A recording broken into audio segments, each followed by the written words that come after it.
I am not a careless, reckless speaker. I am working with the Constitution there, that document, right, you just read. I'm following it.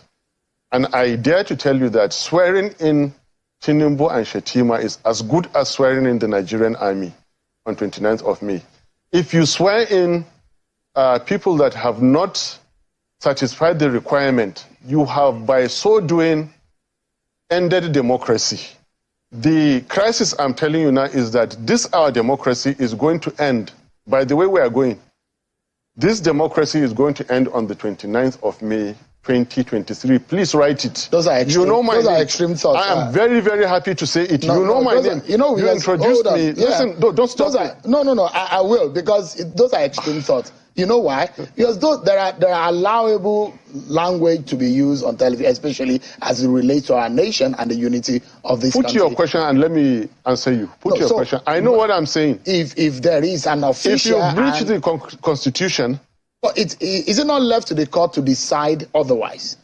This is already decided by the courts. But the authority in charge of the election gave a declaration. If you are afraid for some things, don't ask for them. I am not afraid. I will, as a citizen of the country, by the ethics and the guidelines of my profession, live by it. What is lawful? And I hope that you're a lawful citizen of the country. And so whatever the stipulation of the law guides, that if you are aggrieved about something, you go to the court to seek redress, isn't it? This document is a product of the legal system. It has been signed into law by the President, Commander-in-Chief, Federal Republic of Nigeria. I believe in this document. That is why I'm so lawful. That is why I'm so confident. And that is why however extreme it is, Sheung, I am saying it on national TV. I don't like to take risks. I'm not taking any risks. Swearing in a ticket that has not met the constitutional requirements of the Constitution, okay, is ending democracy. Quote me on it. That's your interpretation. That is my interpretation, and that is indeed a correct interpretation. You cannot swear people who have not met the constitutional requirement. You can't do that. If you did it, you have done something unlawful, something unconstitutional. And I'm repeating it. Whoever does not meet the constitutional requirement must never be sworn in. You said my name. If you like, I can say it again. I'm Dr. Baba Ahmed. I'm not taking risks with my safety and with my life. But I'm repeating, swear in anybody who does not meet the constitutional requirements of our country, you are engaging in an unconstitutional act. Mr. President, do not hold that inauguration. CJ and your lordship, do not partake in unconstitutionality. I am taking these risks for the sake of my country. Yes, it is extreme, and I'm saying it. It was more extreme for Yakubu to issue that certificate. It was reckless. He is putting all our lives in danger. All of us. We're already at risk. So what is there again in me taking risks again? What have they not done against Nigeria? What have they not abused in Nigeria? Now they'll take the Constitution where it is clear, it says, and get 24. After that, and FCT. They fail to get it. They are going to swear this man in, and I should be afraid? I will not be. I'm telling you that on the 29th of May, 2023, swear in Tinubu as this result is, you have ended democracy, whoever you are.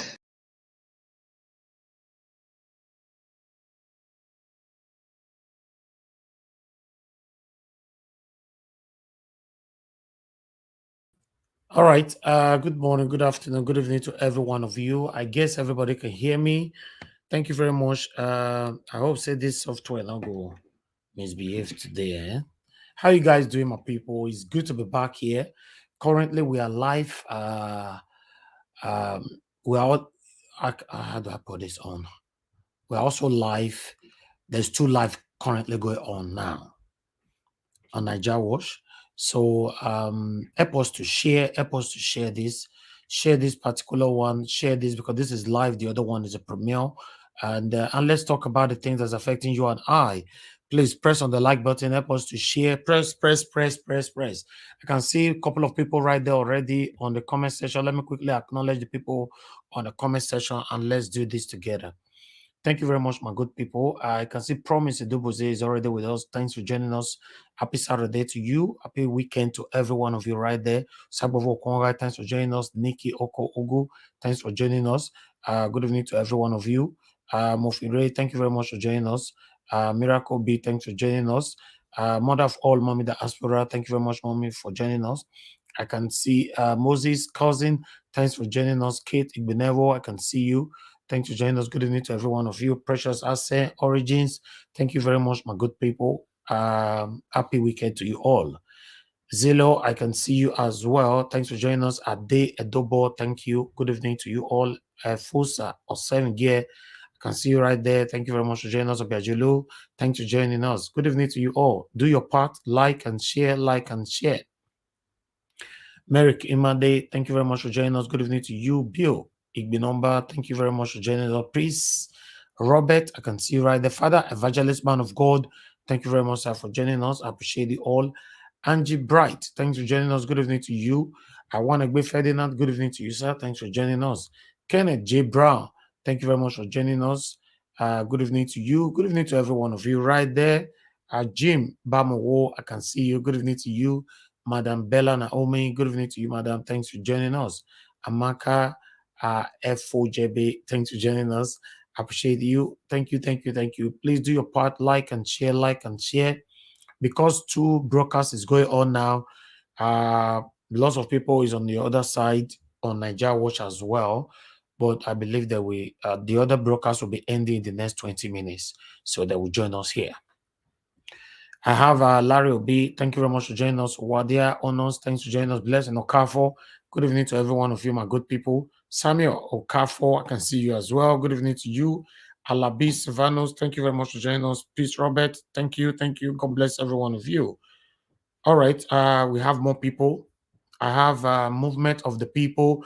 Thank you very much for joining us. Williams Winner, it's good to have you today. Good evening to you. Thanks for joining us. Adelaja Ogumbi, thank you very much for joining us. Martina Obasuyi TV, thank you very much, madam, for joining us. Good evening to you. Yes, we have David Uba, thanks for joining us. Good evening to you. We have also Francis, Nancy, Amadasun. Thank you. Now God bless every one of you right there. I can see Osaru and say, thank you very much for joining us. CXL, thanks for joining us. Mr. Rita Kuntz, say love, thanks for joining us. I appreciate every one of you. Madam Patricia Tagmajomi, thank you very much for joining us. I appreciate you all. David Uba, good evening to you. Good evening to every one of you. Okay, Bila said they did all the plenty. Okay, Michael Oganemaro, thank you very much for joining us. Good evening to you.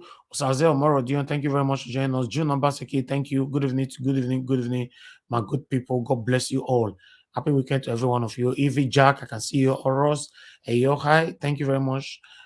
Sandra Moses, thank you very much. Pastor Ikena, I can see you right there. God bless every one of you, my good people. All right, I have Uwabo Felix. Thank you very much for joining us. God bless you all, my people. In case I don't mention your name, I beg.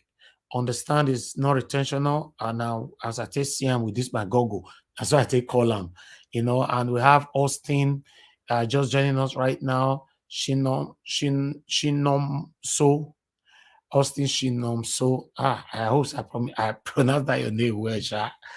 Thank you very much for joining us. God bless you. God bless every one of you. Please help us to like and share, and let us do this together. Meanwhile, I would like us to quickly, before I post out a link, I want us to see to this video first. What Kenneth Okonkwo have to say here, and then we take it from there. I appreciate every one of you. Thank you. Continue to press on the like button and let's do this together. Let's listen to this quickly. Remember, there's situation going on with Labour Party. As you know that APC, the opposition party, they have plotted a native daughter in the name of Apapa in Labour Party, you know, between you and I, nobody know who be that native daughter during the time of campaign. Me no see him. I don't say you no see him. So so sudden, the man came from nowhere. He said now he can be the national chairman of Labour Party, and he's now requesting for the petition to be withdrawn. He's giving 48 hours to all the lawyers that is handling the petition to answer to him, you know, otherwise. But now we have Kenneth Koko who have responded to this. I'd like us to quickly listen to this, then we'll take it from there. Anita Blessing, thank you very much for joining us. I can see you right there. Didi Anthony, thank you, my people. Atunsa, thank you very much for joining us, and thanks very much for your kind words. I really do appreciate this. Thank you. I can see more people. Kate Igbinevo, thank you for the love. Thank you very much. God bless you. Oh, I believe I've Pretty Solomon. Thank you. Patty Solomon, sorry. Thank you very much for joining us. Charity Coco, can see you as well. Thank you very much for joining us. God bless you. God bless you. God bless you, my people. Meanwhile, our main lawyer that is fighting this petition for us, let's listen to him here. The lion himself. The man behind the lion, the emperor, the conqueror.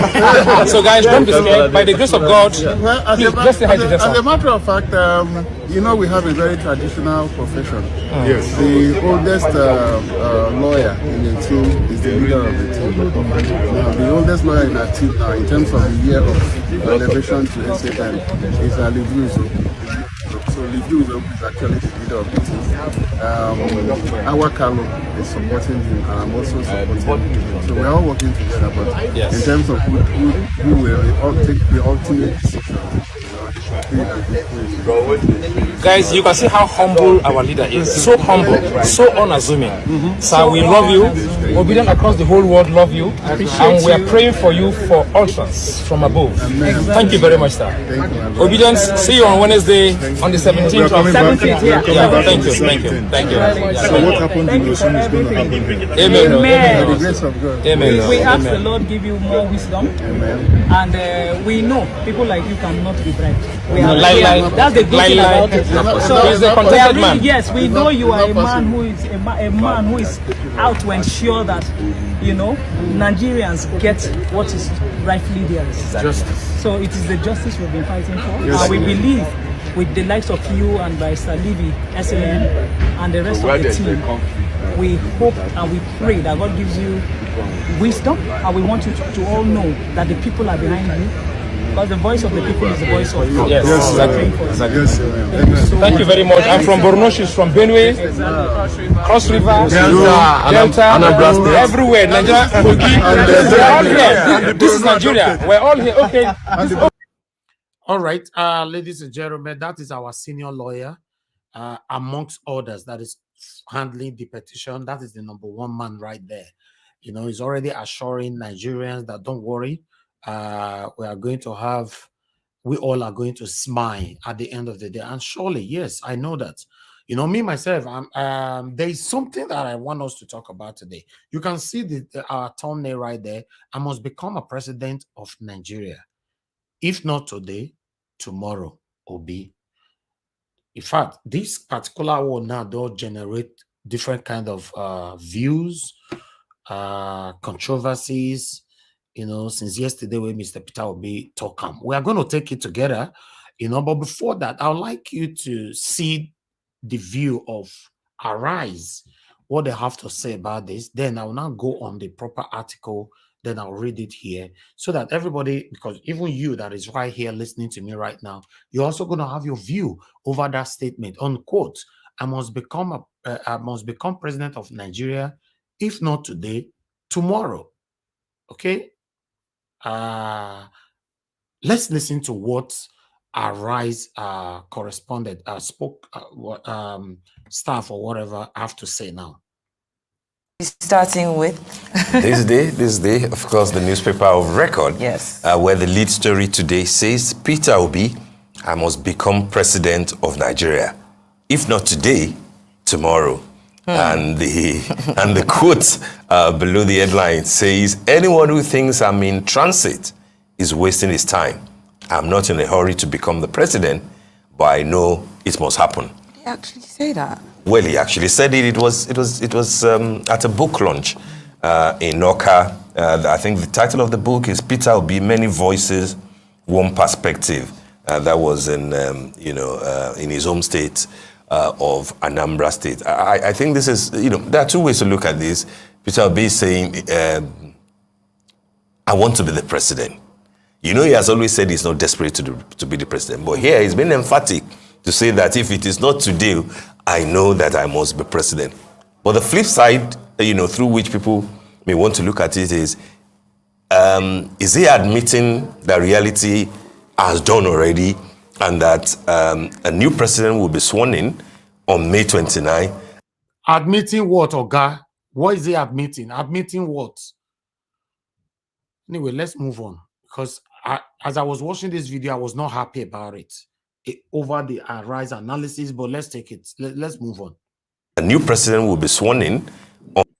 May want to look at it is he admitting that reality has done already and that a new president will be sworn in on May 29 and that the courts might not upturn the decision of INEC. And if that is the reality, what Peter Obi is therefore saying is that, I've put in a good fight, but I may not be president now, but I'll still be president. Which will be the best approach that politicians have, really. I mean, President Buhari ran 3 times before winning. In 2003, in 2011, and in 2007, 2003, 2007, and 2011, before winning in 2015. So Mr. Obi won't be saying anything new. If you can be president now, who says that you cannot come back in 2027 or in 2031, depending on when it is your time to be president. Not everybody will be like Asiwaju Bola Ahmed Tinubu, who each time he does something once, it clicks. Can you imagine? Can you imagine? Now the year now Rice person they talk, so now the year is automatically endorsing Tinubu and at the same time saying that the election was free and fair.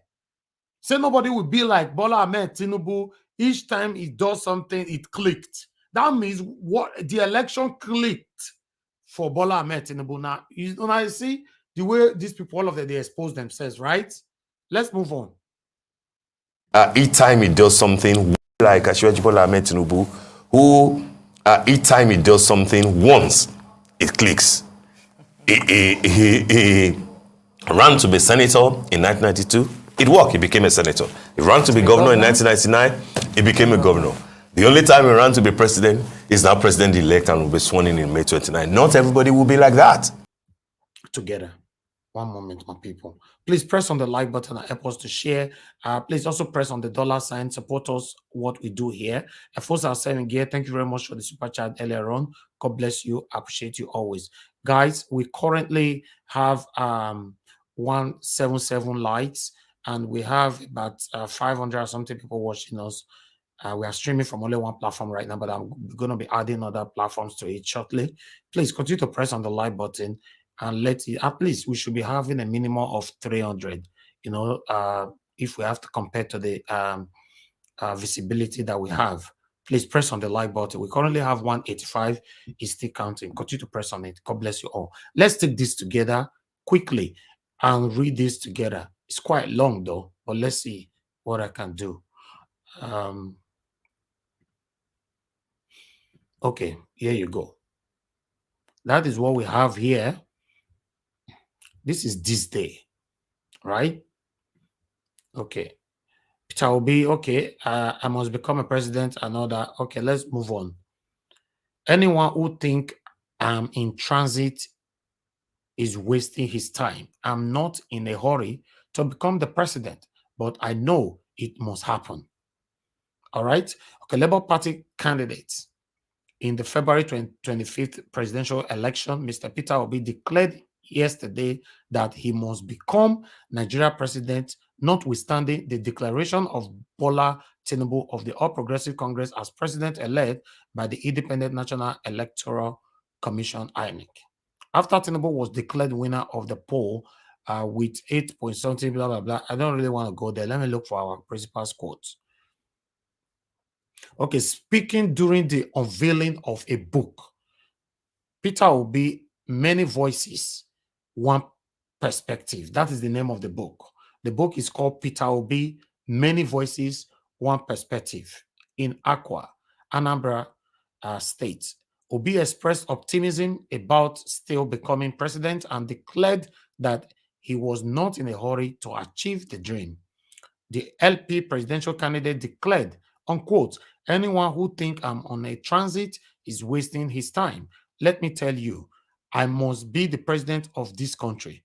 I'm not sure of that. If it is not today, it must be tomorrow.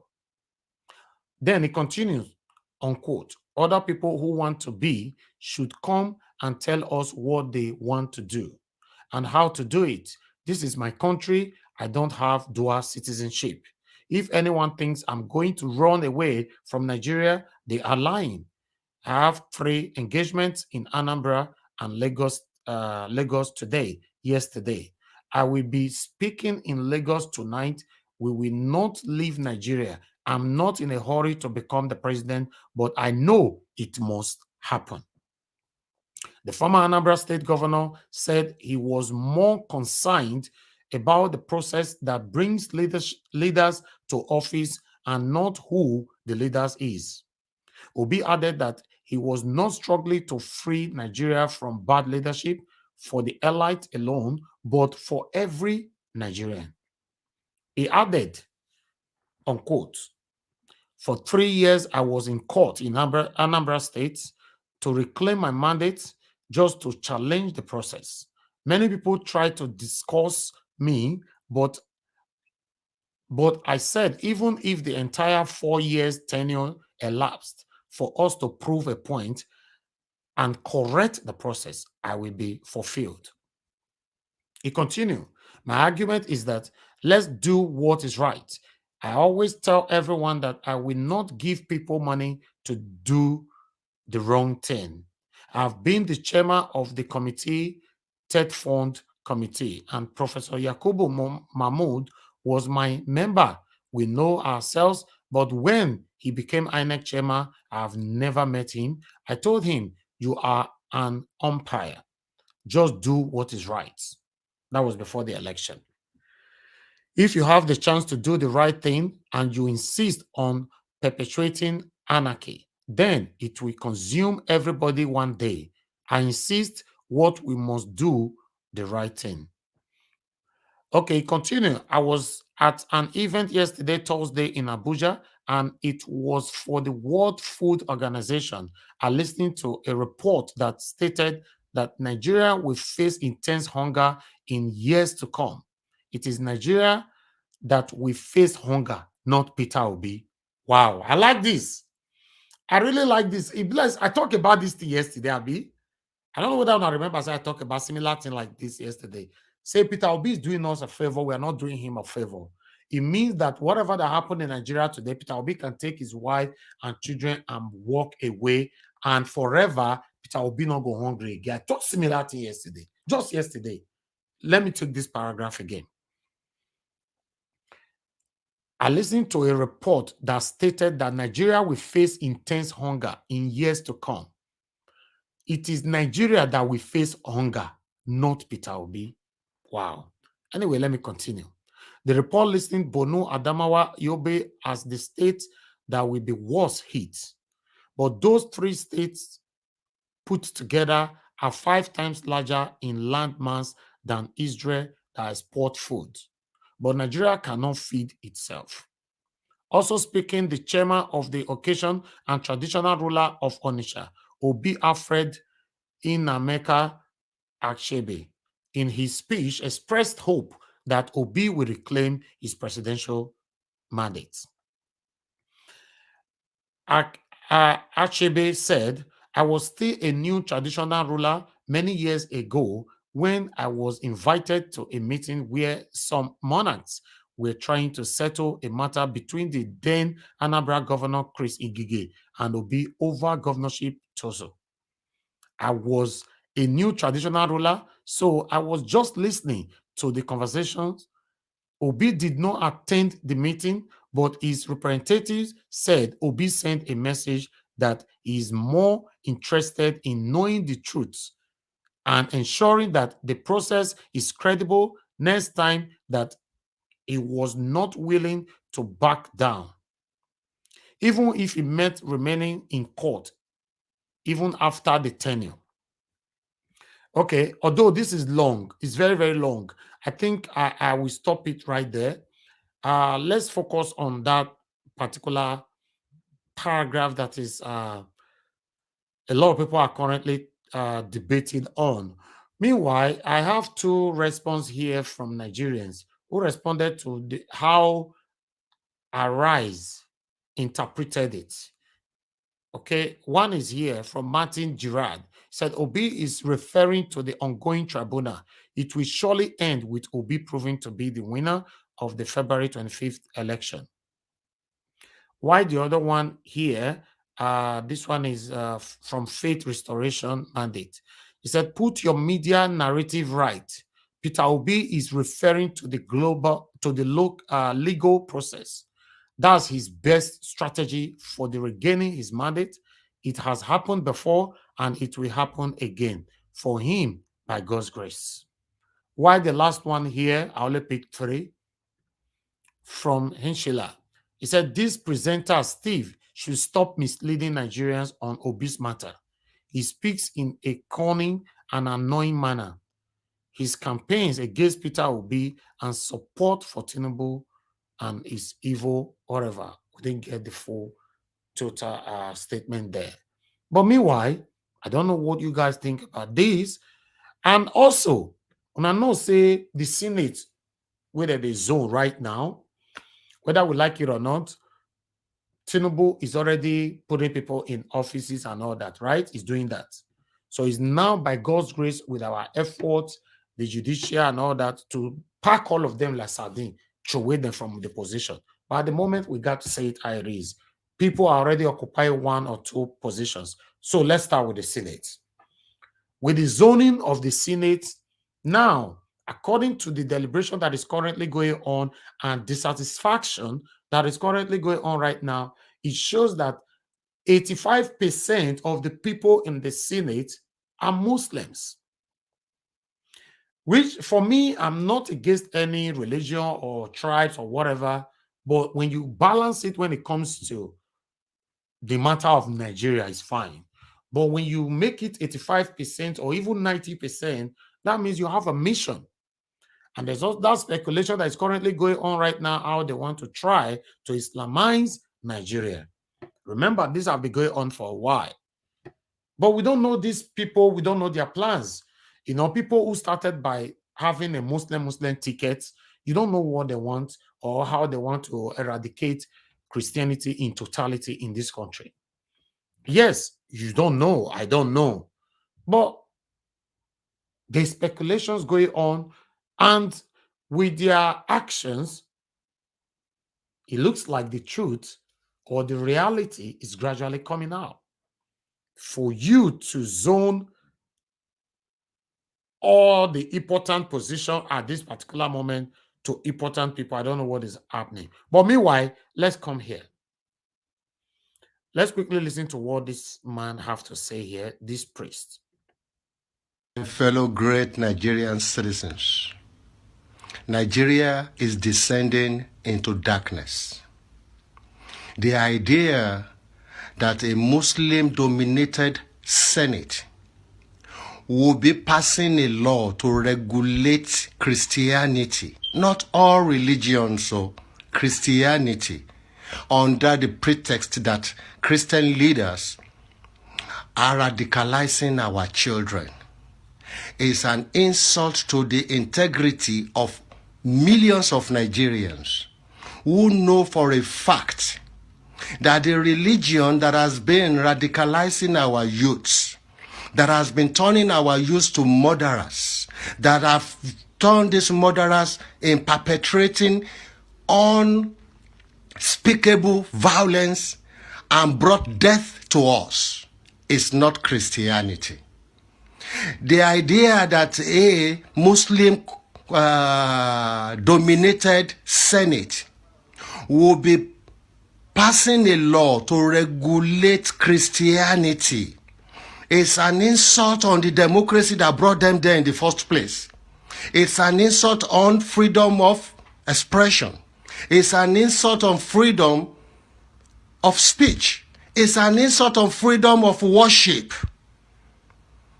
Nigerians, I need you to remember that I am not a Christian. But if we allow ourselves to sleepwalk into darkness that is about to be brought upon us by Muslim controlled Senate, we will be walking into darkness, and there is nothing in darkness other than destruction. This Antichrist bill must be rejected before it becomes a law. Wake up, Nigeria. Your freedom is at stake. Wow. And people, let's go on a break quickly because we have two segments today. We have another very, very disheartening topic to talk about after this segment. So I really want us to start talking about this right now, but I'll take a break so that I can quickly add other channels to it. We stream on 4 channels every day. So let me add them to it. I'll go on a quick break now. God bless every one of you. I know they do competition with anybody. If I offend you, forgive me. Show me love. Go to biza. Kama bara wa lo ninu ife kan akanbi. I know they do competition with anybody. If I offend you, forgive me. Show me love. I go show you love. Kama bara wa lo ninu ife kan. But I know they do competition with anybody.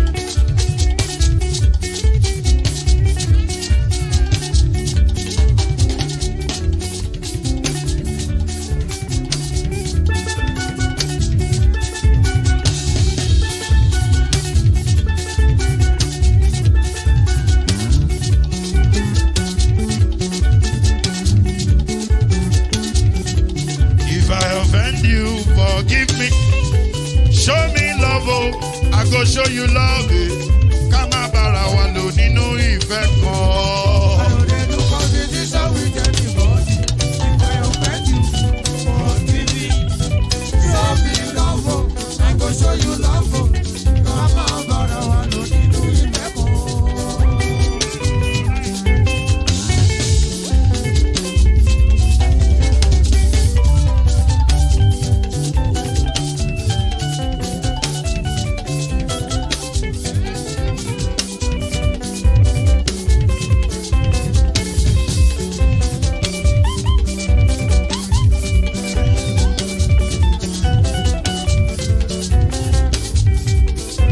They do competition with anybody.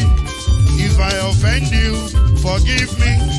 Oh, tó bá ti sanwó fún Ṣẹ́gun Nàbí o.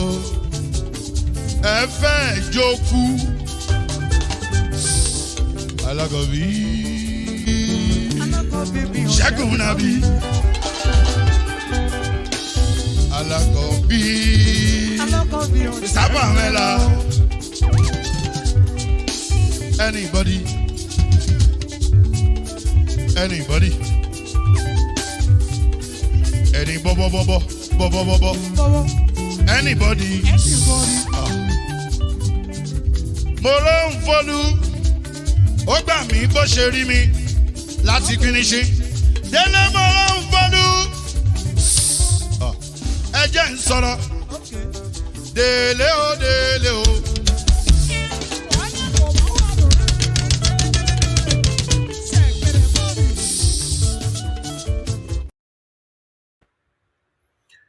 All right. Thank you very much, my people. Thank you. Okay, somebody lost their spot. Okay. Unfortunately, I'm not sure who left. But I'll repost the link again for anybody that is trying to come in. You can quickly come in before the spot will be taken. All right. I appreciate you all, my people. I'd like us to talk on this before we move on to the second segment for today. Let me start with Mr. Chuks Obiboze. Mr. Chuks Obiboze, sir, are you available to talk to us now? Mr. Chooks, you're not there. Okay, I'll go to give us our mandate. Give us our mandate and please talk to us, sir. Well, thank you very much for the videos that you played so far. So shocking and so surprising.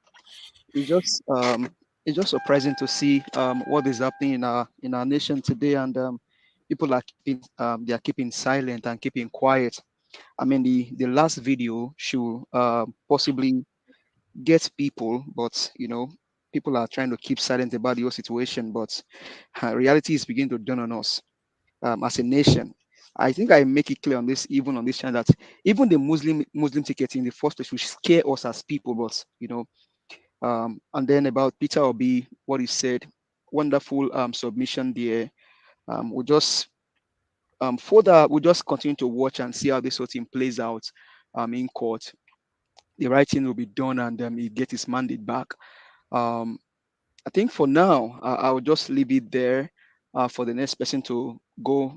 Since you call on the first person, not there, so the next person should go, and then maybe later on I can speak more on that. Thank you.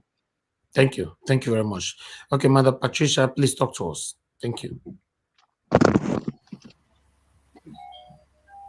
Good evening again. Hey, Baba. God Thank you. Are you always helped? My helper is in me, so I can go. Yes. What? I say I can contribute.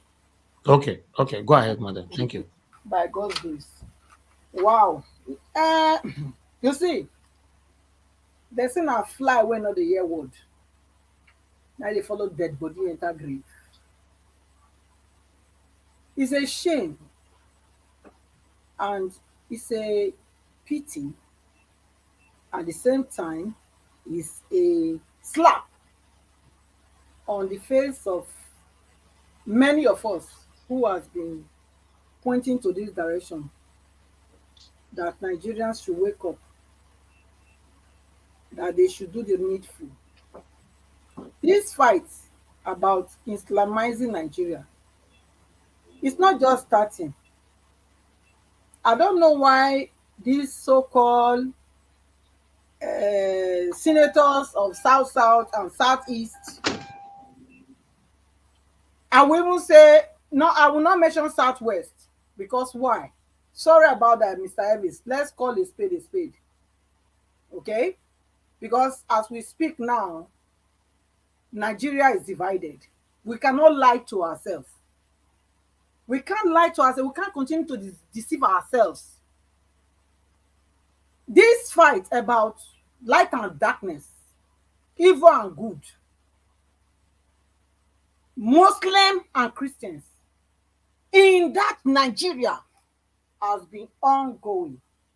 It's been a generational fight.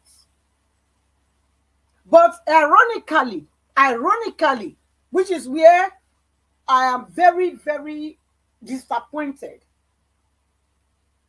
is that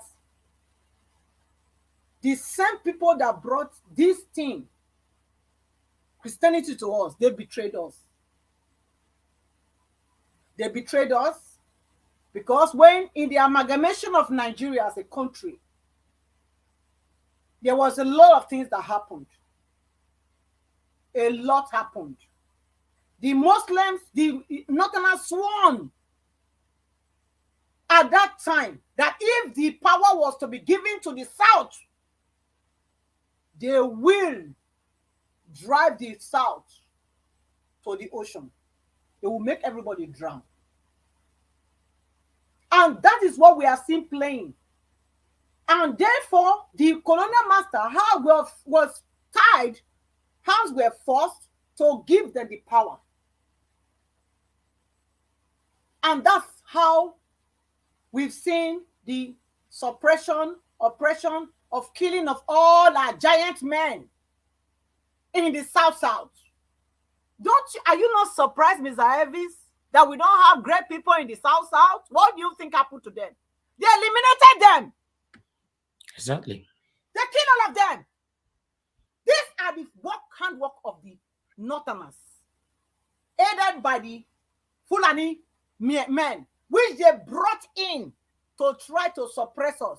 So sometimes, you know, people that don't know Nigeria policy, when they are talking, I just sit back and just quiet and listen to them. Why do you think they're not teaching history in schools? Because they don't want you to know these things.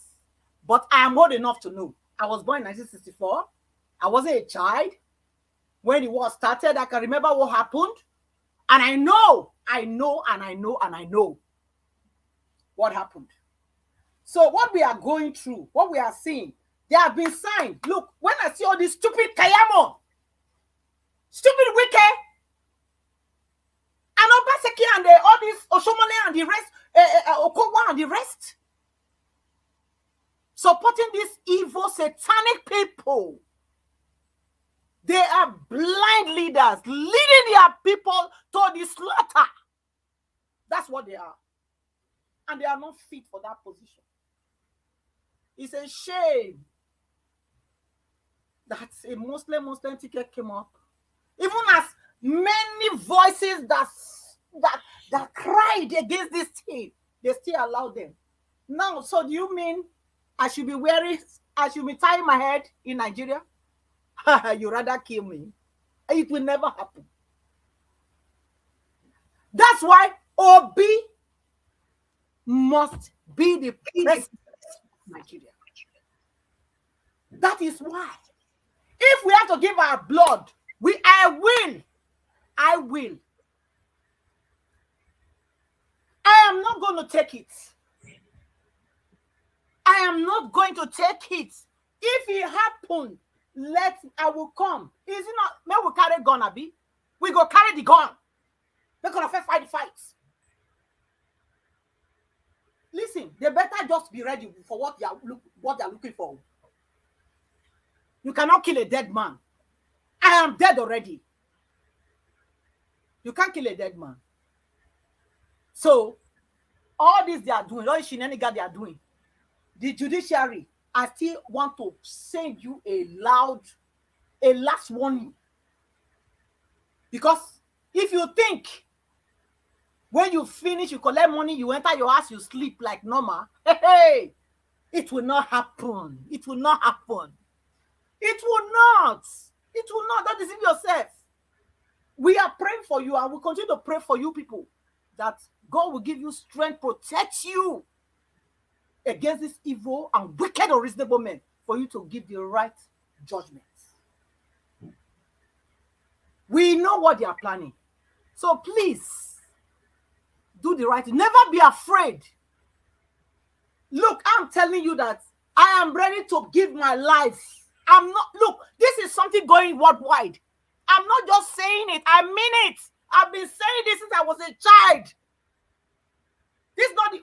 Look, everybody that knows me knows I've been saying it. I'm ready to die for Nigeria. For my people, especially. If you marry a woman, you are not pleased with a woman, you will not let the woman go. How much more they forcefully join me and you together. And now say I don't want. You say I must do. I must play ball. I will not play ball. I'd rather die. Mr. Edis, please. I am so angry. Thank you. I understand. I understand how you feel. It's frustrating. It's really frustrating. It's frustrating. Listen, guys. I yield for now. Thank you. Thank you, Madam Patricia. Thanks for your submission. For those of you that is saying you want APC, I don't know where Nigeria they go. Now see that statement with Peter Obi used just now. Thank God say I used them yesterday. That Peter Obi is doing us a favor. We are not doing him a favor. Whatever that happens today will not affect Peter Obi. No matter the hunger in Nigeria will not affect Peter Obi. I just said it less than 24 hours ago. Then Peter Obi restated it again, re-echoed it today. That Nigerians will go in hunger in a few years to come, but not Peter Obi. That's what he just said. Una way they climb on the APC una wants. The unfortunate part of it is that you are not even aware that the leaders you are supporting will be free. Nothing will happen to them. Anything that happens in Nigeria today, you will probably be the one to die. I don't understand how you see what is wrong. then you clamored for it. You called for it. How? How is it possible? Wow. All right. Let me hear from, please pardon me, others. Let me quickly call on Williams Winner. Is joining us from Nigeria. I'm supposed to be the first I was supposed to call. I forgot. Please, Williams, talk to us, sir. So, good evening, sir. Thank you, Mr. Harris. And I thank every panelist and all the people on the comment section. Thank you for this opportunity. Please, I said something in my introduction that why are they fighting Mr. Peter Obi? We have settled this case that the battle we are in now is between light and darkness, and we should not forget that. Coming to the analysis of Mr. Steve at Arise TV, in fact, I won't lie to you. Anytime I listen to that man, I know, because whenever someone is talking and he's biased, you will know. Even if someone talk 5 minutes, you will know where the person is coming from. You will know where his loyalty lies. Anytime I listen to him, I know he may be hearing. It's like it's against the truth. Anytime I'm listening to his analysis concerning, especially Mr. Peter Obi, you will always see the grading words. See the way he's analyzing everything. Something that Mr. Peter Obi did not even say. He started analyzing as if he is inside Mr. Peter Obi, started bringing. So he's now backing up evil. Is he not old enough to know that this 2023 election is nothing to write home about? Is it not in Nigeria? What is he talking about? If Mr. Tinubu wins fairly, nobody will be fighting. Why are we clamoring? Why is everything everywhere is under tension in Nigeria? It's because of what happened. Why is Abuja people are protesting that this man should not be sworn in on the 25th? It's because of what happened. And now someone now using the platform that everybody in the whole world is listening to him. You know, I won't lie to you. Everybody that has wisdom, that knows the truth, and that want to walk in the light will not even listen to his word. Just as you said, it's just bygone. So that's just it. Now talking about what submission, the last video you said. You know, I won't lie to you. Bible says the intention of the evil people is to continue to manufacture evil. And the wicked people will continue to perpetrate their evil ways, thinking they are the only one, thinking they have power to execute anything they want to do in life. But no, you know, when it comes to the matter of Christianity, Islamizing Nigeria, I always see something. God is still in the affairs of men. They may try, people will try. People will continue, people with evil mind will continue to try to subjugate the righteous people. But something is certain. There is still one power, which I know has been and will continue to be. It is God's power. God will, their enterprises, they will be trying here and there to manufacture the planet, but the purpose of God will stand. Just as my mommy said now, the mommy that spoke now, you know, people are willing to die because of it has happened before for their faith.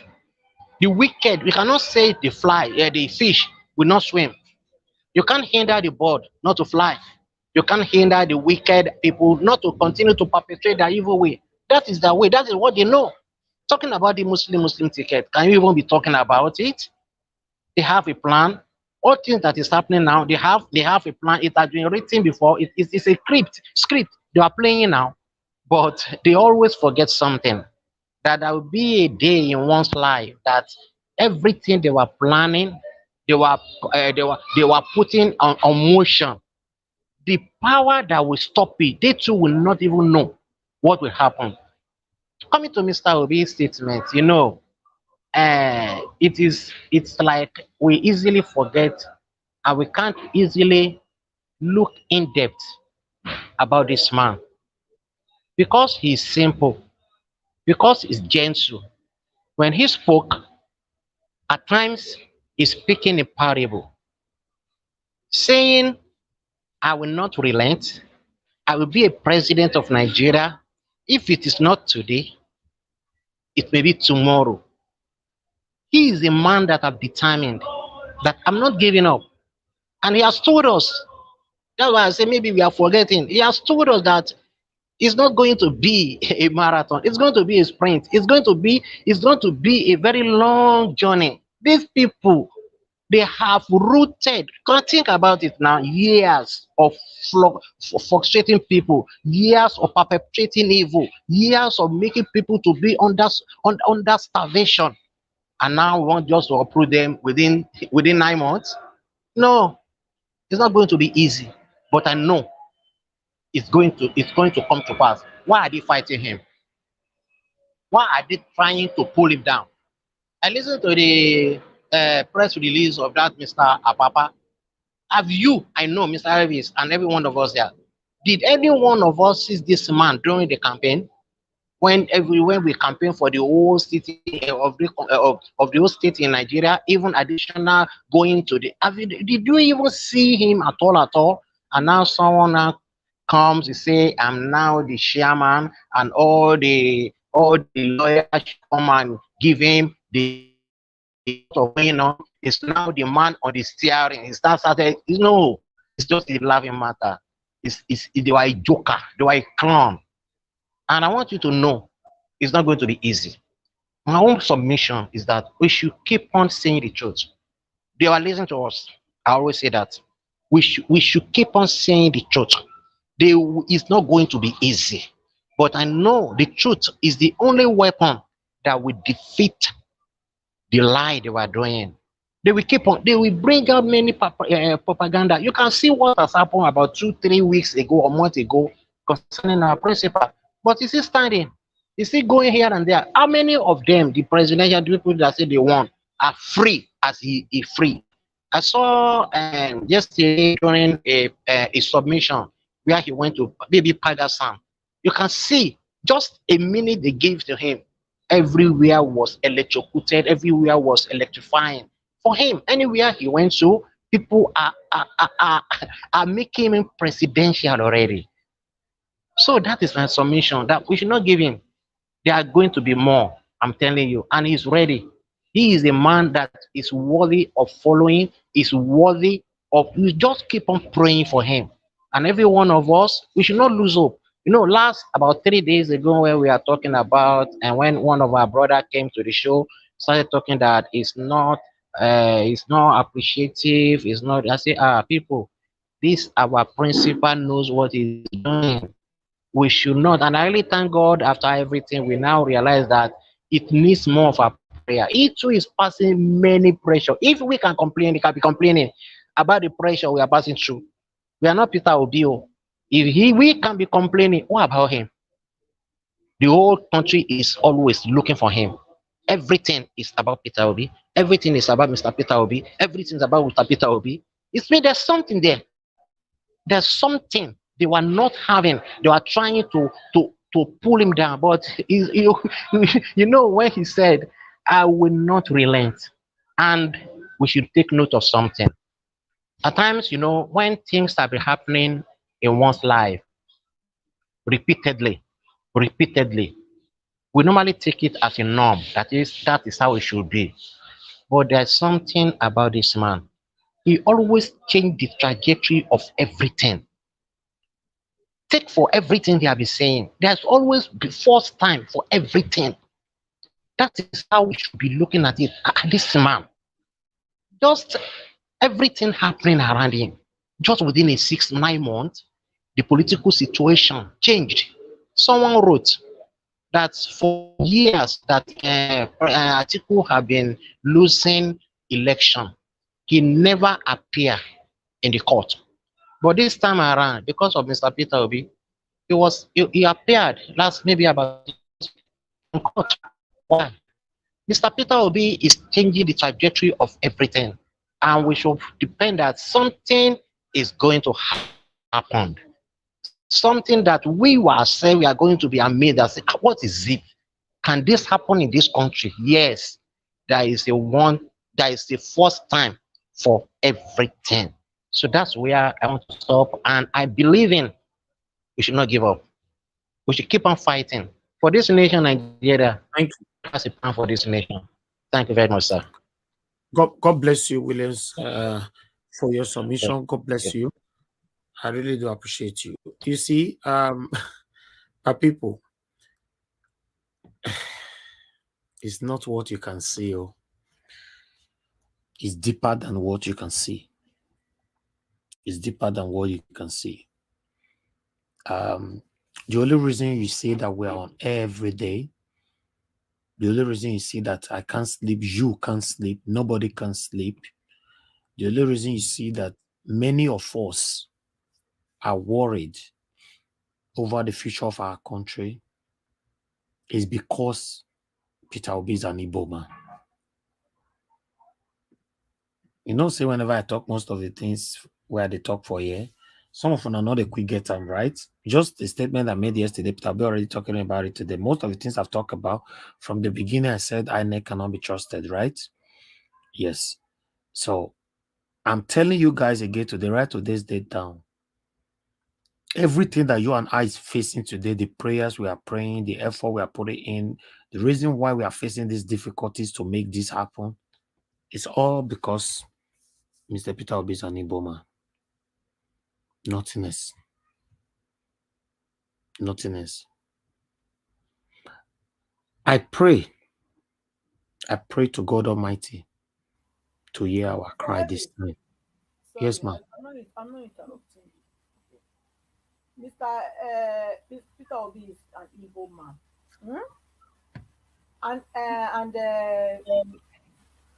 And Jonathan came there by God's grace. It's not because it was his making. It's God that brought Jonathan there. So it's a thing they have decided. He said they have done it that way. They have eliminated all the people from the south. The truth is, let me finish. Thank you. Thank you. The truth of the matter is, now no say the small position where me stay there. By God's grace, I still get people where they talk to, or where they talk to me. You know, when I mean say people, I mean prominent people, prominent, known people where you know. Yes, most of them they talk to people. And besides that, I was born into politics. I'm not a politician, but I was born into politics. I don't feel let you know, say yes, the house where I come from and all that. My people, this the one that they look, not the one that they look at more. Not the one that they look and they say, yes, oh, we must get our mandate. We don't already get them. We don't already. It's deeper than that. Oh. It's deeper than that. But I don't want us to be discouraged, but I want you to know that it's a mountain. Don't look at it like a flat road. See it as a mountain that you are climbing. I think it will be better. It's just like you are going for a holiday. Or let me say, it's just like somebody taking you for a dinner. Then you deliberately left your wallet at home.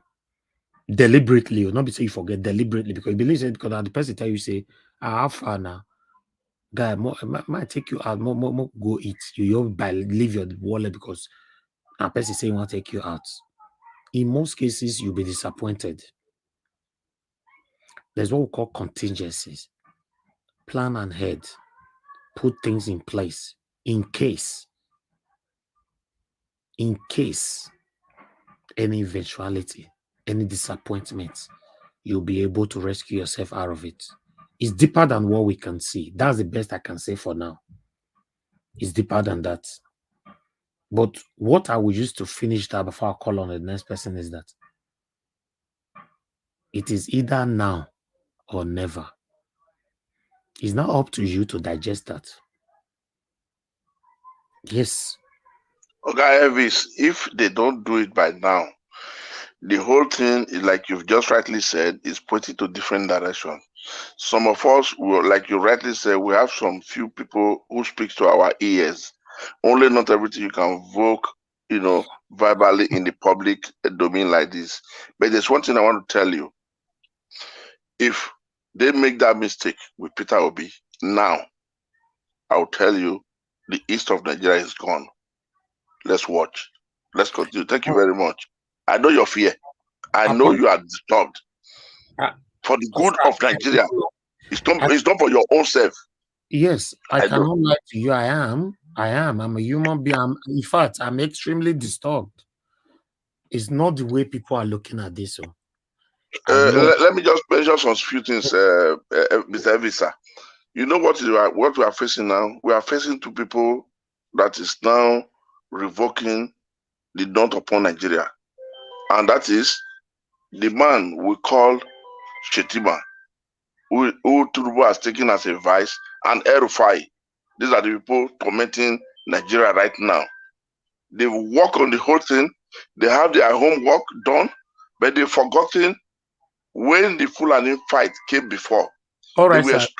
Since it's not your time yet, just brief. When it gets your time, you analyze it properly. Let me pick this call. I can see Madam Patrice Peterson. You were on the panel. I don't know what happened. Somebody outclassed you and took your position. So let me call her back so that she can talk to us, because she was on the panel already. I don't know what happened. Hello, thank you very much, madam. I can see you were on the panel. What happened? Yes, I don't know. I couldn't explain it. I just saw myself out. When I tried to come back, I couldn't come in. Okay. Talk to us then. Talk to us. Thank you. Okay, yeah, thank you for calling me. I really appreciate this. And like I said earlier, one of the reasons why I must come into the platform is to talk about my dream. Just like what you were just saying now, this thing is deeper than what we see. In my dream today, I was in the very short dream. So we have a legal issue here concerning immigration in America where we are. So in that dream, I was asking my daughter that we're expecting a letter from our lawyer, that why have we not received that letter? So my lawyer was telling me that the lawyer called and said they cannot, the process is going to be put on hold.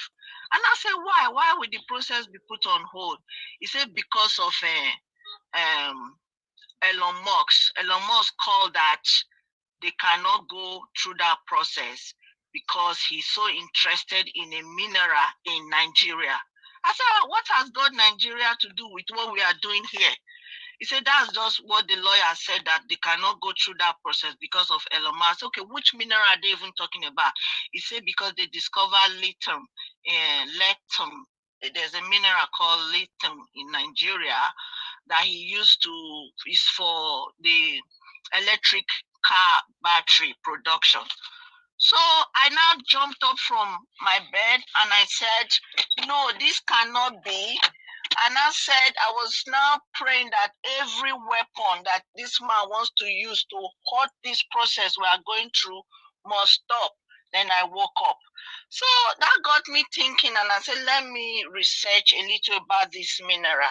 And I discovered that,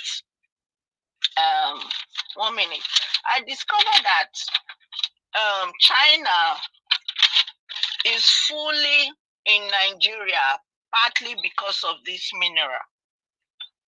And I also read that China has over 60% of this world lithium. It has over 60% processing this mineral in the world. And Nigeria is one of those countries that has it.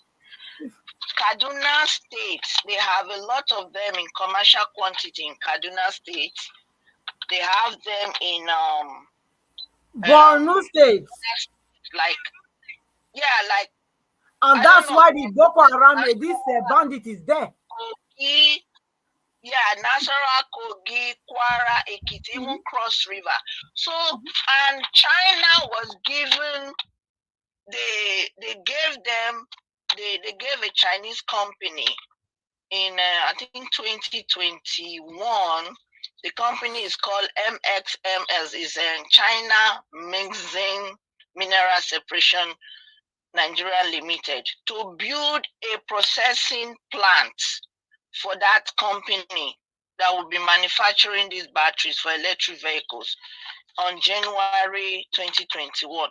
So when I was looking at it, I said, okay, there are a lot of outside influence, outside powers that are really controlling this election, that Peter Obi will not come in so that they can have their way into getting all these minerals. You know, and now trying to bring this Muslim ticket is a way of trying to also separate, cause a lot of chaos in the country and separate the South so that they can have their way in getting all these minerals and taking it away. They finish with our crude oil, and now they want to start draining these other solid minerals we have in the country. So I really need us to also be talking about those areas. I want us to also take a clue from what happened in Botswana when the late President Kama was in.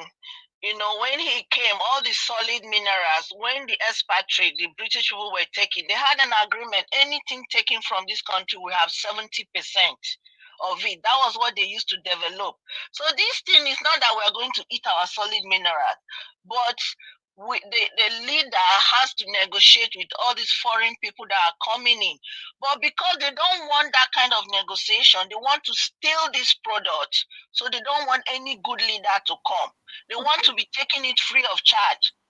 They want to just exploiting and exporting it out without putting any added value to our people by like creating job. Or what are we getting from this? You are taking our minerals. What are we getting?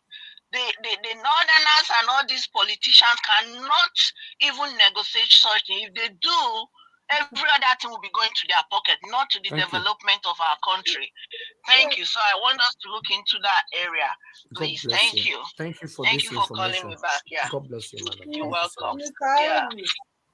Elvis, can I still say something before you? Yeah, but a lot of people are still calling in. Except you want to say that quickly, 10 seconds. Yes, very brief. Madam that had a dream. I just want you to know that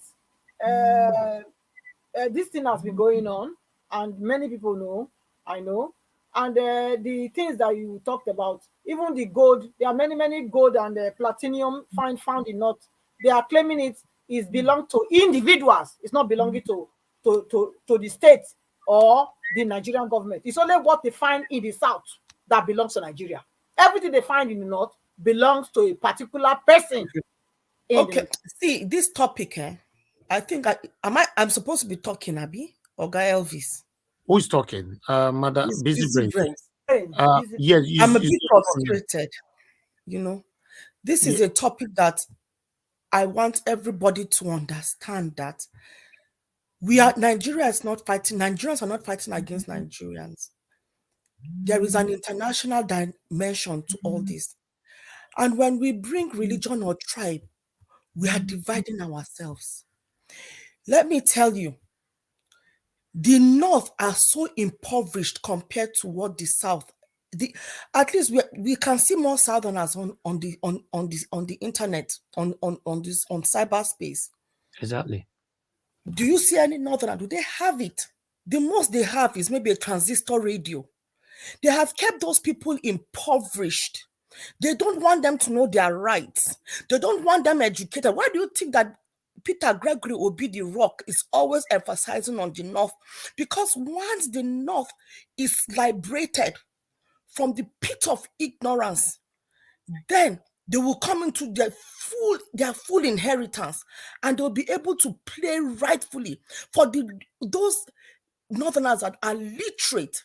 Did you not see a man in that video that was talking about the lawyer from Borno? Let me tell Nigerians, the Northerners, a majority of them are being oppressed.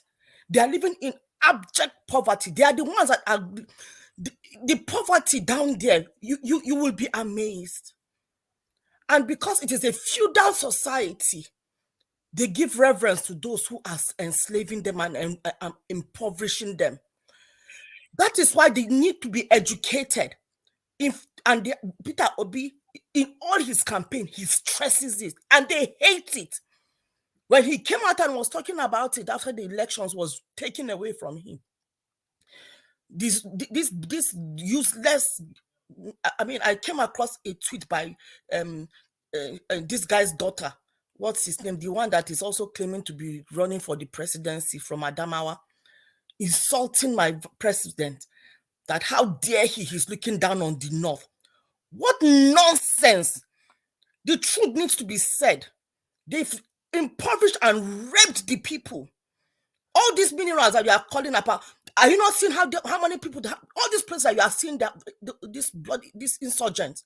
It's not because of the minerals there. It's not because of the wealth accumulated in those lands.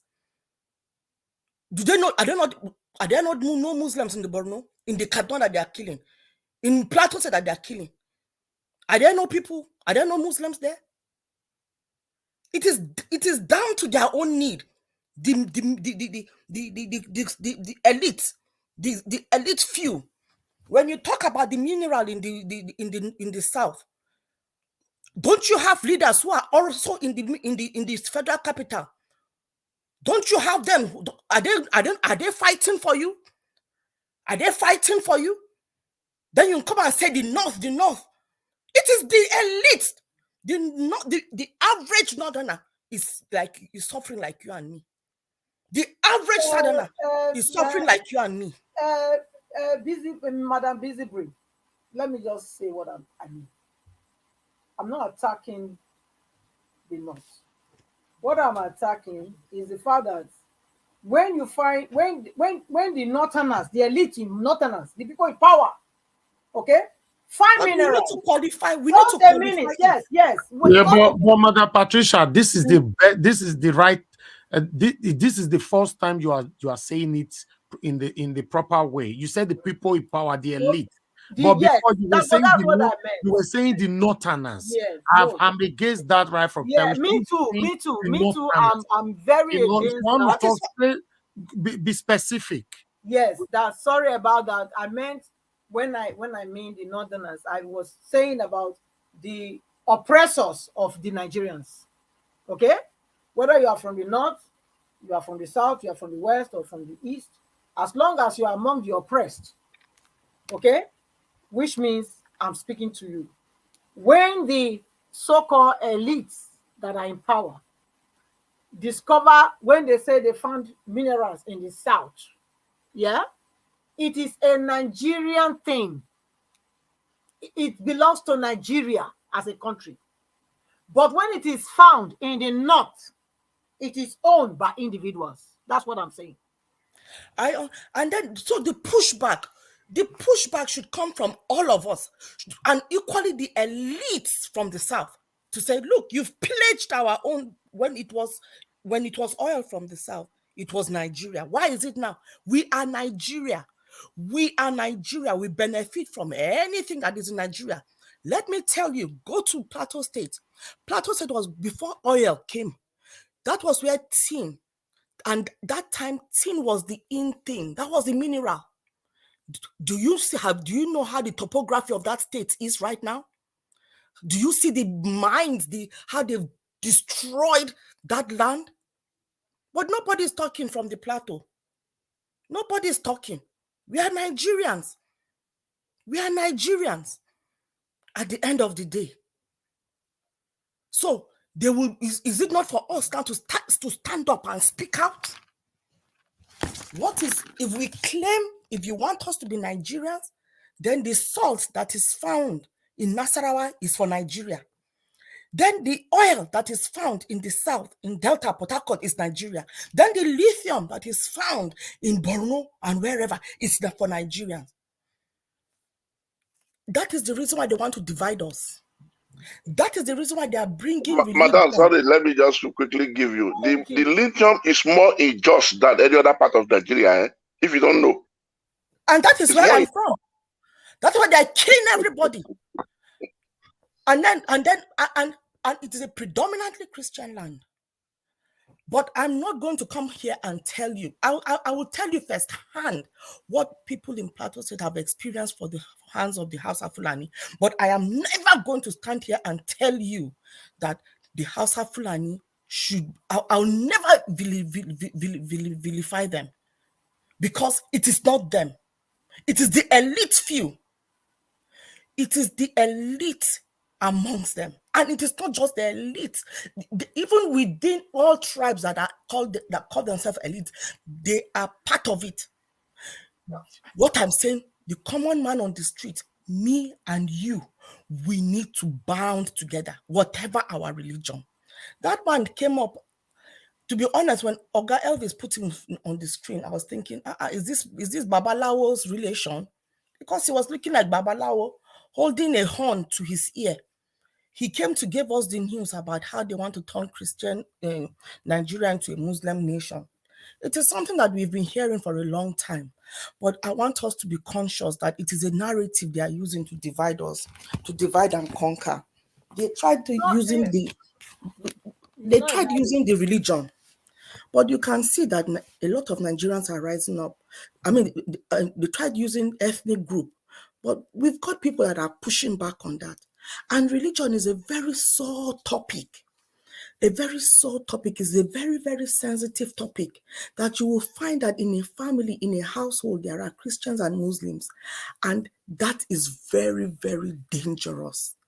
That if Nigeria is to go in that, I think there won't be anything Nigeria. If we are going to go in that religion thing is very dangerous. We, as obedient, the unity that we saw between Peter Obi, Gregory Obi, and Dati Baba Ahmed, that is what we should be looking at, that kind of unity. We need that kind of unity to push back against these narratives. And if that is the intention, we are going to stand and say, no, that is my brother. Irrespective of religion, irrespective of lineage, we are one. Okay. Go and worship your thing. I'll go and worship my own. Then we come and look at the business of Nigeria with the unity. After all, both religions claim to preach morality, peace. Then let us push that message. Let us push that message, not to be divided. I'm telling you, is for division. Even if that is the plan, that plan is for division. Let us push against it. Yes, I will. All right. Madam Patricia, you wanted to say something? Yes, we will be deceiving ourselves to say it's a narrative. It's not just a narrative, I get, but at the end of the day... if I can just finish. We will be deceiving ourselves to say it's a narrative. These are their plan from the onset. I said it before. I don't know whether you joined the platform. Well, you need to be quick, man. Yes. It's before not your time. Their time. So it's not just a narrative. You see what they have done to the South and even most of the Southeast is that they killed the prominent people that were out speaking before the independence and after the independence, immediately after the independence. They eliminated them. Even up to the Ovorame, the king of Benin, was taken by the people. So those things were also in a way to disarm the South. So you, Madam Busy Brain, I know what I understand. Even Plateau State are Christians, and this Hausa Fulani, they are the ones that are trying to destroy Nigeria. I understand that, but we must not neglect the fact that we have to stand together and fight against them as Nigerians. Thank you. Let me take this call. Hello, thank you very much, Madam Joy. Thanks for calling in. Talk to us, please. Hello. Good evening to you. Go ahead. Talk to us. We can hear you. Hello, everybody. Can you hear me? Yes, madam. Yeah. Yes. All protocols observed. I greet everybody. I am grateful for this platform where we can come and, kind of bond together and look at way out. I just want to give this submission very quickly on what we are discussing. I want us to know this. If we can stay focused, because these things coming, we are going to have a time when we are going to have this rambling, but we please stay focused. The truth about what is going on is that this is a battle between darkness and light. This is a battle between cartel, cabal, cultists. Mr. Niger, what you said they are satanists and practicing satanism. Satanism, the Bible tells me that the devil comes to kill, to steal, to destroy. How can you be a leader and your people are crying, there is no food, there is no light, and it does not matter where that leader comes from? I know that I hope everybody stop calling Igbos, because we Igbos never handled have not been president since maybe, let me say, in the 90s. When it comes to, they make sure they pick up when they want to pick up who to represent the Southeast, they pick up their cohorts and their stooges, who will make sure that every money goes into the pocket of individuals. Let us not stay here and begin to fight what is now. What we are talking about is we have a mandate. People from across the whole Nigeria, 30 states gave Mr. Obi 25%, and he won Abuja, and he won Lagos. So whatever we are talking about our mandates.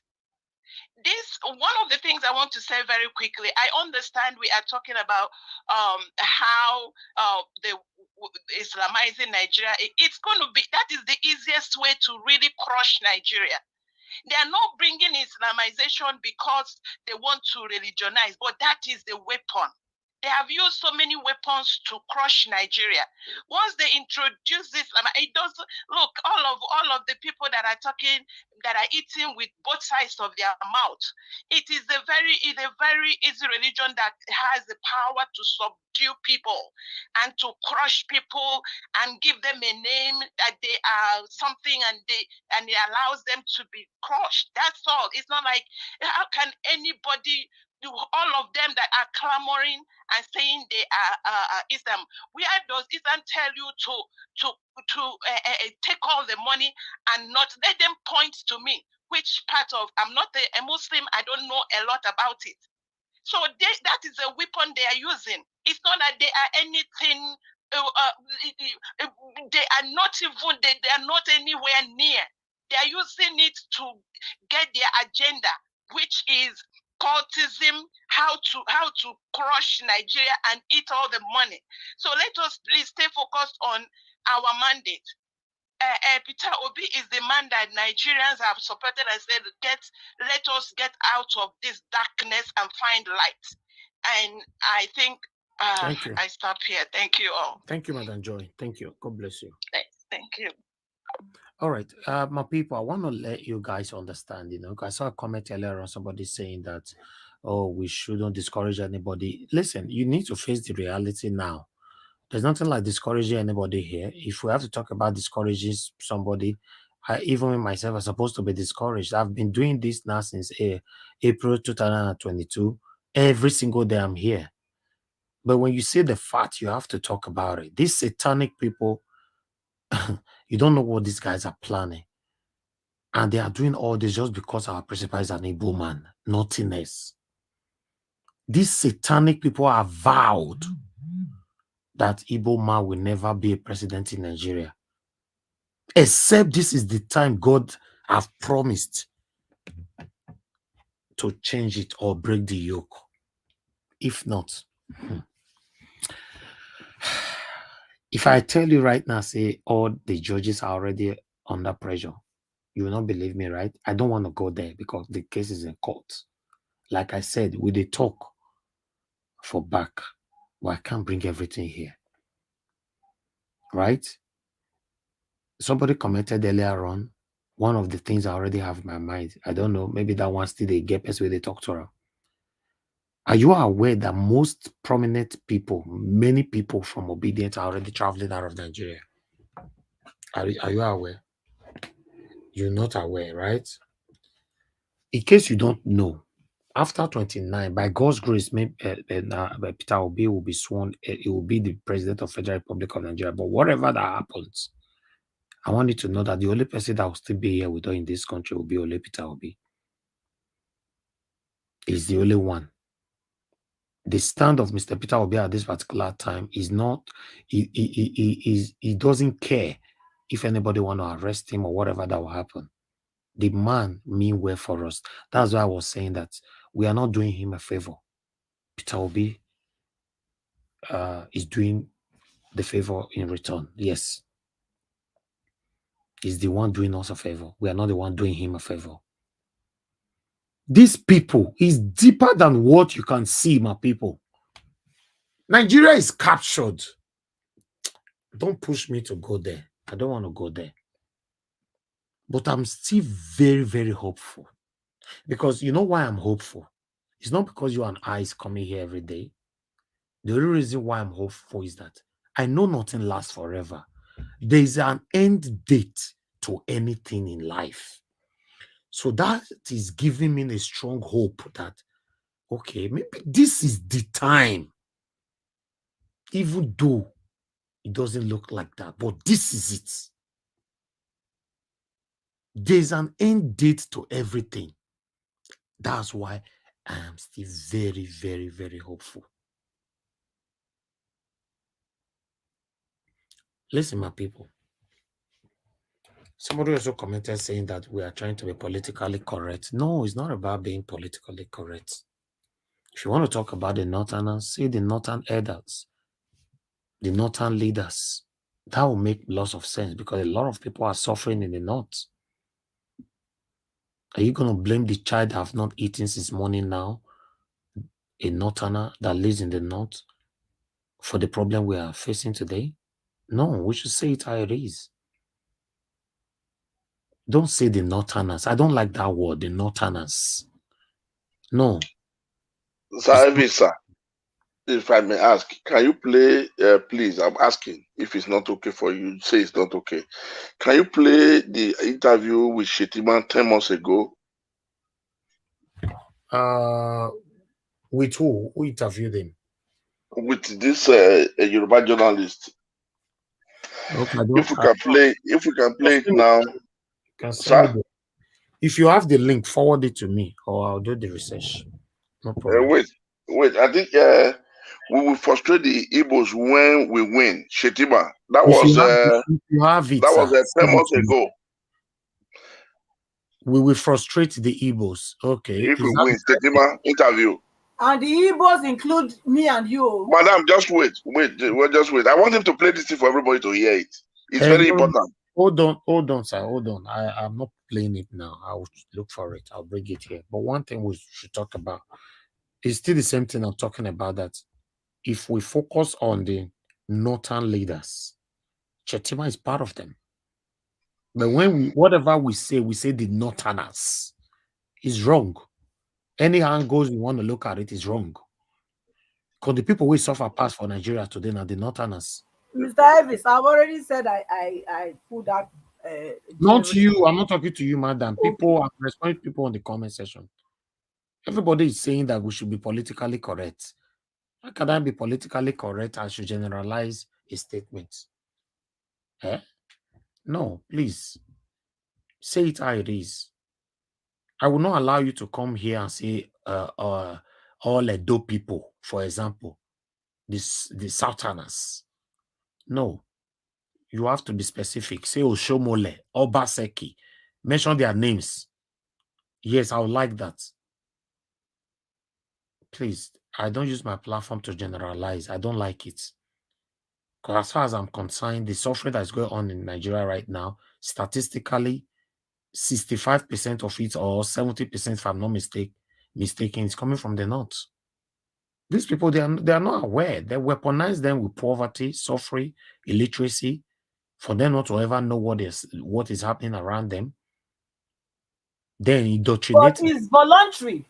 It's also a voluntary thing. How is it voluntary? It's not voluntary. How is it voluntary, Madam It's voluntary when look, it's voluntary because Mr. Elvis, please, I don't train up a child the way Mr. Elvis, yes. Train up a child in the way Madam, I'm sorry to say, if it is voluntary, let me just tell you one thing. If you are saying it is voluntary, let me tell you one secret you don't understand.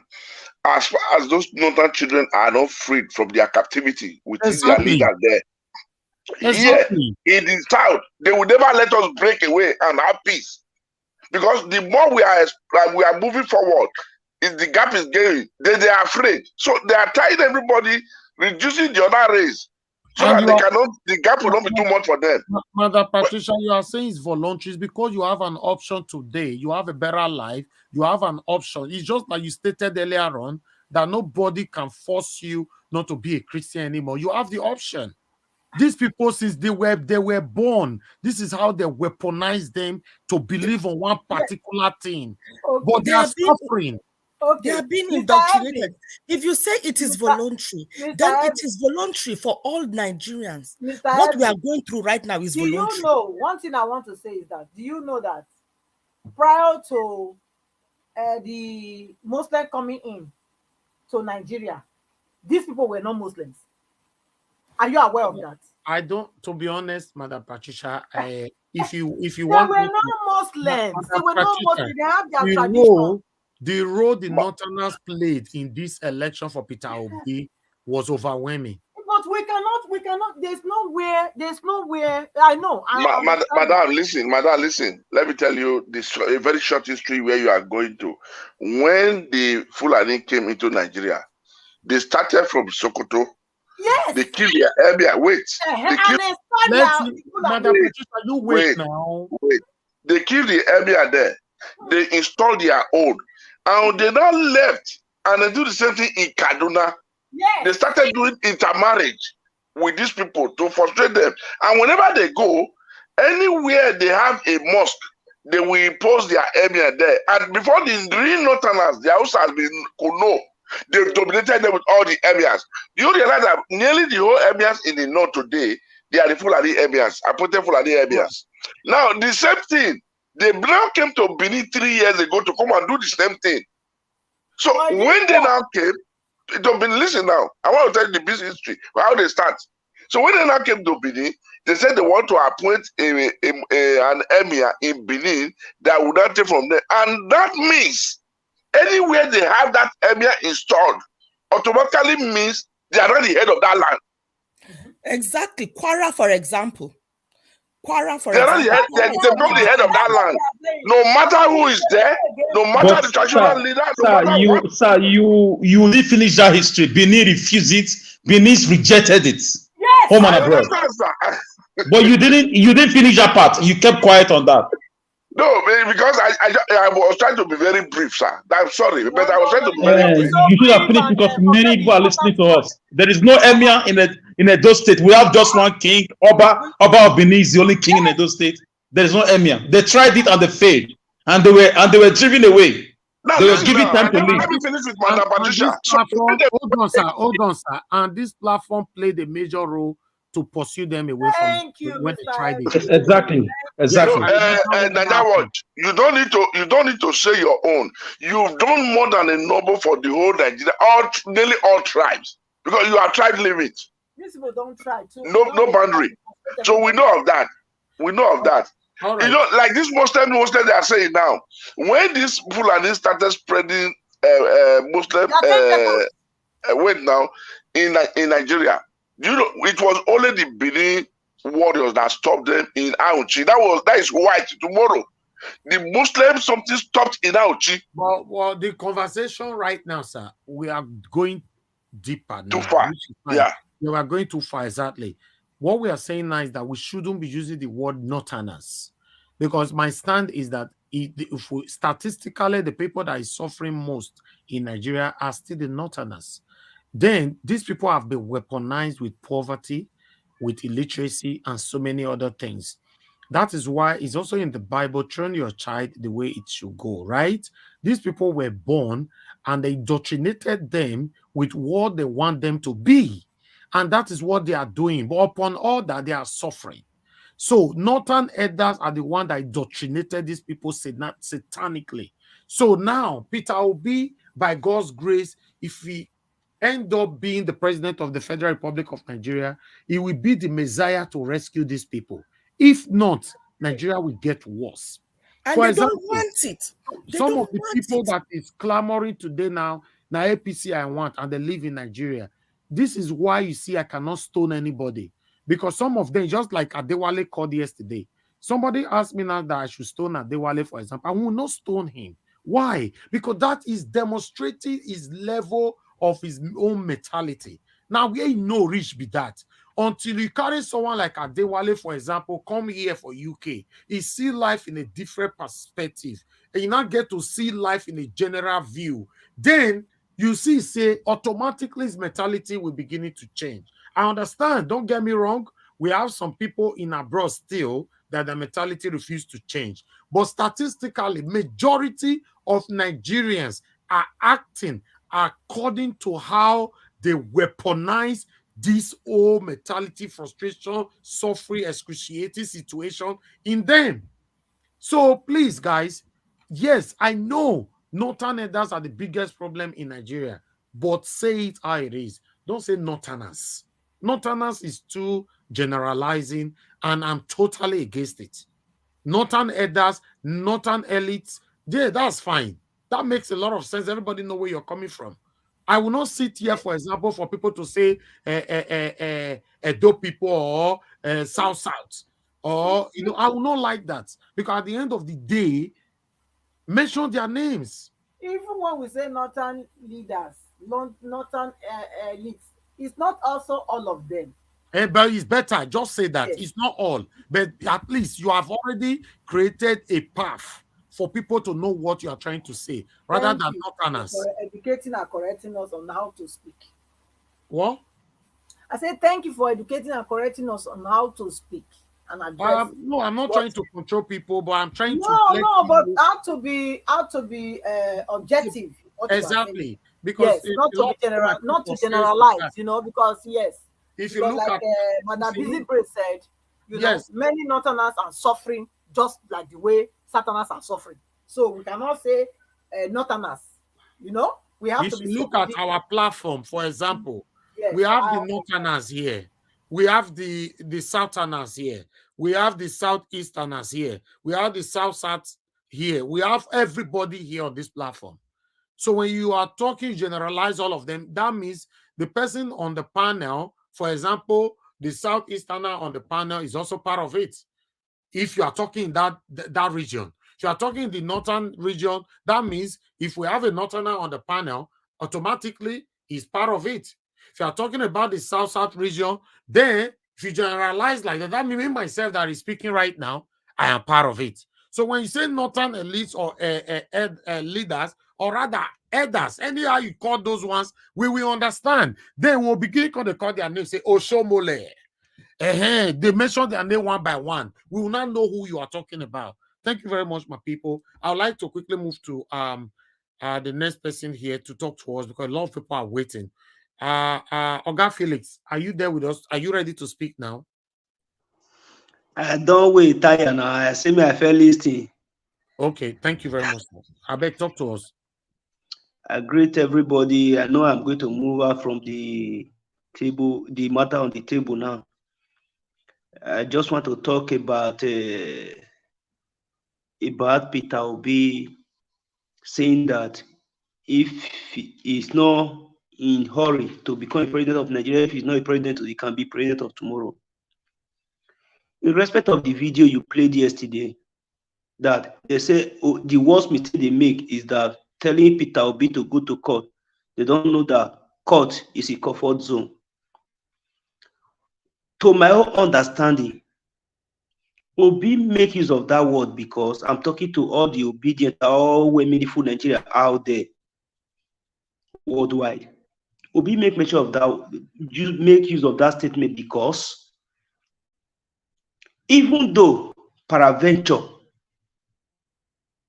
Tinubu is sworn in, he entered through the backyard. He will pack a bag of baggages through backyard and leave the Aso Rock.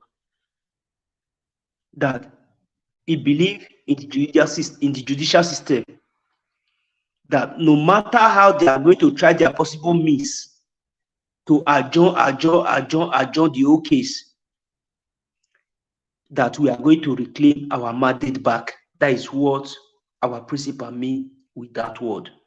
I just want to bring it to everybody notice. It's not that he's afraid that he's going to lose the case, that maybe we'll be coming for the next election or other things. No. He's letting us to know that no matter how they are going to adjourn the case, victory is ours. Talking about the argument of ground that we have been discussing since about the northern, the mineral foreign body involved in this February 25th election. Foreign body cannot come to interfere in anything we are doing in our country without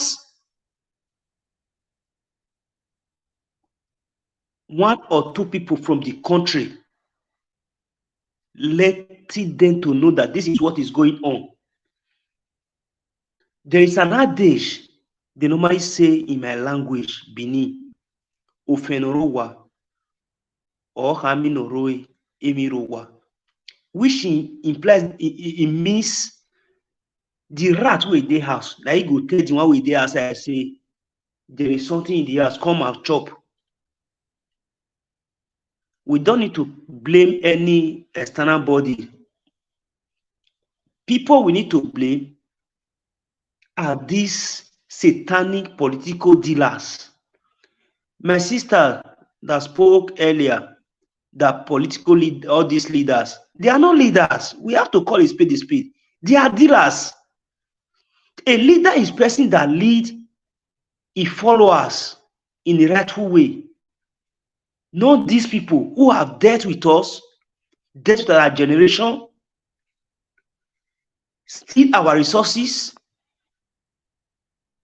All those big more other things are okay. Let us talk about California, that the former military man brought to our notice, of which me personally, I don't know about it before. Just 1 gram of California cost Google $27 million. Though it's radiative,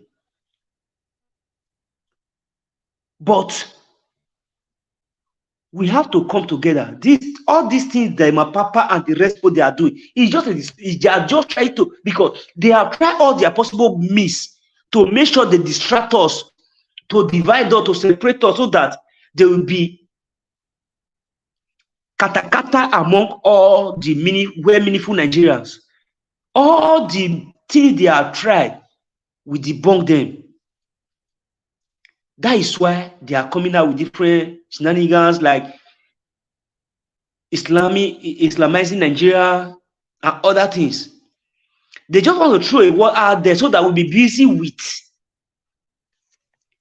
that. Before we come back from discussing about that, they might have achieved their satanic evil act, the plan already. We don't have to be distracted. We have to be focused and courageous. I keep on saying this for a year, since let's just say a year ago. Mr. Evis, if you can recall vividly, say, "Heaven suffered violence, only the violent take it by force." Anyhow, where they want them, if they need them peacefully, they send us to court. We are already in the court.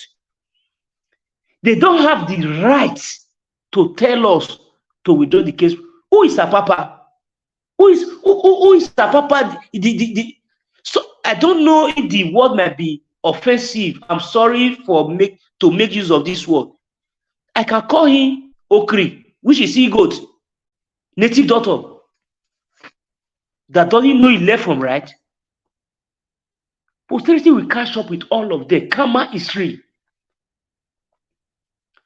I also said it the other day before other people started coming and say, as we go, say there are more things that will be coming out.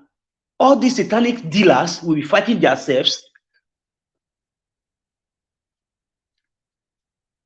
That is a sign to every Nigerian, well meaningful Nigeria, that we are approaching that victory of a new Nigeria. Bini Ade say, Agami Senwe, meaning if you are traveling in a deep forest, when you started seeing a goat or a sheep shit, excrete, you know that there is a village or a town close where you are heading to.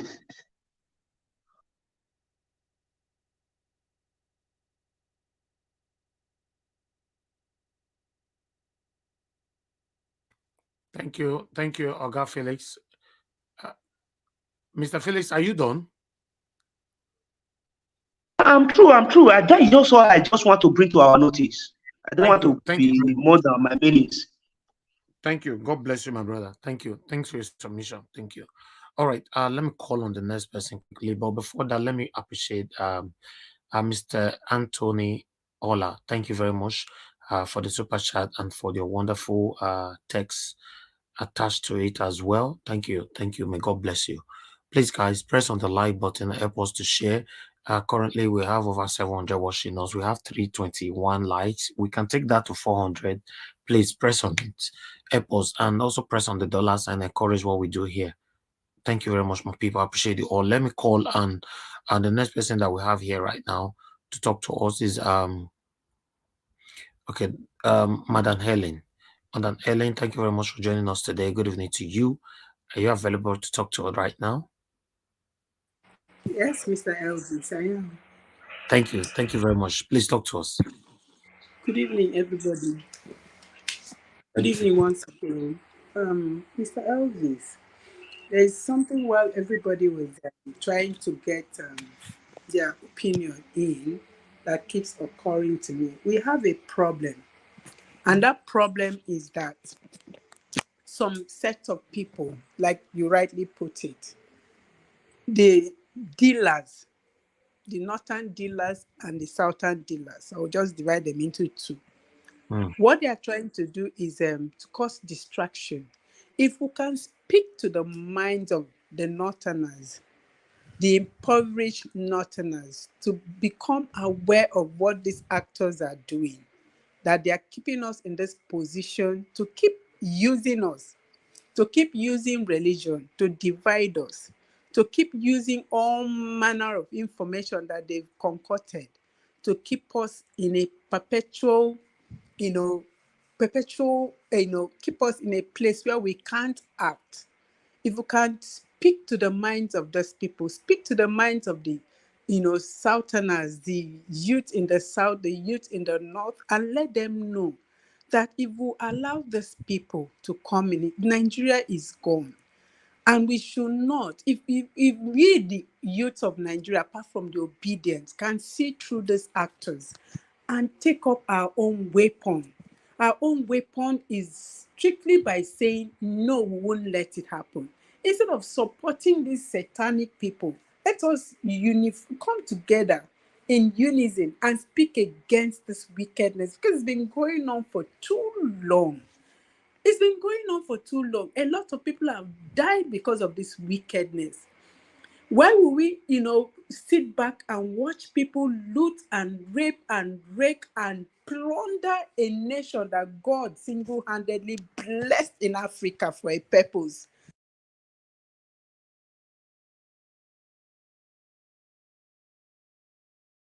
We allow these people to disgrace us in whichever way, and then we allow. See, like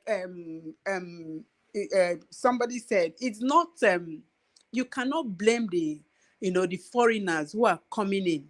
People, the elites are the ones who invited them in. And why did they invite them in? Because of their own personal wicked selfish interests.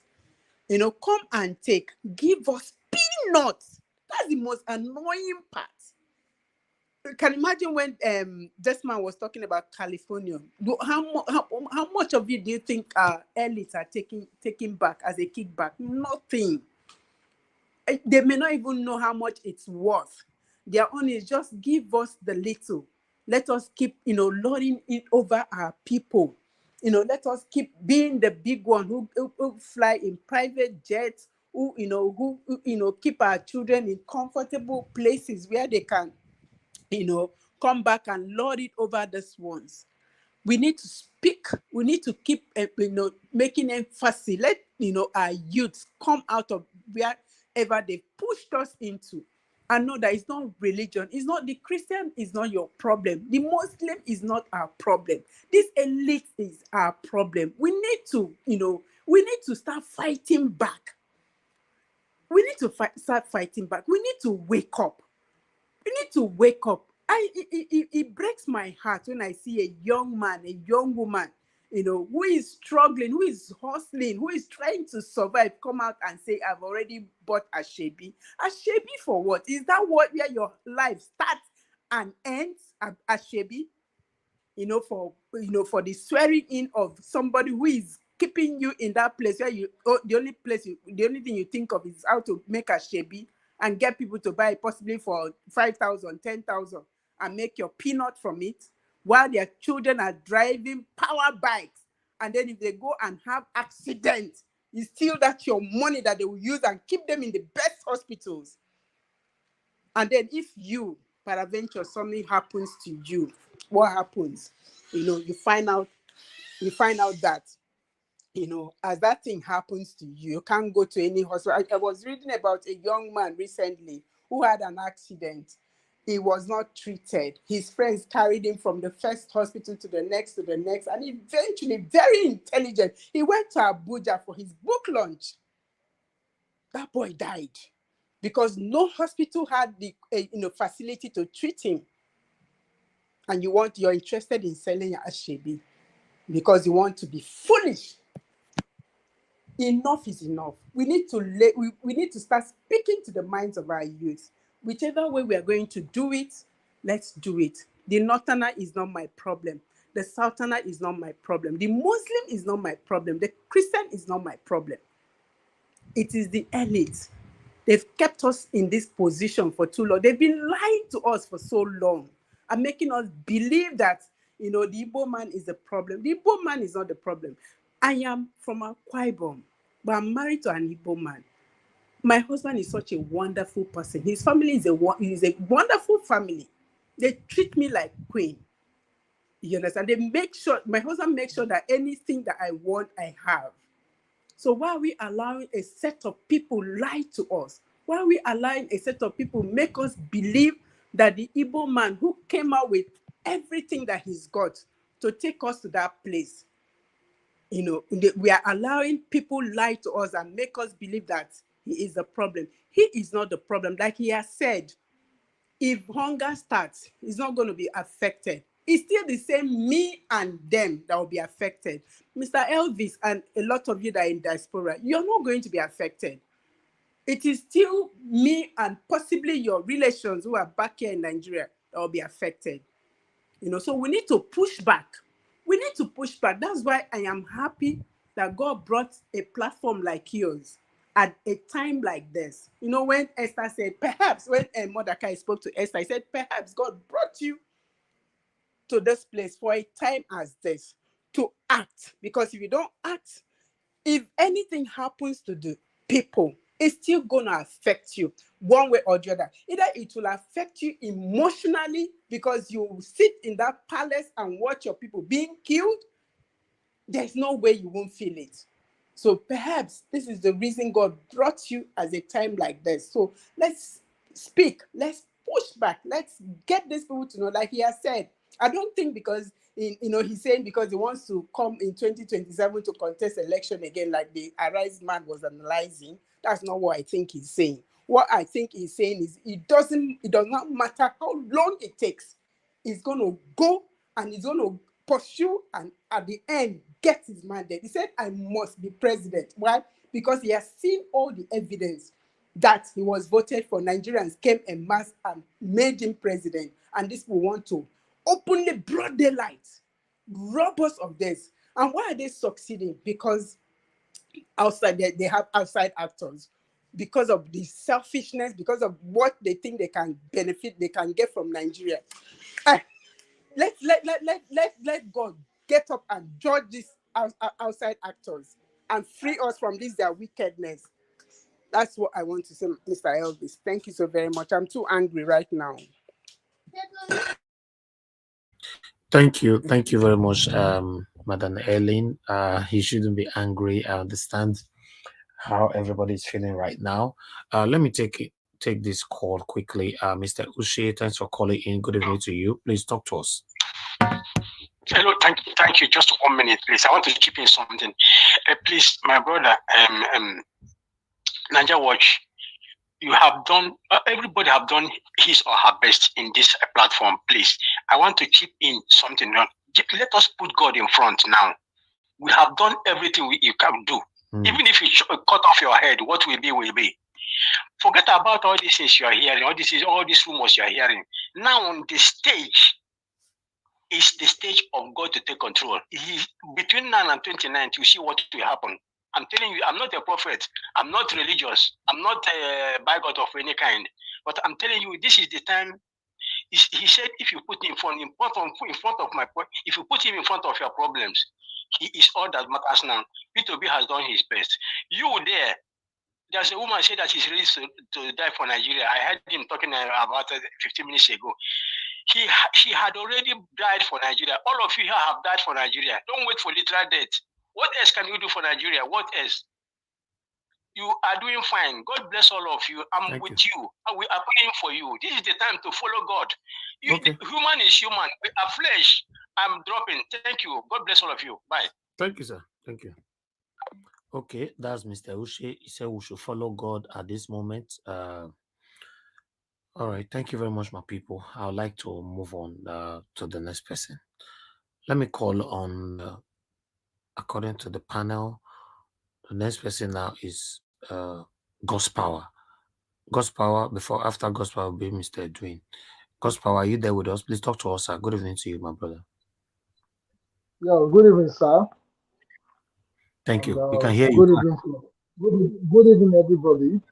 All the obedient family all over the whole world, our commenters, my fellow panelists, and even our enemy that is watching us.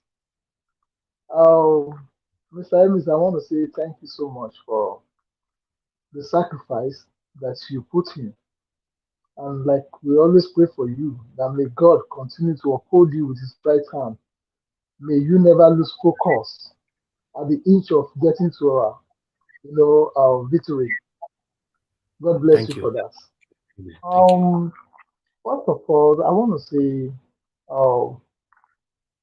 I think right now, Mr. Peter Obi is one of the wiser, intelligent person I've ever come across.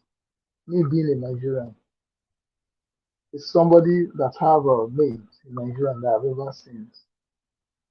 And like he said, he's gonna be a Nigerian president because like there's a saying that great Nelson Mandela said. He said, if you are standing for something and on the way you change from your belief because you come across somebody, he said in the beginning, you aren't sure of what you are standing for. And if you check Mr. Peter Obi, he's always consistent in everything that he said, both body language and what he believes, or the faith that he has in bringing hope to the lost, tired Nigerian, to humiliating Nigerian, to suffering Nigerians that have already given up on what that country stands for. So be honest, I know a lot of people like me. In the beginning, after Obasanjo, I I lost faith in what is called Nigerian politics. I don't follow them. I don't even care about how I already have it in my mind that anything Nigerian politics is a dirty game. But to the glory of God, Peter Obi come out with a narrative that Nigerian can still be better. Nigerian can still be great again. And that's why a lot of us choose to do what? To get the confidence that we have already lost back on our Nigerian and our politics. And we also have that belief that Nigerian can still be taken back from these satanic people. And that is why we continue in our own aspects that we can do. To be honest, it's not easy. Just like he said, it's not going to be easy for this, for the power to be taken from these people. Just that the way he's going about his own is following the laws of the land. Like I said yesterday, that when there is no law, there's no transgression. But it now look as if that is what these our evil people want to be playing, that Nigeria doesn't have a law. That's why every one of them evil, that they can go to the extent of doing what they like, that nobody can question them, nobody can, nobody can attack them, no, zero. But they've forgotten that the land has a law, which is our constitution. You understand? And that is why this is their narrative that they are claiming that when there's no law, there is a law in the land. It's just that they are being satanic and demonic, and that is why they want to sell the narrative to us that there is no law in the land. But whether they like it or not, the laws of the land will be stand. Like this, like the Bible says, it says when the righteous rule, the people rejoice. But when the evil man rules, people mourn and cry. And it's been obvious that every one of us, the sincere Nigerian, are seeing that these people are evil. That's why a lot of people are mourning and crying. Like Mr. Elvis, I like what you said concerning not being tribalistic on this platform, because these are the narrative that they've been selling to us. And I keep telling them, these people that they are bringing tribal bigotry and the religious aspect of it, I'm asking well meaningful Nigerian questions. When you see these people in their occultic meeting, they don't discriminate. They don't say you are Muslim, you are Christians. They laugh together, they eat together, they do this occultic meeting together. But because of a lot of people have not been sensitized, a lot of people are also been deceived by them, and that is why a lot of people are being how will I use it? Which is, a lot of people have been brainwashed, and that is why they continue to following them with this bigotry and this tribalism war, this religious aspect of it. Because if you check all of them in this their meeting, their evil meeting probably, we can see Igbo man there, we can see the Hausa man there, we can see Yoruba man there, we can see Akabo man there. Those people don't discriminate them. It's not left for our Nigeria, we Nigerians, we were meaningful one that we want the country to be great. And bullshit whatever things that they want to say to us. Let the love that we have for our country, let it generalize in our minds so that we will not be carried away by what they are playing to us. And that is why a well meaningful Nigerian like Mr. Elvis and so prominent Nigerians believe on this mandate. And this mandate will be taken back, whether they like it or not. And I want to encourage all obedient families never to relent, never to lose hope, let us control, even though there's a reality that, okay, we cannot trust our judiciary. But I know by the grace of God, we're going to take our mandate. Thank you, sir. God bless you, my brother. I appreciate you. Thank you. God's power. Thank you so much. Guys, let me quickly pick at least 2 calls, because you guys said the other day I should carry callers along. So it's just that unfortunately callers don't know the right time to call. See somebody finish submission now, this is when calls supposed to come in, People will be calling me when somebody is talking. That's the thing that I don't understand. Meanwhile, let me call on the next person. You must know the right time to call. If you are watching us like 10 minutes backwards, you can never know the right time to call to this broadcast.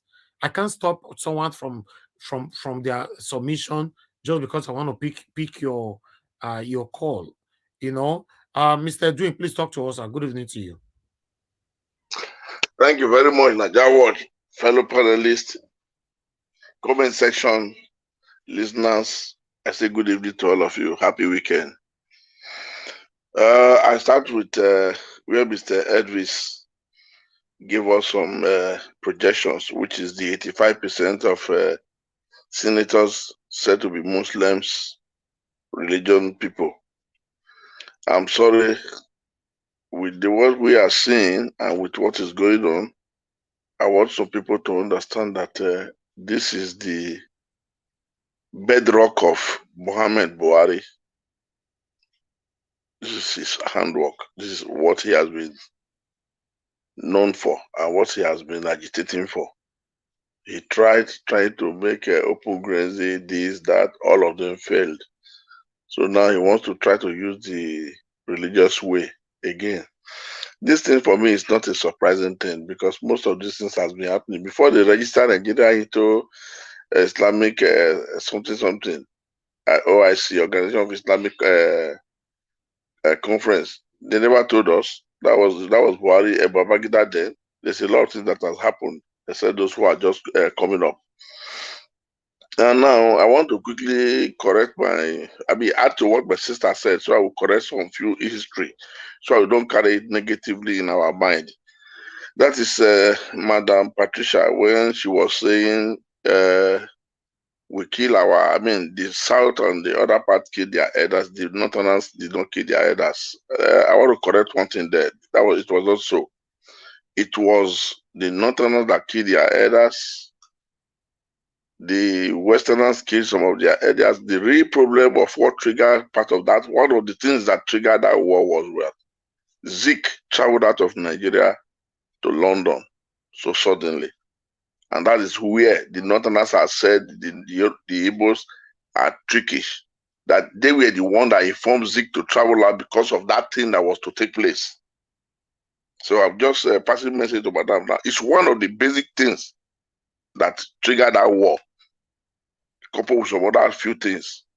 And Zik also was betrayed because Zik was very intelligent. They discovered it. The British people now told the Northerners, if this man becomes your president or is in the system, they will have problem. So what you do is they would not have to now bring Zik into business.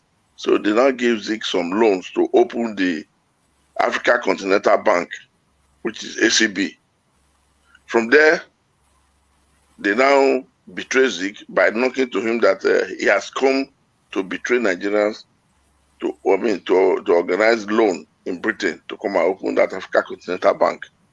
That's where Zik start to have his setback. And the British people, they did that purposely just to push Zik out of the ruling class that would dominate Nigeria politics at then. And then they now see Awolowo was another man who was not ready to compromise. He was not ready to play game. And then, let me finish, madam. And then they now also, I'm just picking few. I'm not going into the history.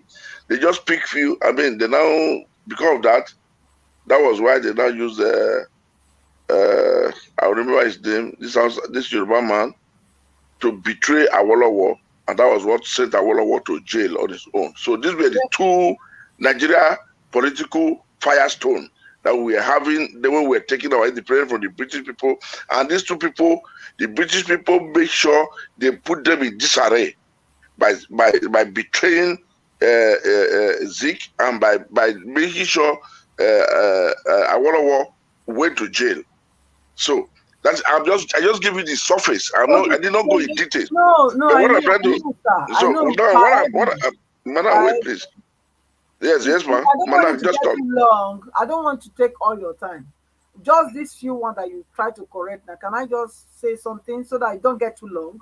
So that it's no problem, madam. It's okay. So what I'm trying to say is, I think you're missing. I didn't say we killed our people. I didn't say that. Number one, I said they killed our people. They killed our leaders. That's what I said. Number one. Are you aware of anybody called Okotiebo? Why not? Okay, who was he? Okotiebo was the one representing the Urobo people, Urobo Shakiri people, and he was also a betrayer. But then wait, now he was a finance minister. He was a finance minister. Thank you, my brother. Yeah, he was also one of those. Killed? Madam, tomorrow nobody see the corpse of Okotiebo. No, he was killed during the coup. Now he was killed with the coup. Nobody buried Okotiebo. Nobody. Listen, madam. The grave of Okotiebo dug for himself to be buried. Till tomorrow is lying down in the They dragged him behind. So they drag. This is what I'm saying. I said it was dragged. So what I'm saying. I said it immediately. I said it was dragged. The corpse was not found because they dragged him. That's how, and they killed everyone in the South that was associated with him. You know, leaders raise leaders, isn't it? Okay, the word K is getting too used now, please. It's okay. Please. Thank you very much. Now, madam, let us go forward. Can I ask for my own knowledge? Can I ask for my own knowledge? That word K, please, let's stop it. It's okay. Can I ask for my own? Oga Edwin, can I please ask for my own knowledge? Yes, ma'am. So who pied them? Who pied them? Most of them were the military boys. And the military are largely northerners? No. I mean, Aguirosi was then the head of state. Okay. Let's be specific. Yes, even my own. It was seen as a northern. It was a northern coup. The first coup was seen as the first coup was an Igbo coup. According to them, Igbo targeted the northerners. Then the northerners retaliated. Look, Nigeria has happened to me. Nobody can tell me my story. So can you not see that all this? The northerners did coup, the Igbos did coup. Can you not see that there is a foreign hand in it, instigating all this? Madam, let me tell you, the real thing was this. They were coming up with this corruption that we are all crying for today. So they sat, the young military boys, these hot boys, they all sat down and said, we will get rid of all these people, no matter where you are from. If you are my brother, if I'm to take you, I will go and take you. So they now agreed to pick up all those that was now coming into the system with corruption. But when they now agreed and the way they carried out that execution, some of them did not do their job. So let's cut it short like that. Because we know where that betrayal came from. Wait now. So some of them did not do their job. So that was the beginning of where Nigeria, I trust you, I don't trust you, started. Okay, madam? Please, have you seen this interview by Ahmadu Bello when he was speaking to a white man saying Northerners cannot trust the Igbo, but they can manage with the Yoruba. They now asked him, why do you have more we have more Igbos in the ministry in the ministry?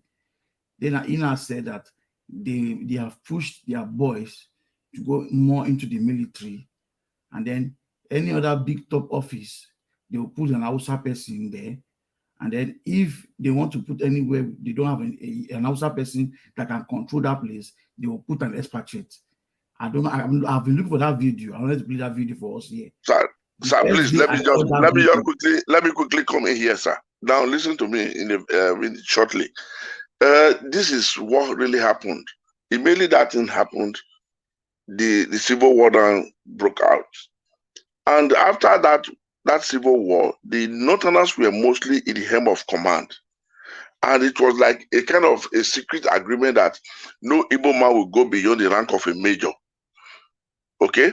So most of them, they were not aligned to any Igbo man that goes beyond the rank of a major knows he has a Northern blood, a kind of either the father. Like a very good example, Ike Wanchuku, the mother is an Hausa woman, but most people don't know.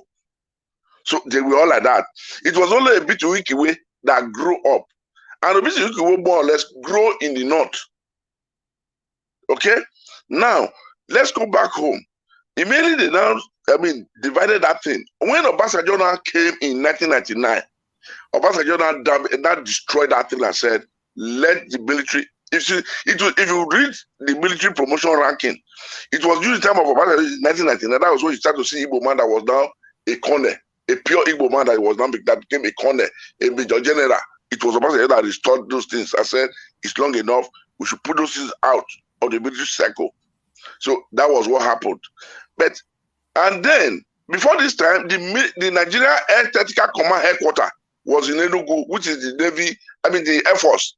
So they removed that thing. The Northerners now removed that thing. The military, the Northerners, they now removed that thing and took it to Kaduna. One of us said, no. This thing we said we should spread it evenly among all the contact points of Nigeria.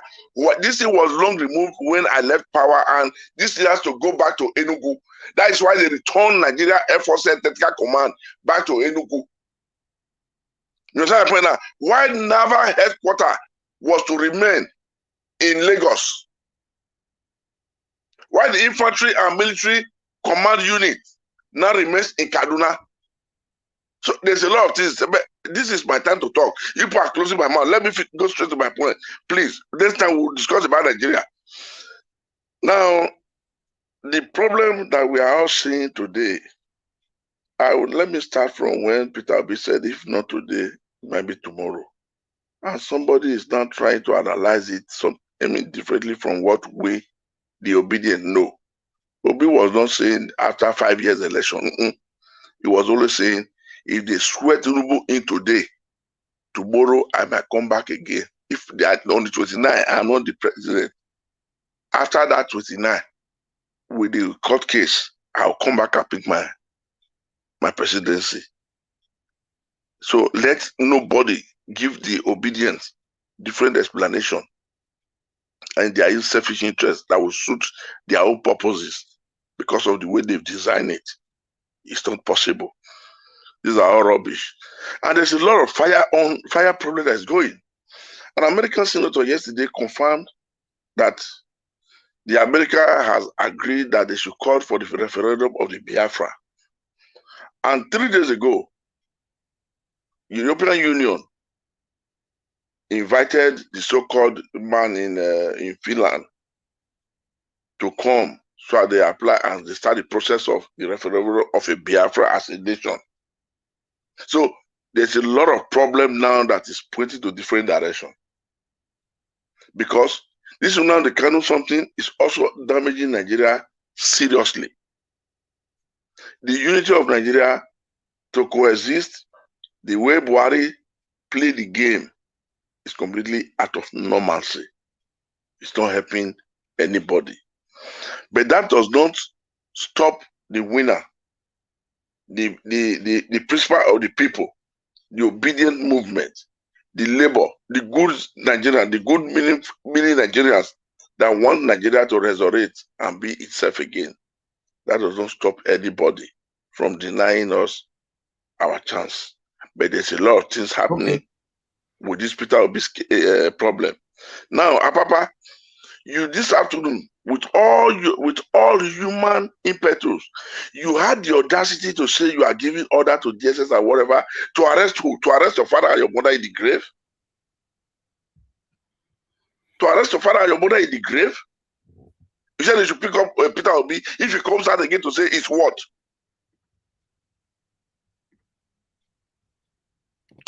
But you see, most of you always bite beyond, more than what you can chew. But at the end of the way, they don't tell you to slow, like to swallow. It then becomes a problem for you. I pity you.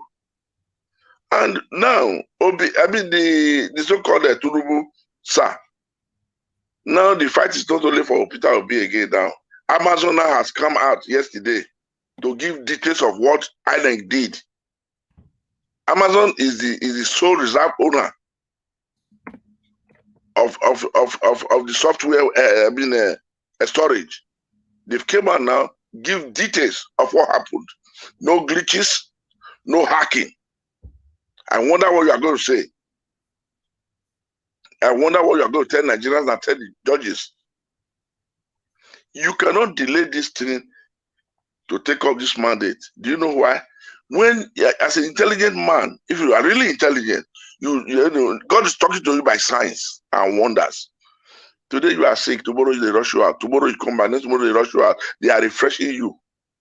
At the end of the day, don't you know God is telling you, leave my people and let my people go. Leave my people alone. This is the significance of what you are hearing.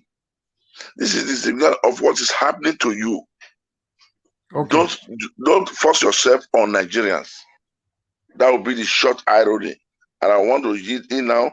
Then later I will come to lithium, Elon, Mouse, and so on. So that we can discuss a lot of few other things. But one day, my chairman, Elvis, you are doing more than enough. I don't want this thing to finish tomorrow, please, sir. If you want it, I can forward it to you this night. The statement from Shetima is 4 minutes and so few seconds No. interview. That statement, sir, I know what you're talking about. It's not verified. It's not a video. It's an audio. Anybody can say audio is doctored. So we don't play that here. I'm sorry. I know what you're talking about. If it's a video and his face was shown when he was interviewed, not on the circulated audio, anybody can put anything together right now. Despite that I'm against them, doesn't mean I should bring false But news. this thing has been asked since 10 months ago. It's not even Yes, this of time. course. More than a year ago, it came out. Yeah, but but the word is so inhuman and so unfriendly. That's why. I know. I listen to it. Nobody can I agree with you. Let's leave it like that. Yes. Thank you. So thank you very much. So let the next person take the stage so that I don't disturb and delay. Thank you very much, sir. Yes, sir. All right. I would like to call on the next person right now, which is Amashola. Amashola, thanks for joining us. Good evening to you. Please talk to us. Okay, please hold on, Amashola. Somebody, let me pick this call. I'm sorry. Okay. Hello. Thank you very much for calling in. Please, your name and where you're calling us from. Hello, Mr. Najawa. Thank you, sir. Good evening, everyone. Good evening. God bless you. I appreciate you picking my call this afternoon. I can imagine how many people call at the same time. So God bless you. Yes, I want to say that indeed God knows what you're doing here, and then God knows the importance of what you're doing. And that's why He has given you the wisdom to coordinate this kind of forum. Because I see the kind of wisdom, that you exhibit here. It's a great one. So we thank God for your life. But having said that, I want to make a comment in one or two videos that you show. First, about the comment made by Pitobi. Yes, that comment people misunderstood is understandable. I'm not surprised because even his words now, the aberration called himself the president we have now, people don't value his word no more. When people do this like this, let him even write something. So they are going to look at it, do the stethoscope and everything, place it on the machine. So we understand that is important for now. So what I understand that to be is that the man was simply assuring us, the obedient, that indeed he is not giving up this fight. The fight continues. Of course, it's expected that it's going to be a tough one, just like we see. But this fight is not giving up, encouraging us not to give up, that he's going to fight it to the logical conclusion, and we are going to be victorious. And even sending message to the APC and these evil people that look, in case you think that he's going to back up, let the day come and it will be no more. That sending the message that it's not going to happen. That is what I understand that message to be. But whatever thing that interpretation people give to it, where we understand. But for we obedient, we will continue to tell them what they don't know. So as a person, I must honestly say that I may not like the words, they use, you understand? But we must understand that Peter is a human being. He's not a spirit. He's highly intelligent personality that we all respect. But he's not a spirit. He made some mistake. I'm very sure that he will even look at that word now and feel like, I should not have said it in this manner. Because there are many unintelligent. We are talking to masses. That who will think that, yes, Well, he said he must be a president. Let's see, 1921. People, different interpretation. But that is by the way.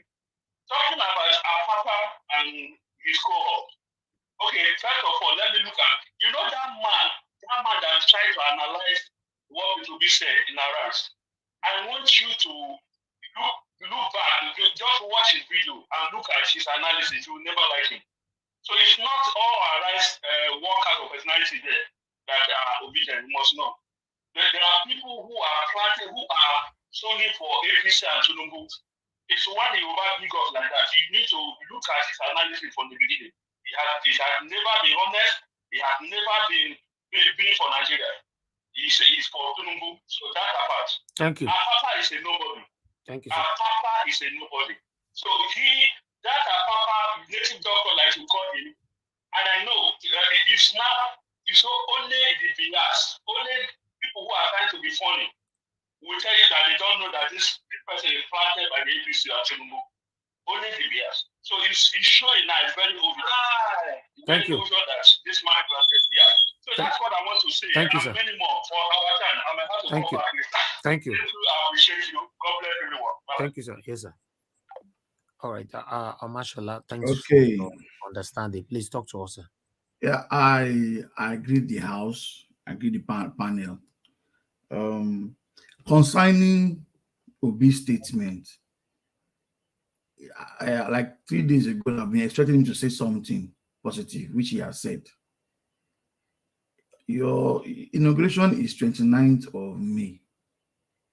A man has said, I have won this election and is a must. I will rule Nigeria one day. Tomorrow, after 29, tomorrow can be is 31st, 30th, 31st is still there. We have December, we have October. When a man talks like that, he cannot tell you that he has dreamt or have seen something. He's trying to tell everybody that we won this election, we should be patient, everything is still in court. All I know is I will be your president. That is enough to assure every Nigerian that this man is still fighting on. The APC camp, they have been pushing all the ideas to make sure that they dampen everybody's spirit. Now, a man has said, yes, I'm assuring my people I am coming tomorrow. I think I sent a message on a few days. I said, Obi is coming. He has said it again. I am coming. One day, I will rule Nigeria. It could be in a week. It could be in 2 months. It could be a year. It could be six months. But the major thing now is the man has given us assurance that I am not backing out. I am going to rule you people, no matter what they are saying in the media. Now for Tinubu, that is like a NEPA now, on and off from Nigeria. When he feels like coming, he comes. When he feels like going, he goes. I have a very strong feeling the man does not even understand what might happen to him. So he's using his health to just stay out of the country. This week, he's supposed to be coming back for the court case, which I know he will not be around. We just pray that the judiciary will just do the right thing. Then concerning the northern people, these things the northern elders have been doing was done some years back and it's still going on. I think that reduced in south. I've seen where you have elders ruling a particular community and Chevron comes and makes an agreement with a community, tells them, okay, Chevron, I will pay any labor staff 200,000 for salary. Your leader that is representing you, I'm going to mention somebody's name now. Your leader that is representing you goes in that meeting and agrees at 200,000 for your salary. And then he comes back to the village and tells you, Chevron has agreed to pay you 80,000. Because the common people were not in the meeting, they are happy because they have not even seen such money. And then you employ multitude of youths when they were building excavers. You collected money from government, which are paying people. That's what they did. But by the time people got to know all these things and then went to Abuja to find out that it is even the oil money that you are getting from our village is what they are doing to develop in Abuja. That's the reason they rise all these Tompolo boys and all that coming in and disturbing the government. Same thing is what they are doing in the north. They are suppressing the northern youth not to know what is coming out of their place. They don't want to give them education. They give them light. And anyone that is brilliant amongst them is taken away, giving scholarship and taken abroad to school. When he comes back, he's taken to an NPC. That is what's happening. Any northern guy that is very brilliant amongst the poor, that I know that will give them problem, they will just take him and take him away. Go to school abroad. When you finish, you bring you back. They'll put you in an NPC. Whether you know what you're doing or you don't know, you are in an NPC, you are giving fast salary. That is what they are using to suppressing them. And for that to stop, it is we, the Southerners, that need to tell them the truth and let them know what's going on. Because natural resources that are getting from the north now, I think the new set of raw materials for the next world now is for the batteries.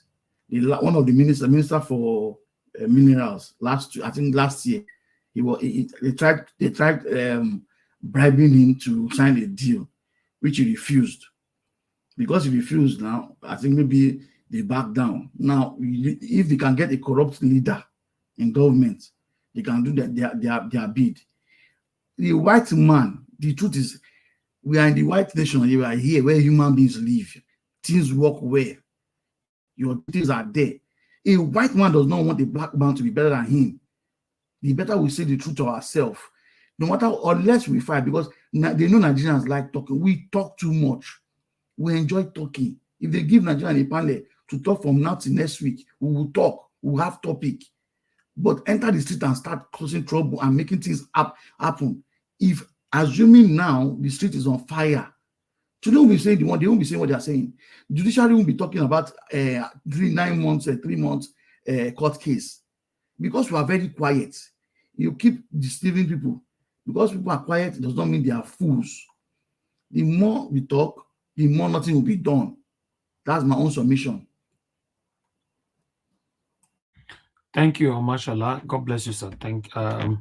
Yeah, I think Nigerian youth are a bit quiet now because many of them are following the instruction by Mr. Peter Obi. But the other way around, like I've always said, if you are expecting Mr. Peter Obi to come outside to say, guys, make una go block road, he will never do that. Yes, Peter Obi to come out to say, go protest, he will never do that. So we're talking about our future here. So it's up to especially Nigerians that are based in Nigeria. So it's up to them. Thank you very much for your submission. Let me pick this call quickly. Love of God is my strength. Thanks, madam, for calling in. Please talk to us. Good evening to you. Yeah, thank you. Thank you. Good evening, everyone. Good evening, everyone. Thank you. Go ahead. I just want to ask a question from everyone on the panel and in the comment section. Let us ask ourselves this question. Is it right? You see, there's one thing I don't like generalizing because I feel that everyone in Nigeria is suffering, whether you're in the north, whether you're in the south. There are some people from the north, they are really suffering and they are Fulanis. And even the Hausa people even suffer more. Even most of the position in high places are not given to the Hausa people. So it's not a particular people that I would say they are suffering. Because in this election that just went now, we have a lot of Fulani that work for Peter Obi and even the Hausa people. So I don't want to generalize. But let us look at it in this way. This is the question. Do you think it's right for a particular part of a country to be the one that they are using their resources the way they like? I'm asking this question for everyone on the platform because if you go to my land where I come from in Nigeria, I'm in Nigeria, but I come from somewhere. All our land is not good. We cannot plant. We cannot do anything. I'm Urubo. the Shekiri, the Joe, we are suffering. Even the Benin people, all of us, we are the same.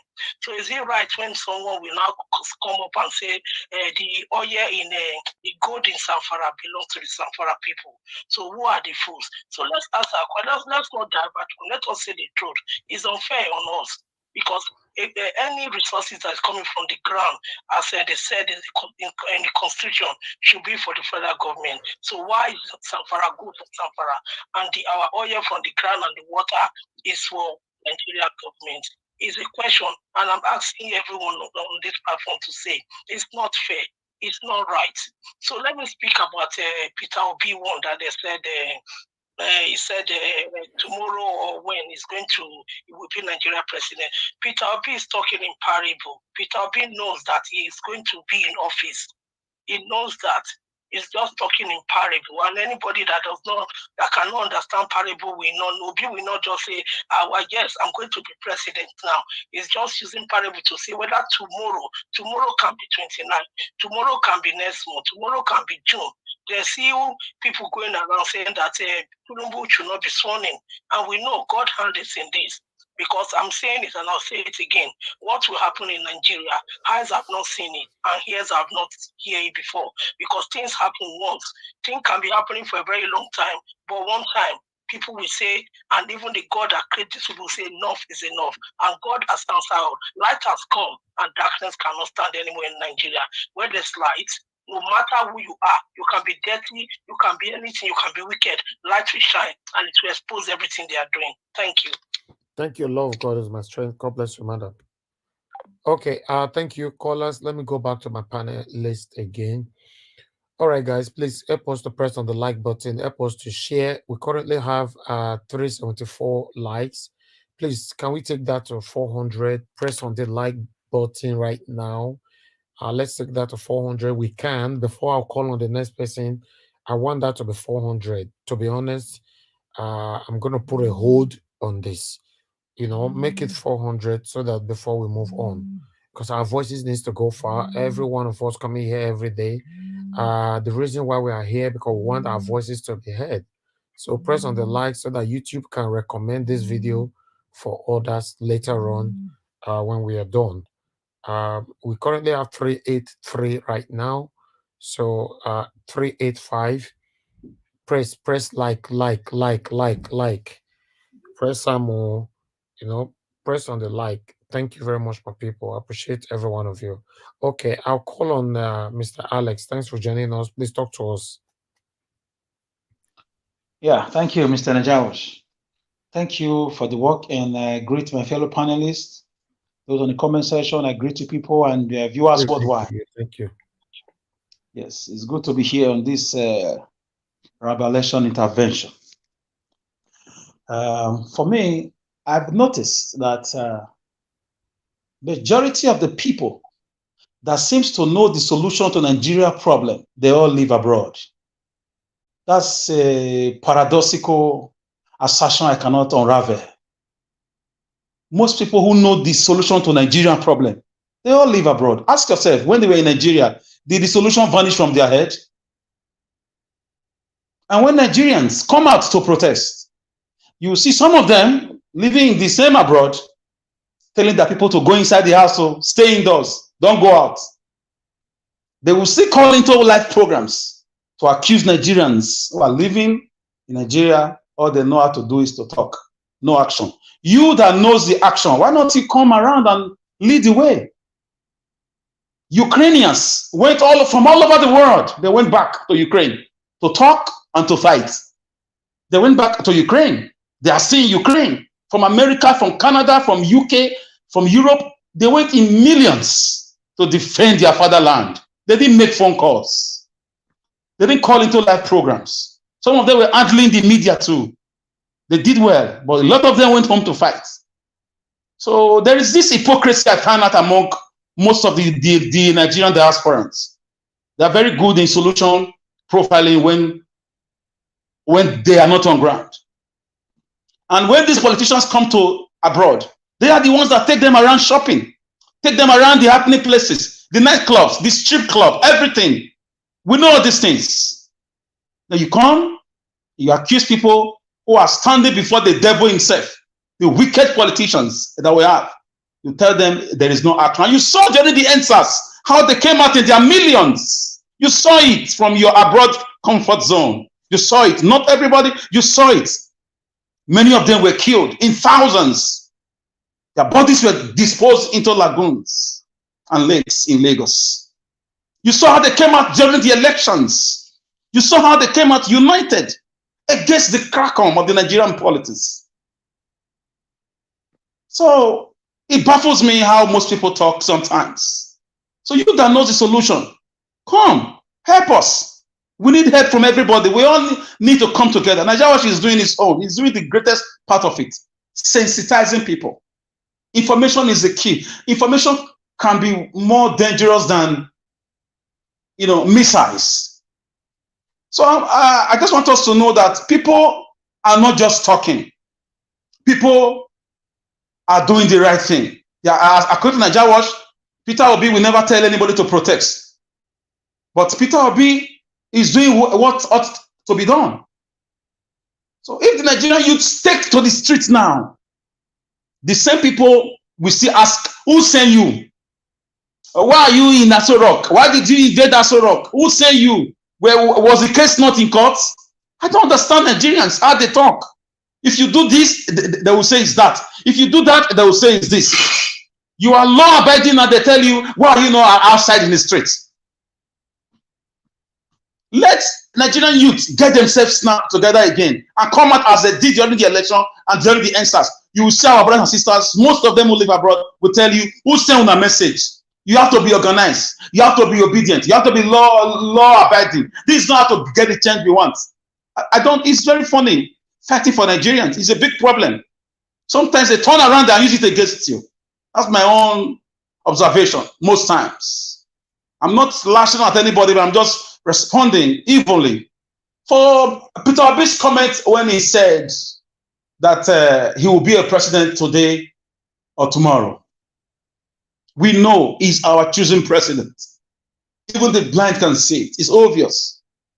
The problem is this. The election activities showed us that Nigeria is not one. And Nigeria has never been one. And Nigeria will never be one. The coup d'etat that we are arguing about, the Igbos did the coup, the Northerners did the coup. Why can't we forget about that? Why the ethnic profiling? Why are the Northern leaders bent on making sure the country do not stand on its feet? If they were only punishing the Igbos now, okay, I will say, okay, maybe Sokoto is like Dubai, Kanu is like, Qatar, or Kaduna is like Miami. I'll be so okay. They are developing their side. They are still angry over the war because it was like a tribal war, allegedly. But the so-called religious power and political power they've imposed on Nigerians, they are still dirty in their side. They are still underdeveloped. They are still wicked. They are still backward.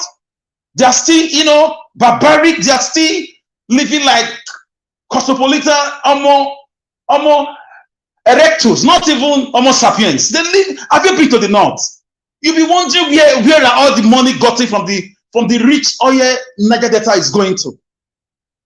The poverty there is palpable. So I don't know if the Quran read in Dubai or Saudi Arabia is different from the Quran our northern leaders, like the likes of El-Rufai, the likes of what's his name, Atiku, the likes of all those northern governors from 1999. What Quran are they reading? I don't understand. Do we have a different version of Quran or Islam leaders? Because leaders are building Dubai, they are building Saudi, they are building Qatar. If they were punishing the South, or the South is okay, no problem, we have to find a way to reach out to them, to forget about the past. But these guys are just wicked all around. They are wicked, they are satanic. There's nothing good to write home about them. Is this not what Ojukwu saw? We have to keep educating people. Because they took away history from our curriculum. in schools, in universities. They took away history at some point. Now they just brought it back. But you could saw it that there is a very devilish, satanic kind of Islamic message passed to these guys because they go to Mecca. Don't they see how beautiful Mecca is? They go to Medina. The same like the Saudis, like the Qataris, like the people from Oman. Beautiful countries, nice people. I don't talk about religion, but I'm just comparing. In politics, it's called herdic competition. So what is the satanism about? You are not developing the country. You are not developing your own side. People still sleep in the desert. They just have huts. So backward. So where is the wickedness coming from? We have to find a way to sit down and negotiate. Everybody got to go their way. If Obi do not get his mandate, I don't have a sister to give them to rape in the next 4 years. I don't have a family member to give them to kidnap in the next 4 years. I don't have a member of family that will be inside Abuja Kaduna train and it will be kidnapped. I will pay ransom of 100 million. I don't have that luxury of time and money to give. It's time. We are discussing the ancient Benin kingdom right now because we are not Fulanis and we are not Northerners. We are not Northern leaders. We are Edo people. We are Benin people, and we don't kill people. We don't invade lands. We don't kill. We don't destroy people. We don't take over their land. We are hospitable. We are educated. We are progressive. We are a kingdom. We've got an identity before Flora Shaw and Lord Lugard did their amalgamation rubbish.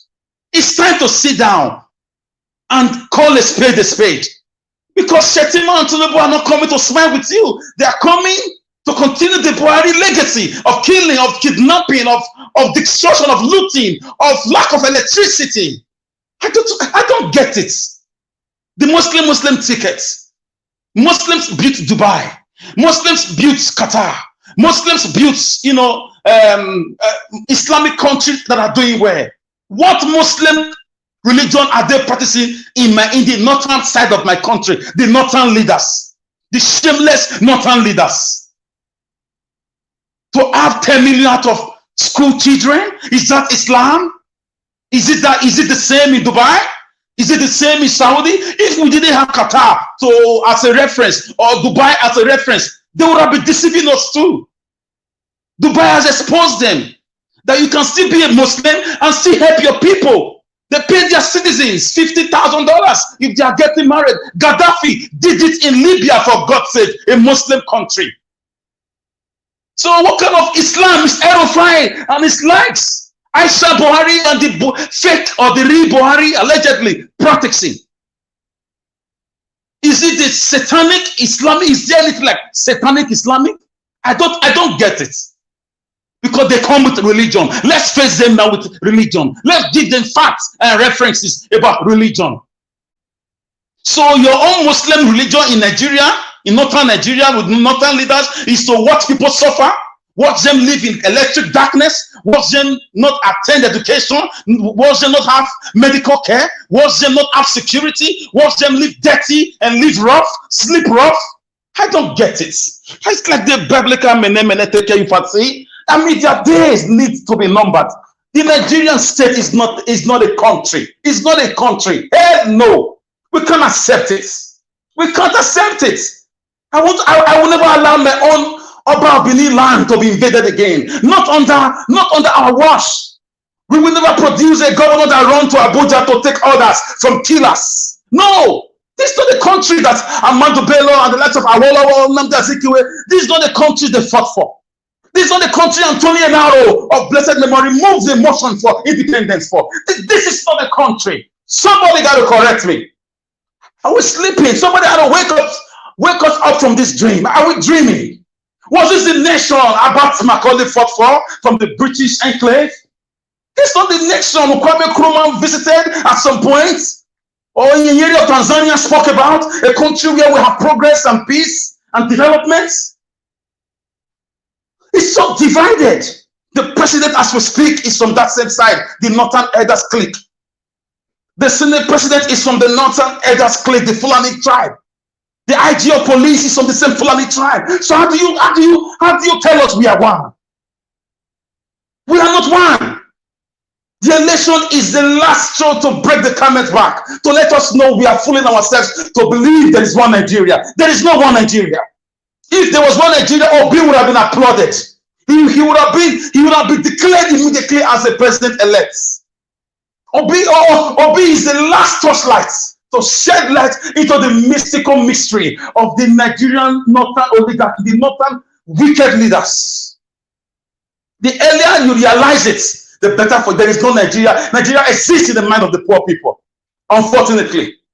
And some governors are conspirators. They are also accomplices in the Fulani agenda of killing people. So we don't have that luxury. Obi said that because he said what he said because he knows the truth. He knows about the civil war. He knows Ojuku's meeting with the leaders of thought about dividing the country and living peacefully as neighbors like Sweden and Denmark. He knows about the Fulani killings nationwide for the past 5 years. No single arrest. He knows about Deborah's death. He knows about the Abuja Kaduna train. He knows about animals stealing money all this while. Must you answer? Must you be Abubakar or Hassan or Muhammad or Akim to be in NNPC in spite of your qualification? And you say we are one? We are not one. We can't be one. I hope one day I find myself at the National Assembly to have these discussions with fellow senators or fellow House of Rep members about the country we are giving our children. This is not a country. It's like a battlefield. It's a battlesphere. Let's not deceive ourselves. We tell ourselves the truth. There is a clear agenda from the northern side of the leadership against the whole country, working with the British government. Buckingham Palace is not exonerated from this. We need to have an honest discussion as a nation. This is where Singapore started from. This is where China started. Honest discussion. This is where Rwanda started from. Honest discussion. What country are we giving our children? A country without medical facilities. Is that in Nigeria we as a member of OPEC, 7th largest oil producing country in the world. Angola just overtook Nigeria 3 days ago as the largest oil producing country in the whole of Africa. Gentlemen and ladies, this is not the country Anthony Enaro moved the motion for. If this is the country, our Oba Benin, those days would not have allowed it. It will not happen. So guys, the truth has to be said. Nigeria Watch is like a university. Before 1914, before invasion 1897, before they come together of the northern southern protectorates fraudulently, we had different kingdoms. And we want to go back to those kingdoms if Obi is not given his mandates. We want to go back. There is a kingdom of Denmark. There is a kingdom of Saudi Arabia. There is a kingdom of the British, the so-called United Kingdom. So we are the kingdom, different kingdoms. We must trace our roots, brothers and sisters. Let them kill themselves in the north with the northern leaders. If you want to come and live with us, we have South Sudan and Sudan. There are issues. At some point, peace will come. You can come in and take refuge. I don't understand. We are a country leaders. We just take joy in slaughtering their citizens. A country's leaders, we just take joy in invading churches, burning churches. For God's sake, we have a church in Dubai built by the Emirates, donated to the Catholic. What kind of Islamic radicalization do we have in Nigeria? Please take this message to Mr. Erufai, Aisha Buhari, Mr. Fake Ori Buhari. Take it to the Senate President. Take it to the IGO police. Take it to the Attorney General Malami. What kind of Islamic practice are you doing? What kind of Islamic practice do you have? Qatari and Muslims. How are they doing? How do they love their citizens? How do they build them street schools? How do they give them free medicals? How do they give them free loans? How do they give them free education? How do they give them, free job, equal opportunities? Is that a foreign Islam? I don't get it. I don't get it. Nigeria, thank you for your platform. Thank you for your daily education. We have to ask ourselves honest question. Are we one? How are we one? When the Portuguese in 1785 came to Benin Kingdom through the Gelegele Seaport, which ought to be a very strong tourist point if a reasonable governor comes to Edo State, because we've been producing thieves as governors in those states. They came through the Gelegele Seaport into Nigeria. The Portuguese, Benin called them Potoki. That was the Benin word for it. Was polluted from Portuguese to to Potoki because our people didn't speak English or Portuguese. They saw the development in the Benin Kingdom. They saw the hospitality. They saw the agriculture. They saw the prosperity. They saw the security. They saw the education. They saw they saw the army. They made friends. They came as explorers and they left as business friends. They exchanged ambassadors. A prince of the Portuguese kingdom came to Benin and spent 6 months learning the Benin traditional life. And the prince in Benin went to Portugal to become a monarch. I mean, a monastery, like a monk, to study Christianity. That is how great the great Benin kingdom was. The same about the Opobo kingdom. The same about the Oyo empire. A lot of empires. If they want to come and kill us again for the next 4 years with not giving obeying his mandates, they should get ready to arrest more Samuel Ekpa, more Nabikanu, more Sunday Igboho, because thousands are going to come up from different zones, because we can't live in a zoo. We are not in a zoo. We are a people with dignity, a people with respect, a people with intelligence, a people with world-class citizens who are doing amazing things worldwide. And I thank my Edo people who are pushing across the world for Edo Kingdom, Edo Nation. We are in that point because a government has sat down in Abuja to continue to mastermind, to continue to oversee the slaughtering of citizens. We saw it last 4 years. We saw it. If this is a nation to capital determined, to hell with your country, to hell with your one Nigerianness. A country where you are buying your currency with your currency. That is the most paradoxical activities I've seen in my life voyage. A country where governors just rule with impunity, with a total disdain for rule of law. It's not a country. There's no Nigeria. Cancel it from your head. It doesn't exist unless Obi gets his mandate. Justice will be served. Healing will take place. I'm sorry, guys. I didn't mean to take time like this. I'll drop it here. Ajawa, thank you. Thank you. Thank you very much, my brother, Mr. Alex. Thanks for your submission. May God bless you. Yes, in terms of those people that live abroad, you were saying, I will partially agree with you and also disagree with you. Yes, I understand we have some people abroad who talk, and try to drive people to go fall into trouble back home, but they can never come home to do anything. I understand. Yes, we have people like that. But the other way around as well, especially when we have a case in court right now. Today is Saturday. If I ask you now that I will pay for your petrol, you should drive your car out and drive around GROA. I bet you 30 lounges that you will go, you'll see Nigerian youth drinking and ETVCA with their pressing blue, because none of them care about what we're passing through right now. So this is one of the things that we're talking about. When people complain from abroad, these are the area they are looking. Because everybody thinks that we are joking. You are in Nigeria and you join this struggle all the time, but not everybody are like you. It's just few of you. We have few, some dedicated Nigerians that join us from Nigeria all the time. But if we have to look at it statistically, a lot of them don't even care anymore. Go to Instagram. That's when we know that they're already distracted. They're already distracted with something else already. So, to be honest, I do understand, but we have to say it how it is.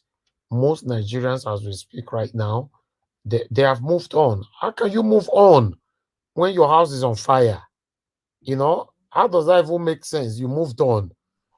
Somebody called me day before yesterday, for a business proposal, a discussion, although the person is my friend, but for the past 3-4 years, we have not talked. So I received that message on Instagram and now sent my number and he called me. Then the first thing, person would never talk for long now. The first thing you want to talk, how far now and all this, You know, see the way election go and all that. The first thing the person is telling me, I don't want to mention the gender, that's why I'm saying the person. Person tell me, say, yes, oh, we put all our effort for inside this whole thing. You know, at the end of the day, see what it can happen. So the thing don't tire person, make person just move on. This person forgotten that he called me. He called me because he want us make we do business together. You know, although it's a business, the same field in movie. Want us to do something together. But your first submission matters a lot. Either will discourage me or encourage me. But the way he talk from that beginning, say yes, oh, everybody don't move on. I beg. The things, since they don't take on for person, I'm going to wait till the next 4 years and all that. For me, I was disappointed, but I not let him know. So I did disappointed and all that. But I still let at the end, because okay, waiting you call me for, make we discuss them. We discuss them, send them my email, send everything to email, make I look and get back to you. To cut everything short. For me, that email don't come 2 hours. I never open us with the speak to. Till now, I know open that email. I deliberate, I know your yes. I know open them. Okay, can I say something? Yes, sir. You can't blame those people. I can say when you are in Nigeria, the atmosphere tends to change your mind and blame with the suffering. If they can only say, okay, take half or a quarter of Nigeria, let them stay where human beings live for 3 months and let them go back to Nigeria. Nigeria will be on fire. My brother, I understand. We abroad, now we don't see how things are done. They don't know. No, my brother. No. I disagree with you. The reason why I disagree with you, we were there abroad. We have choice not to even talk on this issue. And the people within Nigeria, they feel the pains past now. Okay, you know why I thought we are talking about this matter? Because your home is your home. You will go back there. That's the reason why we are all bothered. They tell you, say, person call me now for business proposal. Not be say this person they suffer or now person they do well. But you call me for business proposal. You know, waiting fire the bomb for your house. It won't pollute you, Mr. Evans. Exactly. We never finish waiting they pollute you, please. Let's go the speed. So it be as it get you know, please, I'm not generalizing. Not all Nigerians are not serious. A lot of them are very, very serious, but more of them right now are not. I say me fee pay for fuel money now. Go drive round. It's not Benin you day. It's not brother. Let's want to do that one for us. I bet you if you go to lounges, you go to 30, 29 of them. Our boys, I guess they did there now they do rubbish. And also, Mr. Sorry. You said what? No, I wanted to comment to the person that called in before, but finish first, and then I'll comment. All right, please, yeah. You understand? So, my people, we need to get serious because it's getting serious. To be honest, we need to get serious because it's getting serious. On the 17th and next week, right? Oraka come here the other day. People were seeing everything he was submitting here in one way, forgetting to listen to other side, of his contribution. He said something that this first decision should determine the action of Nigerians. Coming on follow, nothing say I just happy to the comment every day. Obi. My channel is built for so many things. It's built for so many things. We cannot be here that you take everybody for a fool. I'm not a fool. I'm not part of the gullible Nigerians. Once they make this first decision, Nigerians should take decision. Simple. If you don't like it, go sleep. Don't tell me how to think. Think your own, I think my own. Until they tire person now, clapping for them. You are still seeing some youth telling these people, my leader, my oga, my leader, for your selfish interest. Nigeria is going down the drain every blessed day. People can't afford food in a day in Nigeria anymore. Everything is getting worse. And I say, you know, the way for Peter B to tell them, I'm going to go protest, Abi. If you ask anyone, Peter B say, make we not talk. After all the 17, man, see what you now can't tell me. Maybe now Peter B say, we not talk. We like excuse for everything. The thing is something else, to be honest. It's so annoying. It's so annoying. I've put in everything into this journey. I want to see results. I'm not doing it for fun. I want to see results. To be all this. You ask Nigerian youth, say, what are you talking about? They'll be defending themselves. They always have a way to defend themselves. Go to lounges as I talk, and go ask them, why are you here? Upon fire is burning. Go say, I beg you. Man, me want to go die for Nigeria matter. My brother, I beg you, forget this. I think I will drop this one. They burn me from my chest, and I don't know whether I will come forget. I beg. You go continue. You must finish. Go ahead, madam. Yes, that person, the brother or one of our family member that called, and he was referring to what I said, that I said I am ready to go, even to die, you know, for this matter. And he said that nobody needs to die anymore. Everything will just work out. I want to let him know that, you know, Jesus came to die for the whole world. He paid already for the whole sins of the whole world. Yet, he still told his 12 disciples, way before he left, finally, after he was resurrected, before he left, he said, he told them what will happen to them, that they will still die.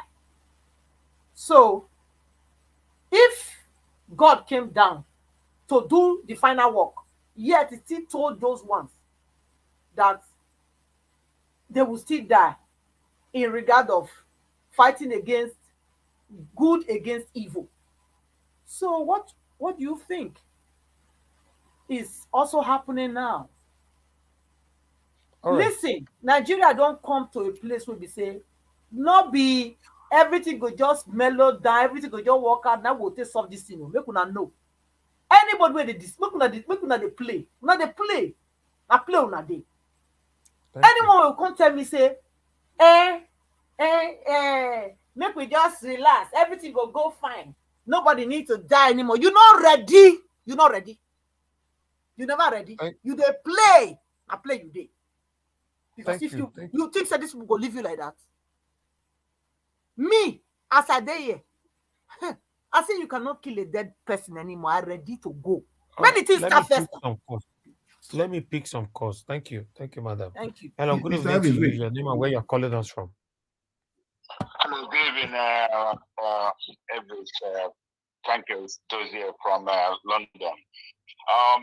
Thank you, Mr. Alex, for your wonderful submission. I'm going to ask you guys 2 questions or 3 questions. Alex, you're a fantastic man. Thank you for your political knowledge, and thank you for your unbiased mind. First, I want to ask you this question to all Nigerians. And you know, if they didn't discover oil, if oil was not discovered in Nigeria, do you think Nigeria would still be safe, would be one country by now? Long time ago, forgotten, my brother, long time. Exactly. That Nigeria will not be one country. That is the first thing. The second one is that whether Obi wants to be president or don't want to be president, can I ask Nigeria, considering what Igbos has gone through, or whatever the Igbos have gone through, Nigeria, do you know morally an Igbo man to rule Nigeria? Morally, if you look at your conscience, do you not think that Igbo man can be a president of Nigeria? Morally, we know Obi is qualified, and we know he legitimately won that election. Morally, do Nigeria not think the Fulani Caliphate, do not think morally they owe Igbo man to be a president of Nigeria? All right. That is our side.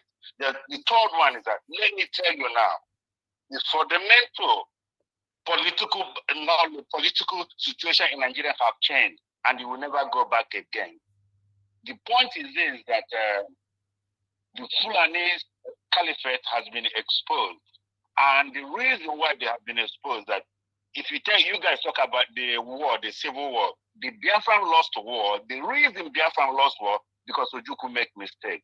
Because sometimes the thing you look upstairs, when you're looking upstairs, might be around the corner. And the reason why that Ojukwu did not put in alliance with our brothers, our South brother, like people from Edo or Old Bende State, like Cross River State, like people from Middle State, like people from Benue State. Okay, sir, you have 20 seconds.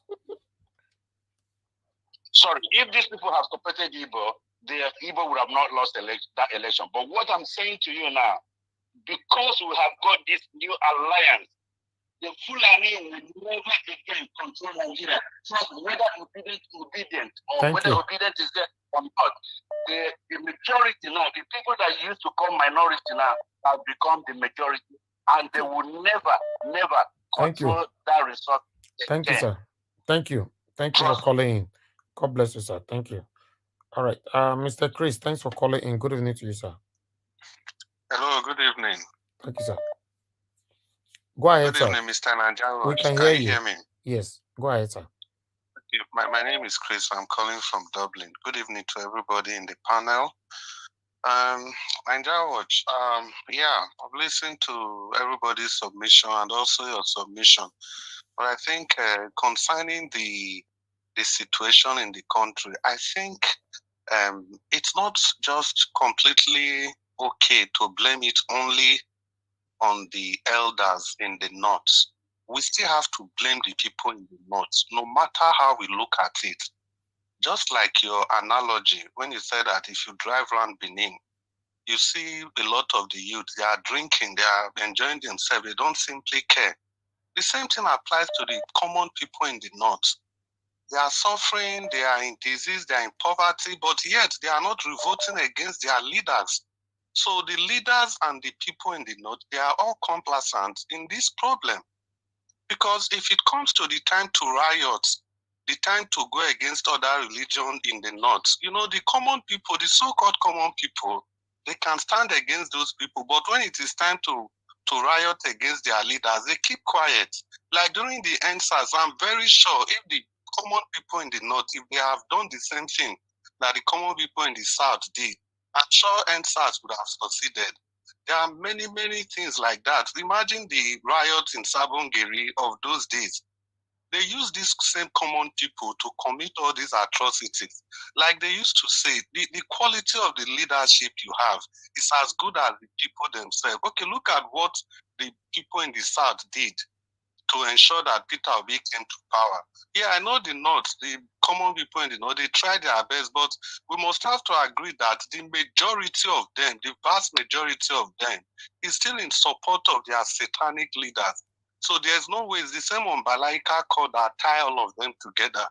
I don't think it's just completely okay to put all the blame on the leadership in the north, because if the majority of the common people, if they are not in agreement with what the leadership is doing, they would have risen up against their leaders.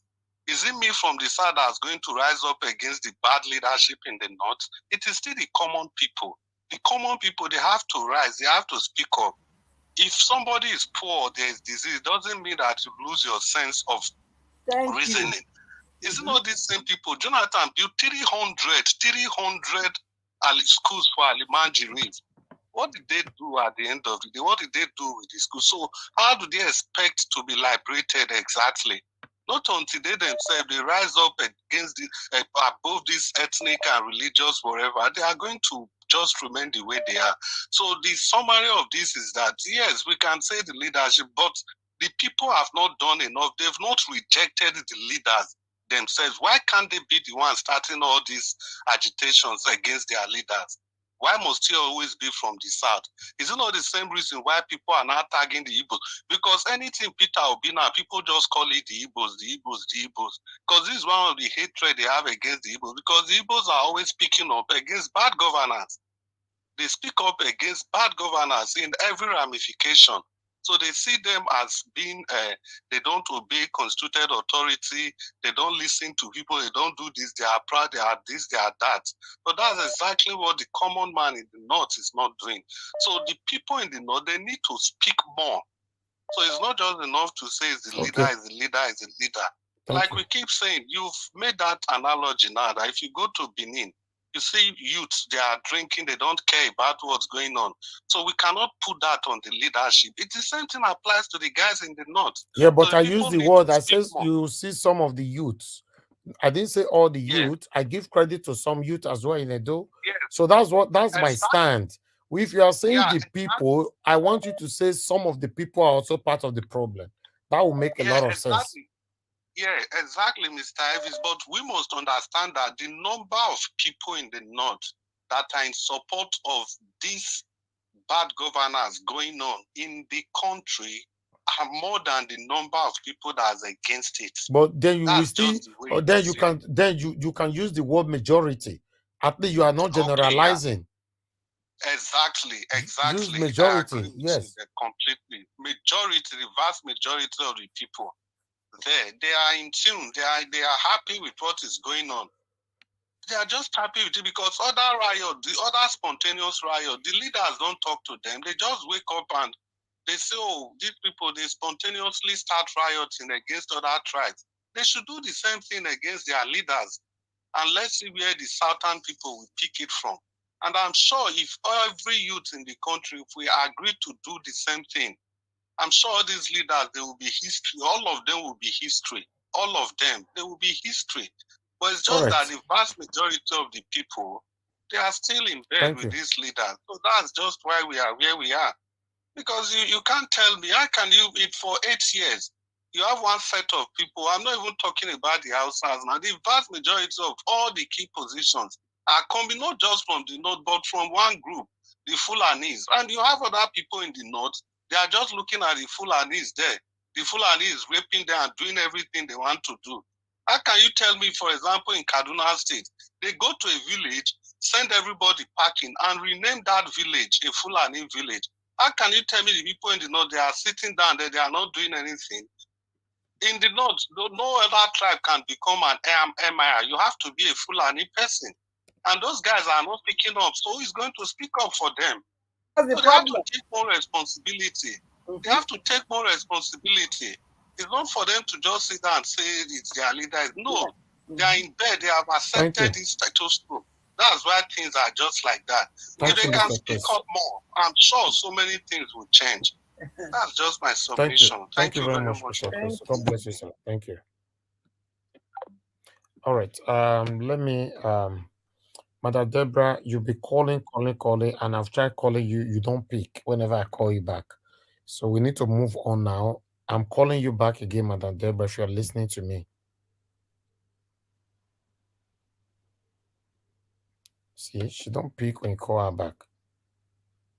Mr. Evans, please, I need some seconds. Hello, please. I'm on the phone, please. Thank you, Madam Deborah. Hello, please, good evening to you. Talk to us.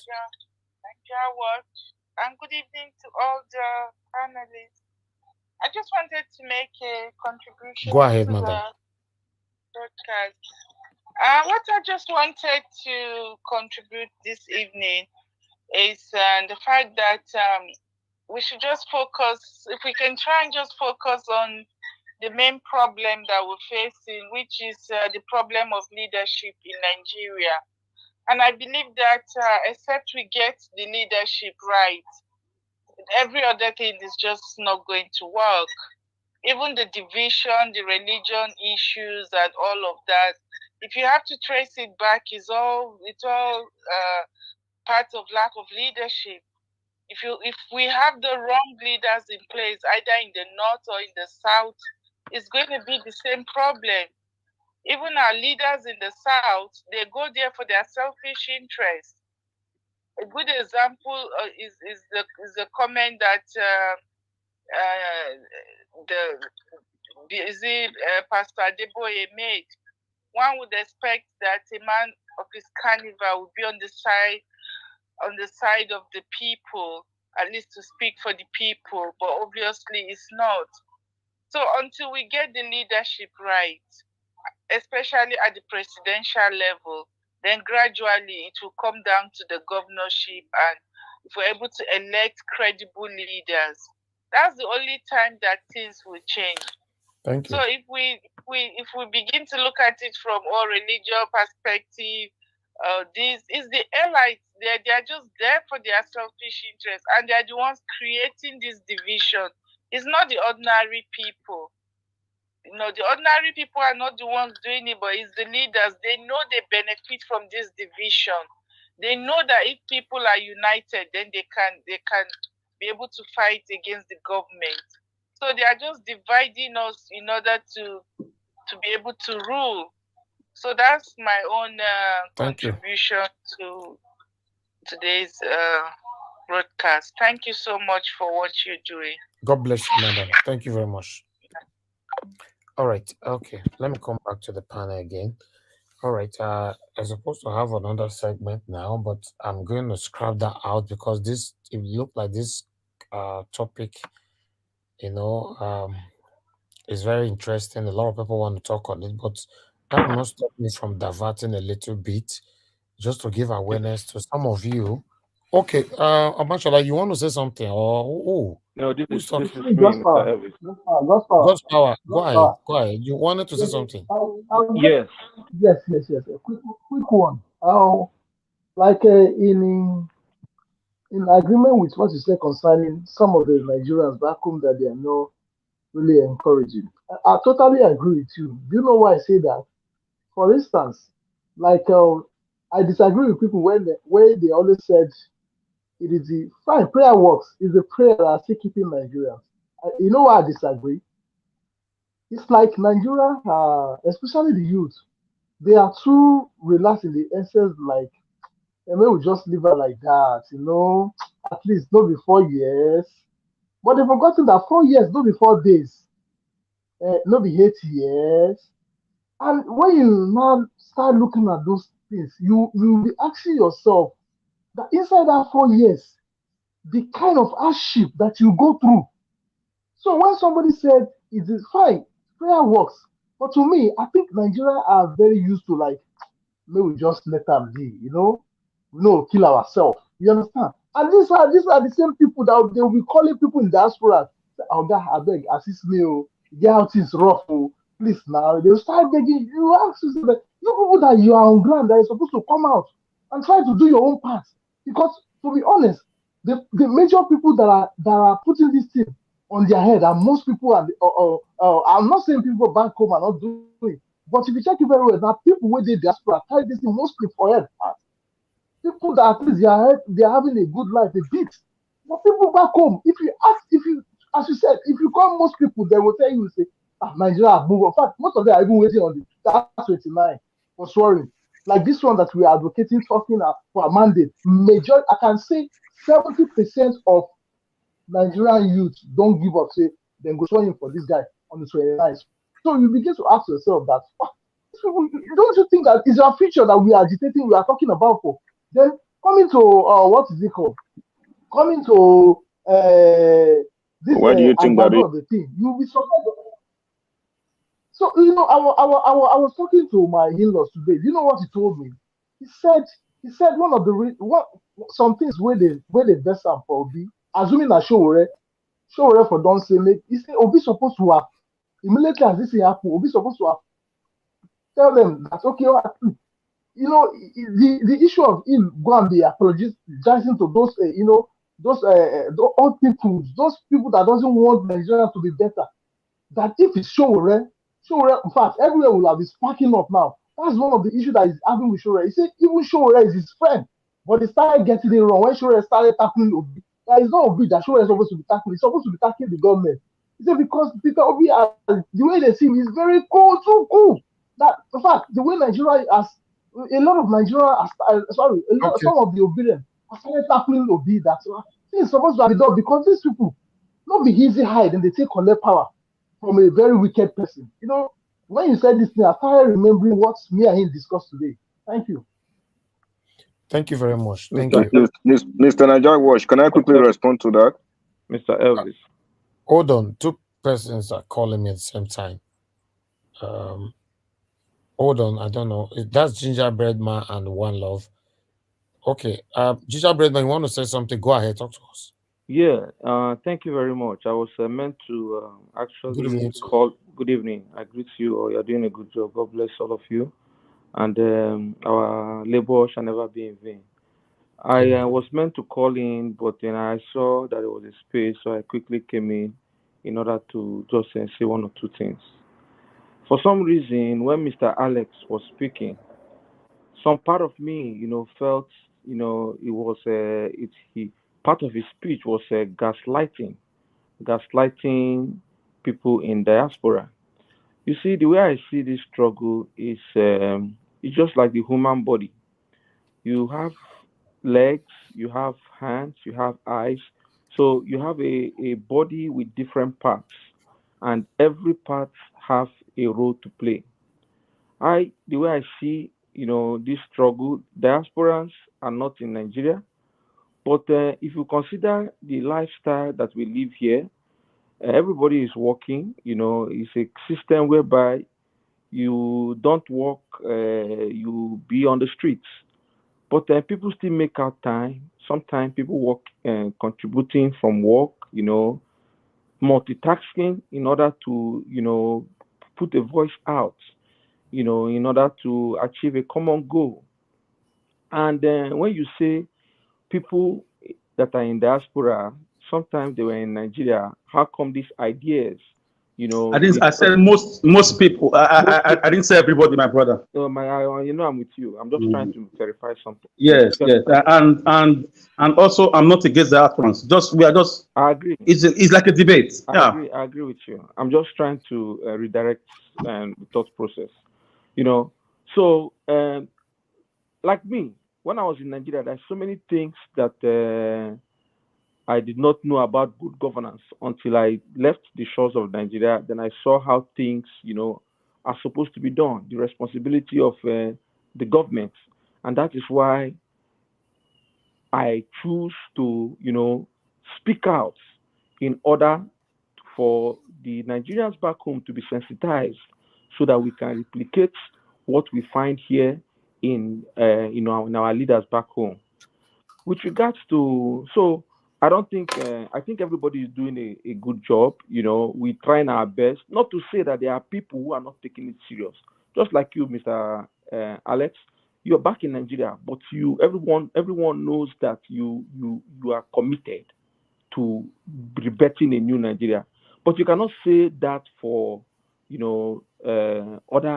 some other people back home. Some of them are they've moved on and then they've accepted the status quo. I can also say that for some Nigerians in God diaspora bless you, here, Gingerbread Man. as a matter of fact, some Nigerians in diaspora here, a lot of my friends, I don't take them serious again. Just because when I talk with you and I see that your body language is like business as usual, people that don't have interest in Nigeria, some Nigerians, once they've left the shores of Nigeria, they don't want to have anything to do with Nigeria. Talking about Nigeria to say that one, and you'll be discouraged. You will now ask yourself, why is it that what you are enjoying here, you cannot struggle so that your own country, where you come from, can begin to enjoy it? Let me give you an instance. People say Nnamdi Kanu is a British citizen. Why will British allow him to be in Nigeria? My brother, Nnamdi Kanu is a British citizen by naturalization. He's not a British citizen by birth, by where his parents came from. If Nnamdi Kanu was a British citizen by birth, he would not be in Nigerian detention, languishing. That is a very strong message to tell you that any Nigerian living outside the shores of Nigeria, no matter the passport you have, when the chips are down, my brother, you will know that you are not part of them. That is why we must continue to fight that our home country will become, as what is supposed to be. Nigeria in the 60s, my father-in-law used to tell me, in the 70s when he came to America, Naira was more than $1. But what is the situation now? So I think everyone is doing our best, and I don't want people to misjudge or misunderstand the language of Mr. P2B. I've not seen where he said that, but as for the fact that Nigeria Watch has presented it here, I trust that it is a verified source. But P2B is speaking in riddles. You can't be having people who have the guns, who have the knives, who have the power, and they are fighting you dirty, and you will tend to fight dirty. No, you will play with wisdom. So P2B spoke in parables. And if you can read between the lines, there is no way that Obi will succumb to a mandate that Nigerians have given to him. It happened in Anambra State. Even against all odds, Obi stood firm and made sure that the mandate of Anambarians, he took it and he delivered for them for 8 years. So lastly, my contribution is to the brother that said part of the North, why have they allowed the Fulani people to conquer them? I would say it's not the Northerners that are not Fulanis. They are also suffering the same, predicament like the rest of Nigeria. Let me tell you the reason why these people have continued to, it looks as if they are continuing to oppress us, is because they have fraudulently taken the guns and the bullets away from every other people and kept it within themselves. And that is why you go to the military, you go to the Air Force, you go to the Navy, you go to all the arms of security architecture. They are there. They are the ones that are topping those places. And if you go into the recruits, even into the infantry, most of them are their people. So until Nigerians stand up in two ways, which is number one, we're already doing it politically, getting involved and speaking out. The second way is when the chips are down, we will match them for weapon for weapon. That is how we will get our liberation. Thank you very much. Thank you. Gingerbread Man, thank you very much for your submission. God bless you. All right. Let me quickly go to One Love. You wanted to say something earlier on. Yes. Thank you for your submission now. Thank you. Yes, Mr. Najawash, thank you for everything that you do, doing this every day. Last time, I believe, I don't know, it was last month, I told you you've done more than Buhari and what he has done in 8 years. I wanted to respond a little bit to that what... one won't be like insult. Buhari ke. That means Buhari not do anything at all. No. Buhari just keep borrowing, and borrowing till the last 2 weeks of leaving office. Yes. It's crazy. Tired person, my brother. Go ahead. So to my the previous brother that spoke before, Gingerbread Man, you have talked about how people at home, it appears they are not too responsive to what is going on. See, at times we have to be neutral. We have to look at things from both angles. I'm not sure where you are residing, my brother, but I can guarantee you millions of Nigerians don't even have access to internet. They don't know what is going on. They can't even join us right now to debate and talk about what is going on in Nigerian politics and how we're going to fix our country. Sometimes you don't blame these guys.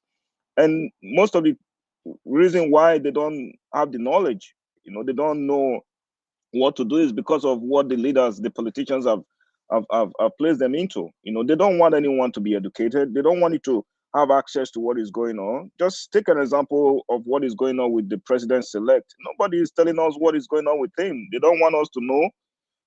They try to silence the voice of the people by making sure you don't get access to information. Alex says something about having an information is more like, is more dangerous than having a mixture.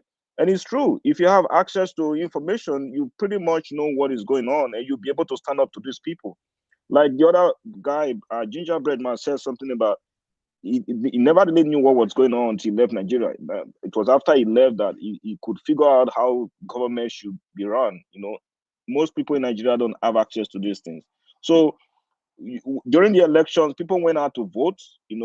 I personally called my dad, called my mom. I told them, do not get money from anyone. If they give you the money, don't even collect it.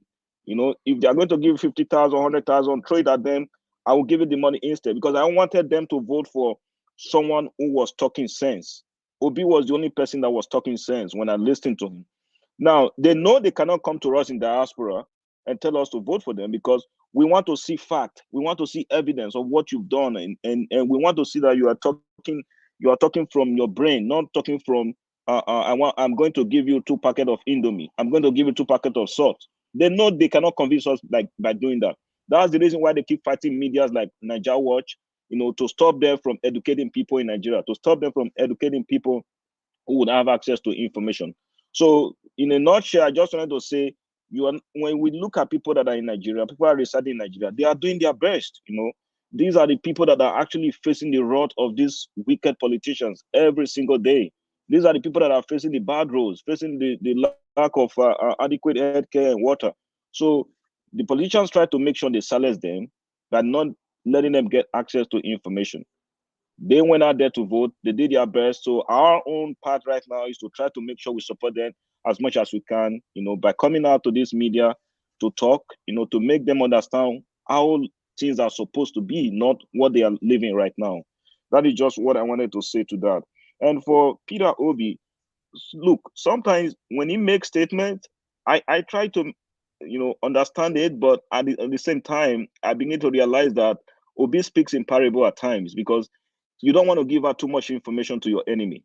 If he says that he's not president today, he might be president tomorrow. He's not telling us that he's going to wait till 2027. If he was going to do that, he wouldn't have been in court right now. So for me, I believe he's just trying to make sure he does not give out too much information. Now, you can see what is going on already. The enemies are being rattled. They are thinking, oh, maybe he's just going to forget about the case.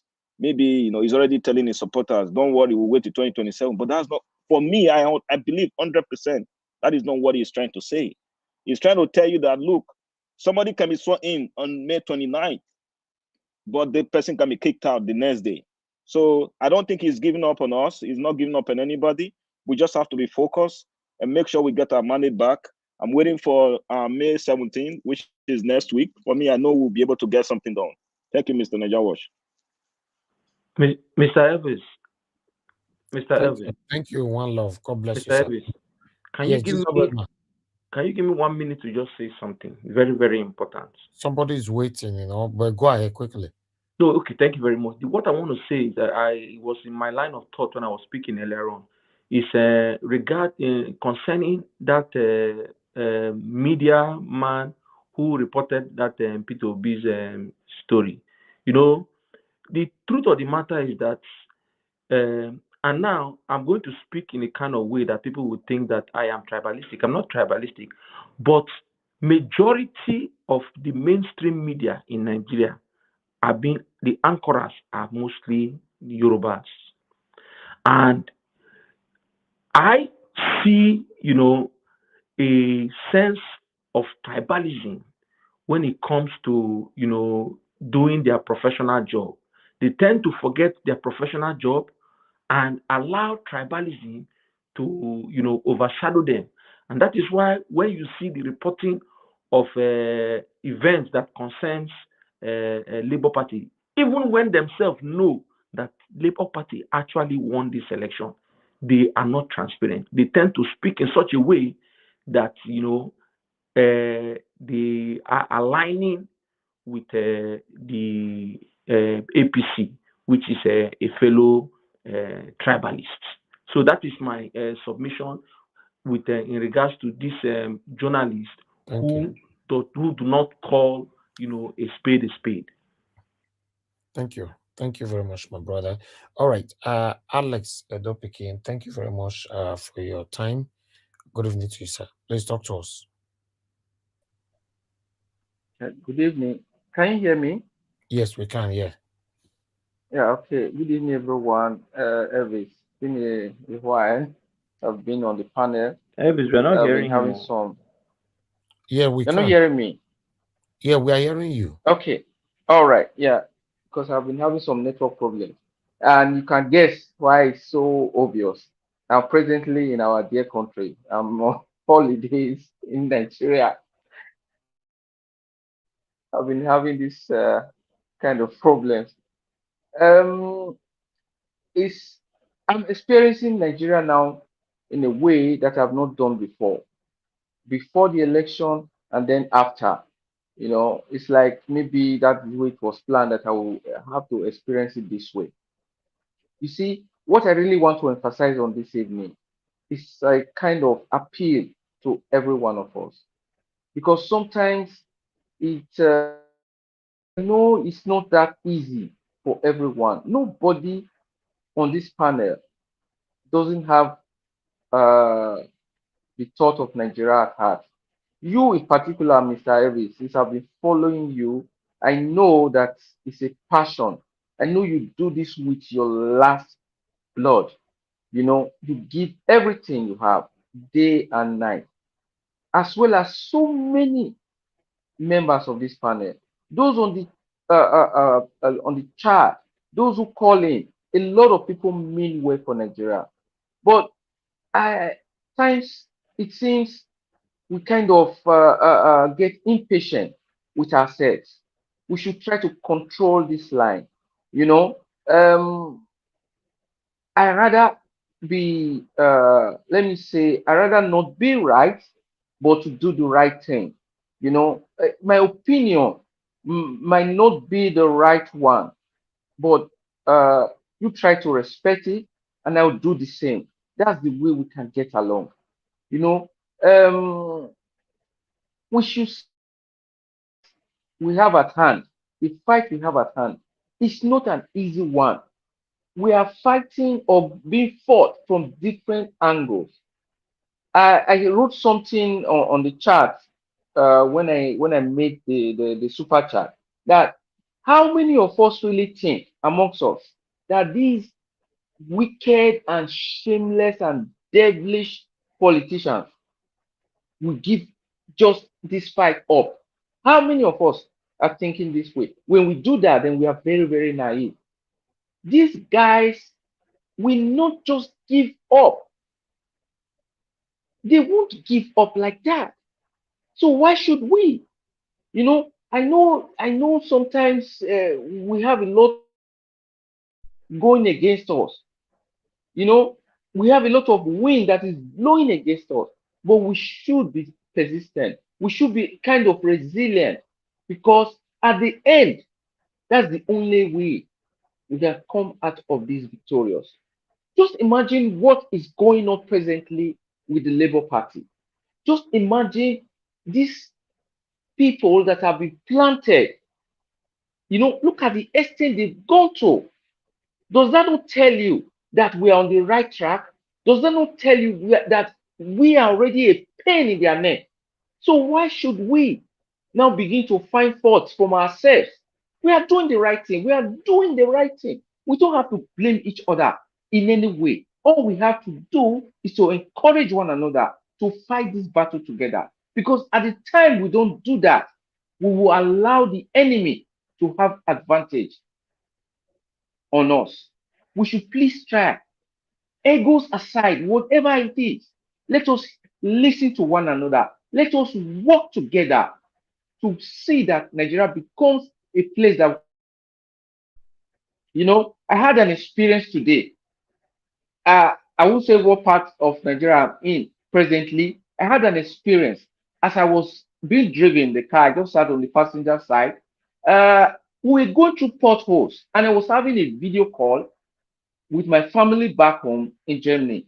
You know, my son said, "Dad, what's that? Why are you down and up?" You know, because he has never experienced that. I was telling him, because he said, "Why?" He said, "Are you on the road?"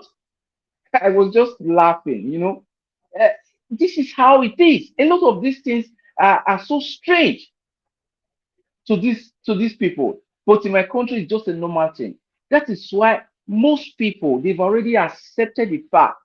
Most of them, that's just the truth, that what we go do now, it don't happen. Make we just leave everything for God hand. You know, these wicked people have pushed people to this extent that they lose their dignity, that they just give up. But we should not do that. We should still be pressing. We should do whatever we can, just like we did before the election and now after the election, because we'll be chanting that when it goes to court, or hope the judiciary will do the right thing. So when we do this kind of counter, you're right, you're wrong. No, no, no, no, no. Let us hope and believe that the judiciary will do the right thing. Because we all know that Obi won this election. And when this is now established, definitely the mandate will be restored. That is just my submission to everyone. Please keep on the good fight. And I know at the end, God is on our to overcome this hard time. Thank you very much. Thank you. Thank you very much, sir. Thank you. God bless you. All right.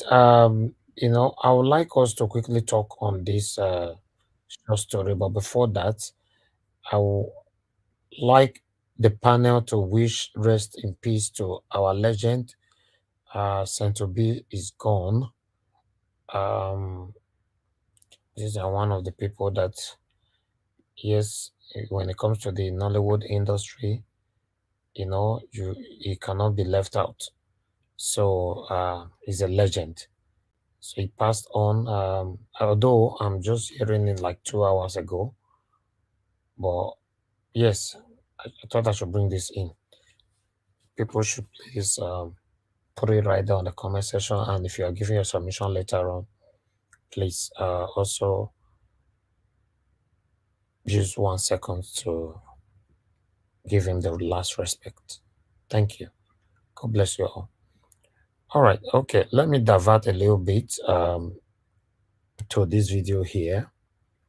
You know, a guy, Aboki man that actually we man use PG talk and we keep madam because say madam punish her on 1 or 2 things.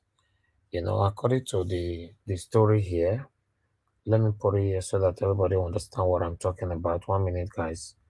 Because the reason why I need to bring this here is for those of us that live back home. Some of us have maids. You have housemaid. You are and different things and all that. So it is good for everybody to understand, you know, that the situation of Nigeria right now, we don't really know who to trust anymore. Because a lot of things is currently going on. You know, so I would like to put this one here. 1 minute. Let me see if I can put this on the screen, if I can read it. Okay, yes, I think that this is it. Everything, I talked about this just a few days ago, that everything is hazard. People die by mistake in Nigeria. A lot of things happen. People take people's life for fun and all that. So, former director of army in the UPTH butchered by a former Aboke Gate man who she arrested and detained for theft. Aboki came back from detention and you know, see for there, he can't end the life of that the woman, you know, because he does not want the case to be heard. Because they say that same week we kill him, so now court won't take the final judgment of the case. So as a sense rich, in believe say if he end the life of the woman, court case go end like that. This woman lock her house, you know, she don't know see this person pass window or it enter the house, come inside the house, and now let this woman enter the house. So he carry cutlass to bush around for inside house. So please, guys, many of you, God don't one for you. Get house for Nigeria. Some of you they visit Nigeria all the time. You get domestic workers and all that. Please be careful. Just be careful. You know, I know why I'm saying this. Just be careful. So that's why I brought that here. In case anybody want to contribute to that, that will be fine. If you don't want to, also skip it. But I would like us to quickly take on the final submission on Elvis, this. me, I dey go Sorry, now. 1 minute. Make I say What something. this guy I dey did, go. if it's in this Arab country that I am, a jungle Hold it. justice straight. This one no be saying na court, jungle justice. Yes, Telling you, Elvis, I just want he's to not make going a to any very, court. very They'll good just observation. A hang very him. good observation right there now. He say his name is John Danjuma. So that guy is not a Fulani man. John Danjuma is a Christian from the north. I just want to make that explicit observation. But now Boki Abi. Now it's a northern man. but it's a Okay, so Christian not nurse. okay, it's a Yes. Christian. From Plateau, now those Plateau or Nasarawa. Yes. Yes. All right. Okay. For me, my main concern is that witty they happen right now. Witty house help. Exactly. Witty house help and whatever they do to people for Nigeria right now. One needs to be careful. To be honest. Okay. Let me start from the top again. I would like to start with Mr. Chuks Obiboze. Mr. Chuks Obiboze, thanks for joining us, sir. Please talk to us in 5 minutes. Yeah, good evening, Mr. Elvis. Good evening, everyone. I'm so sorry that when it got to my turn, I got a phone call and you've shown the video. I got the phone call about the great man who just lost his life, because one of his relation is around me. So he called me to let me know that that happened. So I'm so sorry that I wasn't able to pick the call. Man, Nigeria, I don't know. Everybody have said I thank all the panelists, especially Mr. Alex and all the people that called. They just said the same kind of thing, I would have said. It's really touching. Nigeria right now is really touching. But I assure everyone, the least Nigerians we get in this whole thing is re-election without this satanic APC. It's as simple as ABCD. There's no two words about it. That is what is on the card now. They are listening. And they know they can't afford to take Nigerians for granted right now. It is impossible. It's not going to happen. And they know that. So all these talks are here and there, and that's why I like, how, our principal came out to, talk. I think they are listening, and I like the area he put his, words, showing that he's not afraid of anything. No, it doesn't matter what it takes. Like you rightly said earlier, that he lose nothing if he decide to go, to not even come out. He lose nothing, But we are together in this, and that's why we are thanking everybody who has put effort. Everybody who has done their bits and they continue to do. We use this platform to say thank you and continue, because the fight is not yet over. I would like to say my condolence to the family of the great man, the great actor who we lost. It's also unfortunate, but this is Nigeria. It's a young man. That's what we're fighting for. We need to have a greater death, ratio. It's unfortunate that we're that in our 40s, 50s. But that is, what Nigeria have done to each and every one of us. So the last video you played is, I mean, this is, you see the value of life in Nigeria. This is what we're talking about. It's all connected. You can't say one without the other. That is what this is why if you get up like this and think home, pick any newspaper there to read, you just get sad. Even the police, they were so humble to talk to him and talk to his conscience, to see that these are the people, we know how they behave. They don't care about anybody. But look at even them. This touched them, showing that human side of them. It's so unfortunate. I yield here. Thank you. Thank you, sir. Thank you, Mr. Chusobiboze. God bless you, sir. All right, let me quickly go top and start from top again. I would like to start with Mother Patricia. Mother Patricia, please talk to us in 5 minutes. Your final submission. Okay, thank you so much, Mr. Elvis.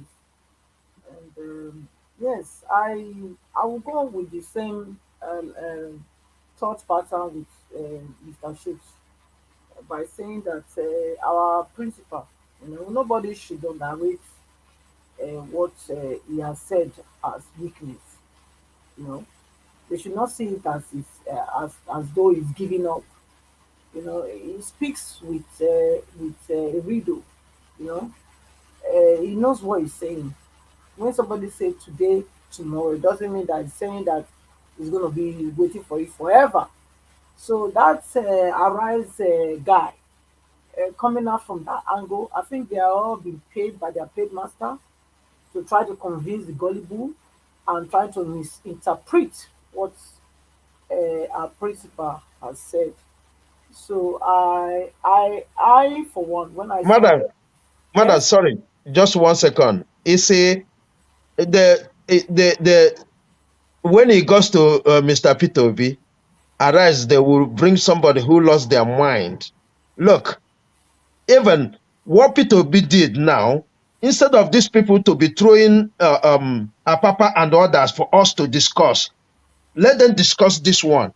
This is simple. but that is why we are here to Yeah, debunk. this is simple. That's Yes, what he wants. He wants people to discuss him, not Apapa and the APC scandals and all that. yes, but that's why we are here now to debunk whatever they have said in Arise, and we here we have been calling out Arise television TV that they've not been fair and in how they present their cases when it comes to our principal. It's only, I mean, it's only Rufai, that has been very standing on his ground as a true journalist, because the journalists, what will I say, they are the fourth arm of governance, so they are supposed to be the ones that also help to shape the narrative, correct narrative of where the country is supposed to be going. But it looks like Arise, they have been bought. Some individuals, because Ayo, she's still very, very, sound in her delivery. But when you talk about Abati and Sheu and this one that I saw today, I can't even remember his name, So I don't even know where those ones, whether they are. I don't want to be sound like I'm also a religious bigotry now. I don't know where they come from, but if you say Sheung, Ayo, so those are not. So what I'm trying to say is, Arise, something needs to change there, because you have some that are really, these two that I can mention, which are really standing for truth, and then the other ones, they are not really, really there, neither here or there. Do you get me? So they misinterpreting what our principal said to be that it means it can wait 4 years. I think that's a slap on their own face, because any intelligent person will know what our principal was saying.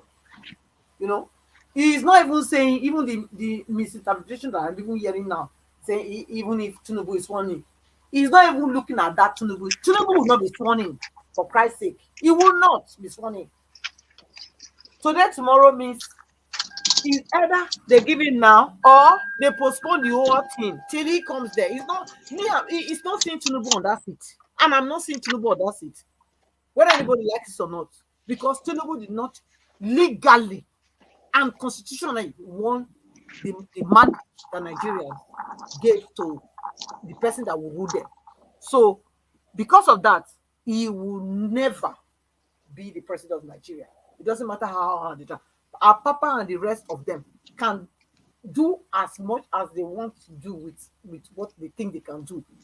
It will never, so far, it will never be enough all their evil that they are planning against our principal and all of us that are fighting for this cause will fall on their own head. That is certain. I've said it yesterday. I said we are like ducks. We are like ducks. No amount of water that you pour on duck, trying to use it to drown the duck or whatever, that will ever put that duck in a place of disadvantage. That duck, what it does is just, shakes his feather and everything falls off. And that's what it is. So me, okay. Yeah. So thank you. Your time don't finish. Thank you. Thank you, Madam Somebody interjected me. I don't want to talk. I bet. Don't do. Yes, no, but I gave you the time as well. Thank you. Thank you. I Yes. appreciate every one of you. Thank you. Thank you. Thank you so much. All right. Madam Busy Brains, please talk to us. Your 5 minutes, madam. Okay, Madam Busy Brains. Be like say you're not there available right now. Okay, we'll come back to you. Amashola, please talk to us. Your 5 minutes. So my panel, I think the panel again. Mr. Elvis, this natural resources that we're talking about. Yes, sir. I wouldn't mind if one of these days we can discuss about it. The ones in the north, because there was a program I watched I think during the campaign. It was on this show. I can't remember that guy again. It was El Mustafa on a show, and was explaining how when he was with Abacha, how they went abroad. They used satellite to check all the natural resources in Nigeria, and they found that there are much of those materials in the north. And that's one of the reasons why Boko Haram is disturbing them in the north there. So I don't know if we could just find a time, and then I think it would be nice if you can get some of these videos during the NSAS when we were all begging and pleading to the youth that the best time is the next election. They can vote out the wrong government out. If you can bring that video, let the people in government begin what they said and see what they have done now. I would suggest if you can be playing it once in a while, so that we can encourage ourselves and let them know that this is what they said during the NSAS. I can't remember that it was Tinubu that said it, that they said where we should just go and wait for election. If you don't want the bad government, we can vote them out during the election. Now they voted them out, but they refused to go. So if you can be putting that video, let them see it. I think that's. I don't have so much to say this night. Thank you. Thank you, sir. Thanks for the suggestion. I'll put things together. Meanwhile, before I call on the next person, Shehu Kuti, the son of Fela Kuti, currently, I don't know if he's already arrested, but he beat police officer where today, not be small. So camera cash away beat police officer on the road. So remember, the same Shehu Kuti was the one that was fighting obedience, insulted all obedient everywhere. So now a lot of people are already saying on social media that God is already punishing him, because according to the video that is circulating right now, how he dealt with the police officer, Shehu cannot get away with this, because the social media is already on fire. Nigerians are calling for his immediate arrest, and the Inspector General of Police have ordered for his immediate arrest. So yes, I thought I should bring that in here. Mr. Niger Watch, Nigeria don't happen to him. That is it. No, Nigeria did not happen to him.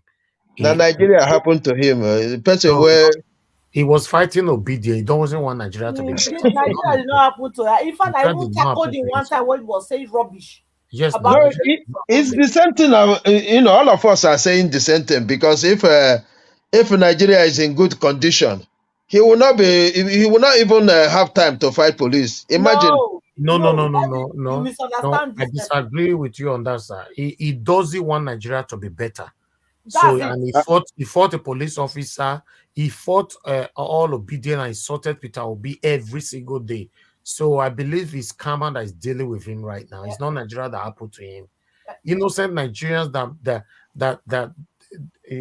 that he's praying for Nigeria to become a better country, and unfortunately they become a victim of bad circumstances. Yes, Nigeria happened to them. Someone like Cheun Kuti or whatever his name is not Nigeria that happened to him.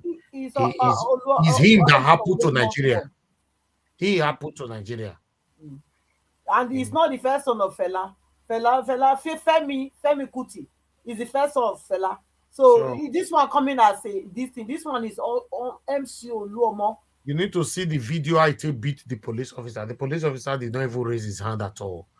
So now let's see what is going to happen in the next 24 hours. Anyway, let me call on the next person to talk to us.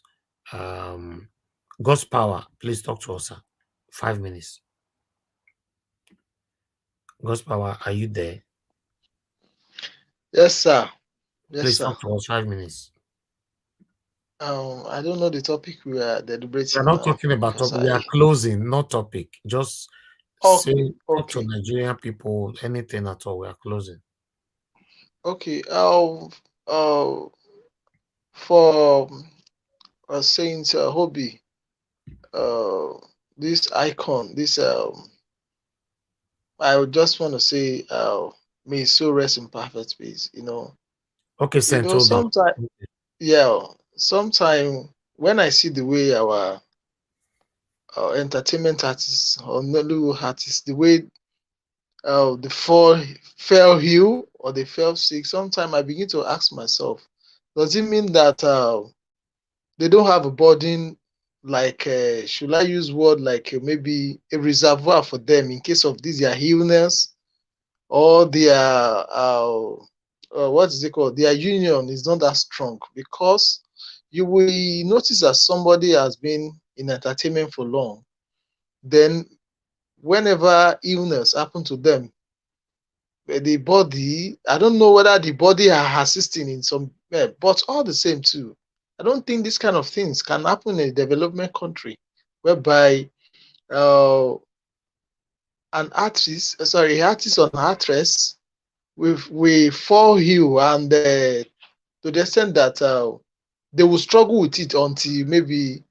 the person, I don't know why it's like this, maybe because of a failed system we are experiencing in Nigeria, because majority of them, assuming there's a good hospital and things are working fine, I don't think they will be dying like that. But having said that, this our mandate, I just want to appeal to the whole well-meaningful Nigerians, because to be honest, we that we are here in diaspora, we are trying our possible best to be pushing. And one of the reasons why I will still put some blame to people back home, especially the youth, that they've already said they move on.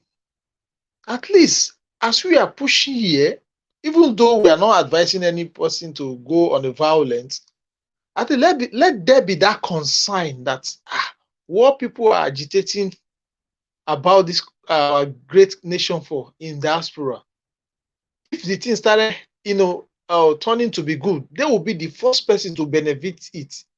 At least, like for example, now it's only few states that goes on the protests. It's only few states. Like in Lagos, there's nothing. So if you check it very well, it's not really encouraging. If not that we have decided, make up our mind that no matter what, we will not relent. We continue. If you check most of the countries that they agitate for things, they collaborate, both their people in diaspora, as people in diaspora are doing their own. People back home too they are speaking out. That is how they get, justice for whatever thing that they are clamoring for their government to do the right thing. So I want to say, I don't really have much to say. I want to say, thank you. Let us keep pushing. Let us keep moving. I know that the mandate will be ours. Thank you, sir. God bless you. God bless you. Thank you very much for your submission. All right, I would like to call on Mr. Alex. Please, your 5 minutes, sir. Yes, Ajawa, thank you so much. May the soul of Saint Toby rest in peace. I grew up watching some of his movies, you know, very educated, eloquent, and versatile and vibrant, you know, artist. I pray God to grant the fortitude to the family to bear the loss. Yeah, I read that he died of an undisclosed illness. I want to say something that I observed from celebrities in Nigeria, especially football players, musicians, anybody that is a celebrity in Nigeria. These guys are nice people, but there's something happening to one thing that keeps happening to all of them. When they are making this money, they use it with recklessness. They don't invest properly.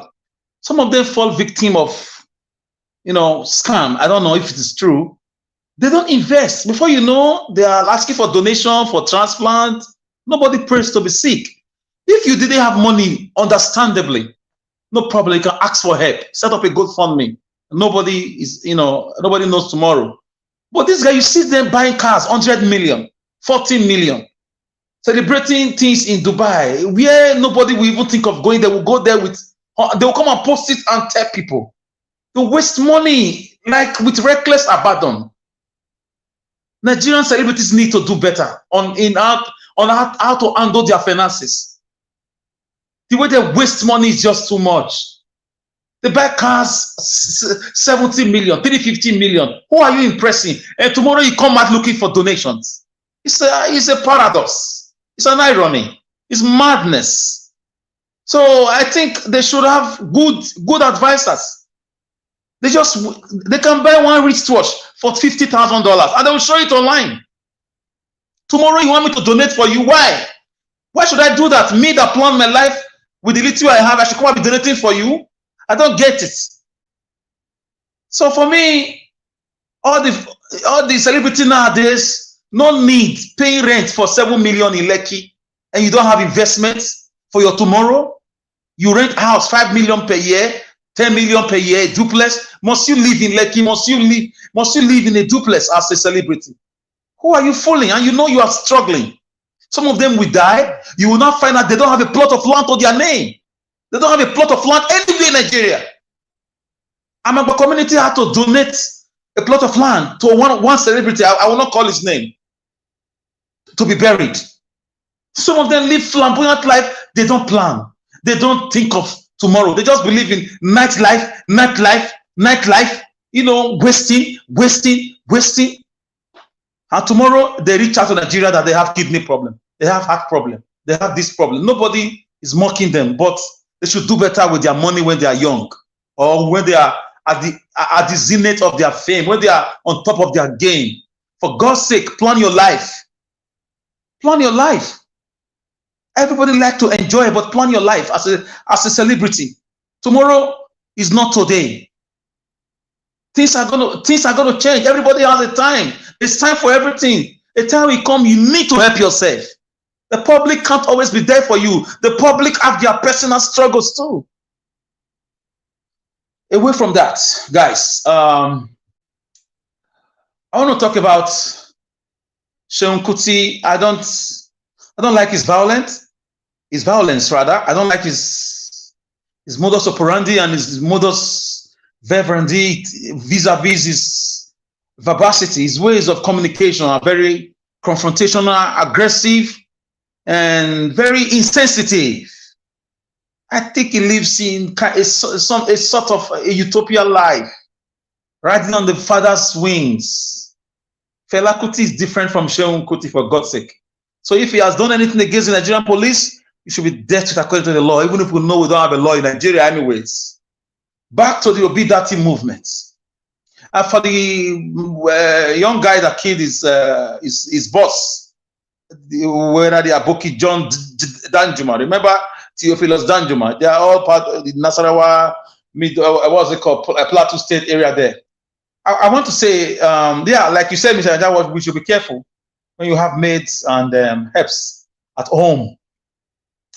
Don't be too friendly and don't be too harsh on them, but just have a little distance from your workers and always anticipate their moves. And lastly, Obi Dati movement, for me, Obi's elections have shown us there is no Nigeria. Like I said, I don't mean to be disrespectful.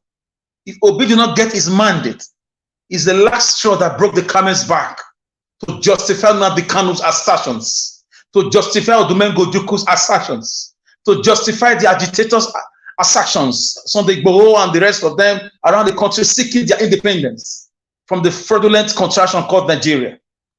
So if Obi is not allowed, because it's 3 elections were conducted, Senate and Rep went through, how come the presidency didn't go through? So that's $1 million question that we must ask ourselves. So whatever they see in terms of squeezing this mandate from Obi, whatever the federal government or the northern oligarchy think, or the Fulani northern leaders are thinking, the wicked men and women over there, Nigerians are more than prepared to confront them with reality. Because you cannot be taking your children abroad and preaching Boko Haram to people, denying them of civilization, afflicting them with poverty and insecurity, and you want us to take it in the south. No, before the amalgamation, we were a nation. So everybody will have to go back to their nations. So on Obi Dati mandate we stand. Otherwise, the fraudulent Nigeria can go to hell. Thank you. Thank you very much, Mr. Alex. Thanks for your submission. All right, let me move on to the next person here. Okay, Gospel, talk to us. Okay. Alex Adopikin, I beg, talk to us in 5 minutes.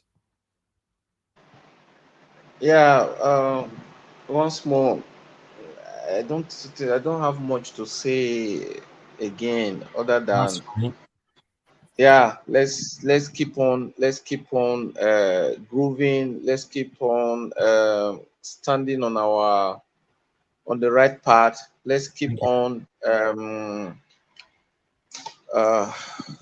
just keep on the good fight. You know, whatever we can do, the of the judiciary, and we definitely hope that they will play their part. So thank you very much. God bless you. Thank you very much for coming in. Black Panther, thank you very much for coming in, sir. Appreciate you. I see that you were trying to call in, but it's good to have you on the panel. Please talk to us in 5 minutes. Good evening to you. Good evening, Mr. Naija Watch, or good afternoon. Wherever you are, good morning, good evening, good afternoon. Thank you, Mr. Naija Watch, for giving us this platform to be able to send a good message, a positive message out, and critically analyze issues on ground.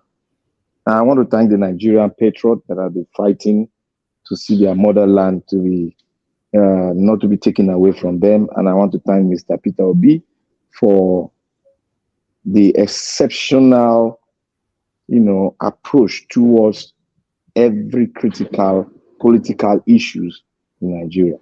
I want to thank him for being humane. I want to thank him for being a man that is filled with love. In everything they bring forth towards him, he approaches it with love. And he's a smart and a courageous fighter. I knew that he was courageous, because a lot of people see him so quiet. Remember, those that are quiet, you can never know what's in their mind, and they will never tell you what's in their mind. And if they bring it out, they will hit the nail. So therefore, Mr. Peter Obi, God will bless you, and God will bless the womb you came out from. That's your mother. God will bless your mother, and I thank her so much. Thank your father. Thank every people that be every family man that be affiliated to the obedient Obi family. May God bless every one of you. You have given us a gift, and this gift is a gift that we cherish so much, and God has sanctified the gift, and we hold it in the highest most part of our heart, and we are ready to follow him to where we are going to where he's going to, and we know he's going to bring out the best of Nigerians from every looks and crannies of our motherland and those of us in the diaspora. Thank you, Mr. Peter Obi. I want to say one thing again. Mr. Alex, may God bless you. You critically analyze it, and you spoke like the Black Martin Luther King that we have that emanate from Nigeria. God will bless you and continue to spring you up in every areas of your life. I want to also say most of us are talking. Before I go on, I would like to send my condolences to one of the best Nollywood actor that we just lost. May God may his soul rest in perfect peace. I want to say also that most of us say Mr. Alex say he doesn't know why the reason why they spend so much money in acquiring worldly things. I must actually tell you, I was one of the people that made this sound clear into the entire Nollywood field and the entire artists in Nigeria that they are doing more harm than good to Nigeria. And they are ashamed to their motherland, and they are ashamed to the entire black race. Because what they are doing is more or less suppressing the people and making these people, these politicians, to suppress them the more, because they are one of the mouthpiece of the people, but they decided to go low.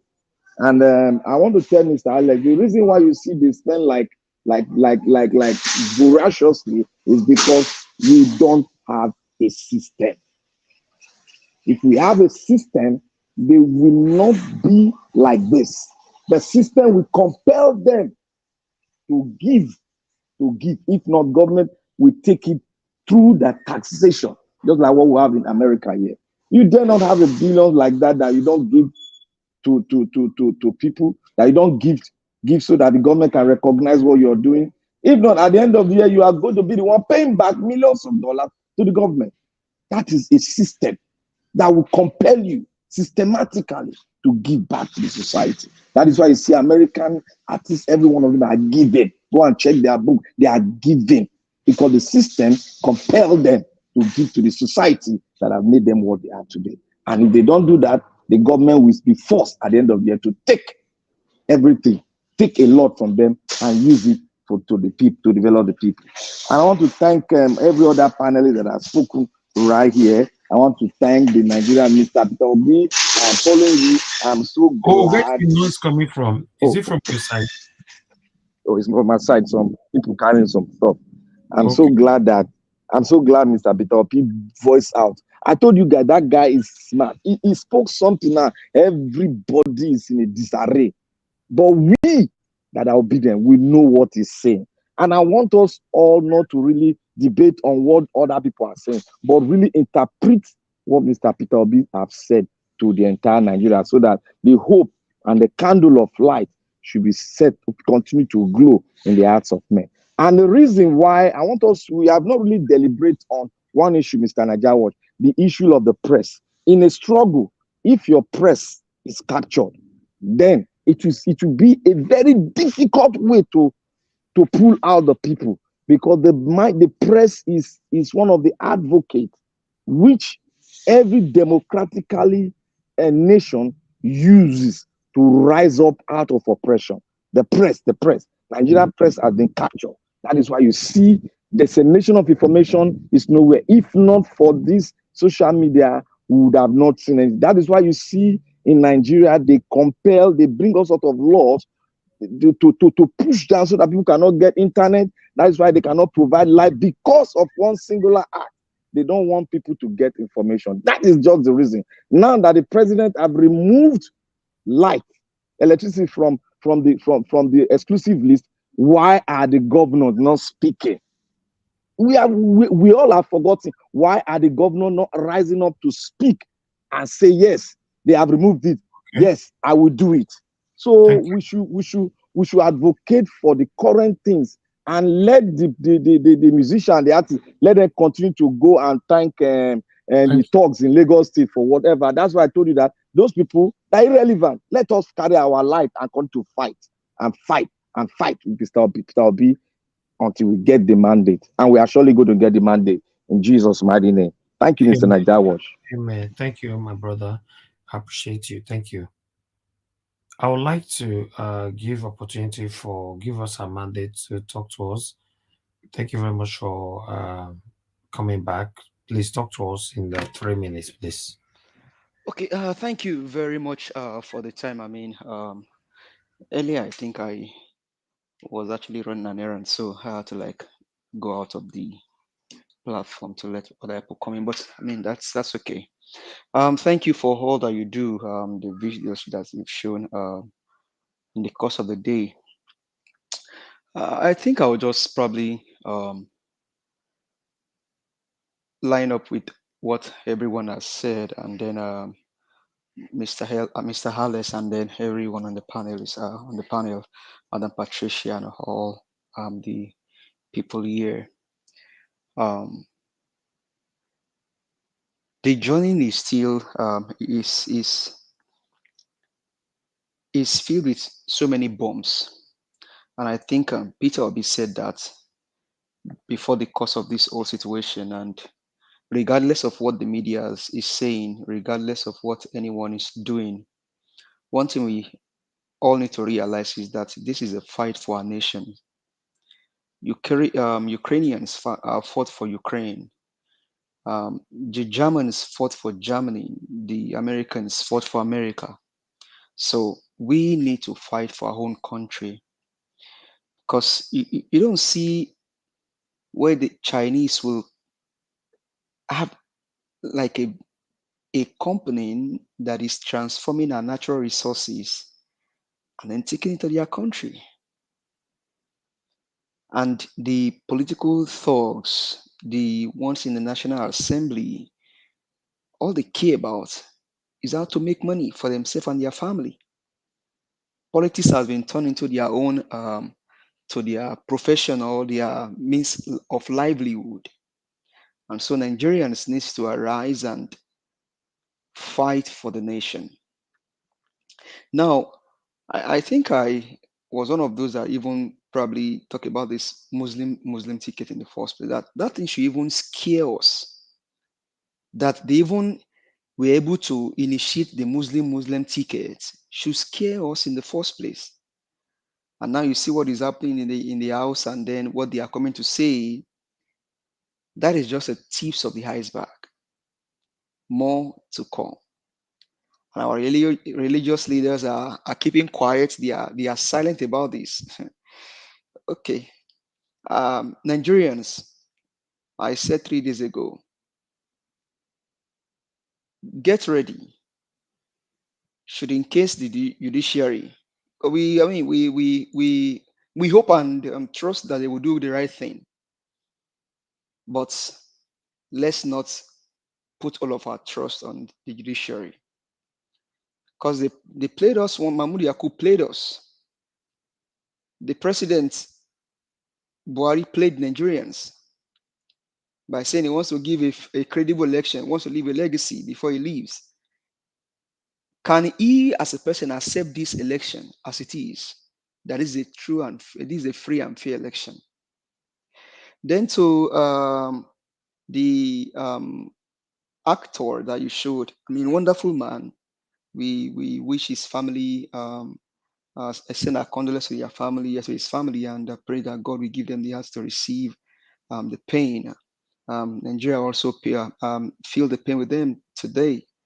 And then to the woman that was that is a hard video to even listen to, and that tells you the state of the nation. The state of the nation. Justice should be done. Then when it comes to Sheung, I think you took the word out of my mouth, because I wish I was on the panel. Nigeria did not happen to Sheung. Sheung was the one that exploded on Nigeria. Sheung exploded on Nigeria big time. Sheung Kuti happened to Nigeria. So maybe after this whole thing, we'll see how justice will play, because the case of the lawyer that was even pied by a police officer. I think Mr. Evans, you said the guy was promoted right after everything. That he was still promoted. Okay, now that it has happened to them, let's see what they will do to Sheung. If Sheung will spend the rest of his life in jail, or he will just ask them to call Tinubu, that Tinubu is his friend, and Tinubu will ask them to leave him and let him go. Now we'll see what's going to happen. And like you said, I mean, if you fight Peter Obi, So sorry to interject you, please. Sorry, let me just tip in this. Sheung should go to jail if they go to college. Let them jail him so that he will have the impact of the evil in that country, so that he will not rise up and follow the obedient to see the light properly. no, it doesn't. It doesn't have to go to jail before he can follow the obedience. We are not even looking for people like him because he's a bad character. What will such a person, after coming out from jail, he wants to come and join the obedient movement? Is that's not a good character. Let him just be where he wants to be. Whatever they decide to do to him, well, it is left with him and the IG of police, and then the Nigerian people. But if he was in a place where I live, he will not even dare raise his hand on the cops, because that man, the cops that he raised his hand upon, has a uniform on him. So he should know. And this is where problem comes. I think sometimes ago we talk about his maybe I should not even go there. It just shows the decadence in society, and people like this will still be claiming that they are big boy, or they are civilized, raising your hand on the police officer and doing what you have to do. And now they have to, I mean, justice just have to be served. But we'll leave that to the IG of police. So I mean, thank you so very much, Mr. Helvis, for all that you played, and all that you continue to do. God will bless you and enlarge you and your family. Obedience. Let's not relent. Let's keep the fire burning. Peter Obi is coming. I have asked a question. If Tunumbu was served the petition, he saw the petition. You know what was supposed to happen in court? I think on the first day of court was the 7th, if I'm correct. Then they postponed to the 10th. Now, someone like Donald Trump would have been put in prison if not for his legal advisor. He was saying he will not show up in court. His lawyer advised him, Oga, you must show up in court. If not, they'll put handcuffs in you. And that's why he showed up. So Tinubu, the judges should decide what will happen to Tinubu, because he has already showed display contempt of court, and the law should take effect. Thank you. Yeah, but that's in a country where the law works, you know. But Peter Obi is in the scene now. If Atiku could show up in the court, Peter Obi showed up in the court. I mean, Tinubu is not bigger than Nigeria now. He should go to court. He should be put to jail. All right, talk to us, One Love, in 5 minutes, sir. Okay, I won't take too much of your time, Mr. Najawash. Thank you for everything that you do. Yes, I just it's really sad when you see what is going on in Nigeria.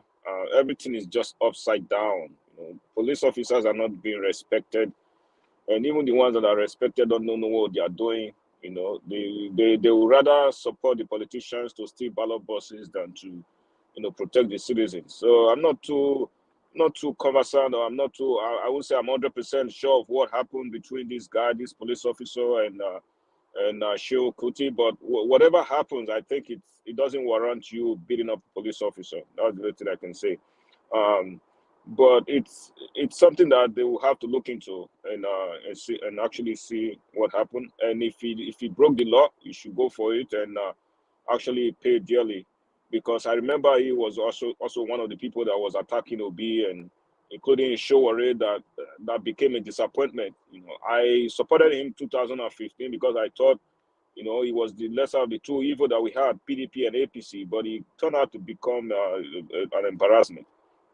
So Sheon Kuti should go for whatever law that he broke, that I believe.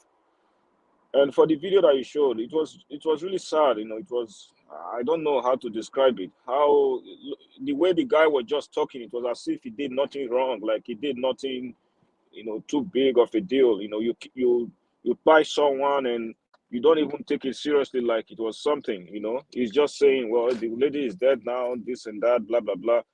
So that's what we are fighting for every day. That's what you, Niger Watch, is fighting for every single day. You know, if you're in Nigeria, if you're listening to me, this is what we are fighting for. You know, us in diaspora, that's why we keep fighting to make sure that you live a good life, to make sure that you have security, you have clean water, good roads. That is what we are fighting for. So don't think Mr. Naija Watch comes out every day just to sit on air and talk and talk and talk. We want to make sure that you guys have a good life. That what you're living there is not how you're supposed to live. The things politicians are giving you are not what they're supposed to be giving to you. You deserve more. You deserve better. You deserve good roads. You deserve good health care. You deserve to live in a clean environment. You deserve to go out and fish without being discriminated against. You deserve to go out there and farm in your land without thinking of someone coming to attack you. That is what we are fighting for every day. I know some people might be on the comment section saying this guy just come out and talk and talk and talk. You don't know what you're talking about. People that have lived and they've traveled far and wide. We've seen life and we know what we are talking about. We want you guys to get out of that slave mentality. We want you guys to get out of that mentality that, oh, if a politician go out there and come out a borehole and even a market, and you guys are praising and clapping for them, what they are supposed to be doing to make sure you guys have a good life. You guys are not living well. We are fighting for you. We don't need anything. I live here in the United States. I don't need anything. I don't need anything from anybody. I'm a United States citizen, I'm not going to Nigeria to beg the politician for money. We are fighting for you guys. So we want you guys to wake up. If you're hearing my voice, wake up. Nigerian politicians have destroyed Nigeria. They don't have anything to offer. PDP, APC don't have anything to offer. They are just there, playing you guys for nothing. They travel abroad. They see how life are led. They've seen everything, but they don't want to replicate those things because these are evil men. They just want to keep oppressing their own people, and it's not fair. So you guys encourage us, encourage Mr. Naija Watch however you can. He's not just coming out here to talk and talk. He's fighting for you guys. That's why we always hear, we always try to pass information out so you guys can get ahead of what is going on around the world. Nigeria is too backward. For many years, things are not moving forward. Don't have the basic things of life. We're not even talking about social stuff now. We are talking about basic things of life. We're talking about clean water, talking about electricity. Those are basic things of life. In the 21st century, we don't even have those things. Before we start talking about, social things, we don't even want to discuss those things right now. So Mr. Naija Watch, please encourage him. He's doing his best. He's fighting for us to have a new Nigeria. I believe Peter Obi is the right man at this point, and we don't have any other choice than to follow him, because we that lived up here, we can discern what he's talking about. We can discern when someone is talking to you, that this person mean well. We don't want someone who's going to come here and share 2 bags of Indomie and come back in the next 4 years and tell you to vote for them. Listen to Peter Obi. This guy talks sense, and that's the reason why we are supporting him. By the time he gets there, he's going to clean up this mess that we call Nigeria right now. So please, let's support each other as one Nigeria. I know we have differences, we have cultural differences, we come from different places, but let's stand together and fight these guys and get these old cargoes out of the office, because they are not doing anything for us. For many years since independence, we haven't earned anything from these guys. They just keep coming, offloading themselves from one old cargo to another. And here come another guy now who said he wants to become president. These guys are old and retarded. They don't have anything to offer. So please, I know by the time we get this mandate, as we go back to court on the 18th, we should be able to understand our next move. And whatever Peter Obi says, let's not take it negative, because I know Peter Obi will never give up. The person that I've listened to since last year, I know he will never give up on us now, because we have come thus far. Please. Thank you, Mr. Naija Watch, and God bless you for all that you do. We hope one day we'll be able to invite you up here to the stage for us to see, because you've done more than what Buhari have done in 8 years. Thank you again. Thank you. Thank you very much, sir. God bless you. Yes, by God's grace, we have opportunity to meet one way or the other. Let's have a better Nigeria first. That's the most important one now. And I thank every one of you that is on this journey with us. Thank you. It's a collective effort. On the 17th is next week. We are close. I guess it's 17th is Wednesday, right? So we are very close. So fingers crossed. Thank you very much, my people. I appreciate you all. I'm sorry, guys, that we have to finish this broadcast this time. In this week, I think twice we left the broadcast to run till like in the morning, but it's not very easy for me. So, but surely, fingers crossed, by 6 p.m. tomorrow, I'll be here again. Let's continue to stand for what is right. I just showcased a picture not long of Saint Obi is a legend. He was a legend, but today is no more, right? So I want you to have it in mind. I pray for every one of us to live long with good health, but have it in mind that death is inevitable. You're not going to live forever. I am not going to live forever. But now that we can still talk, we're breathing, how do you want people to remember you? Or what do you want to be remembered for? It's very, very important. Stand for what is right, regardless of anything. If you watch you standing alone and you know you're standing for what is right, then stand alone. I'm not saying this because of me or because of anybody, just because of your life, because whether you like it or not, somehow, someday, you will be no more. I pray God give us long life and good health. Now here we go draw the curtain. I appreciate every one of you that supported us today, that super chatted us. God bless you all. Dr. Alexander Gomez, Oseminge, Omede, thank you very much. Alex Sarodion, thank you very much. Anthony Ola, Fosa Oseminge, Emeka Alobi, thank you very much. Emeka Alobi, is unfortunately that you could not give your submission today, but thank you very much for coming to the panel. And those of you that joined the panel, thank you very much for coming in. Like I've always said, it's a collective effort. May God bless every one of you. For those of you that could not join the panel, you know how it is. Sometimes it's very busy. Sometimes it's not also very busy. But if you can come in, try to come. If you cannot, always stand for what is right. All our spectators, my commenters, thank you very much. Mother of all, Mommy Diaspora, thank you very much, Mommy, for all you do for us. I can see Amaka E, thank you very much. I appreciate you. Esther, I can see you right there. Thank you. Chris Dublin, I can see you. Thank you. Guy Wanlele, thank you very much. Michael Organemaro, thank you. Pocha Gina, thank you very much. Peggy Modi, thank you. Mori Chikwe, thank you very much, my people. I can see more people right there, but unfortunately, I might not be able to. Emeka, eBay, Magnus, God bless you. Thank you very much, Lady P. Thank you, my good people. Have a good night. Have a good weekend. By 6 p.m. tomorrow evening, I'll be back here again by the special grace of God. It's 11:34 here in the UK. I don't know what time it is over there where you are, but by 6 p.m. Nigeria time or UK time, because we're currently UK time and Nigeria time are the same, we'll be out again. Thank you. Friday, it will go. Thank you very much. God bless you all. Please help me to copy the link, share in another platform where you belong. And before you leave, if you know you have not pressed on the like button, help us to press on the like button before you leave.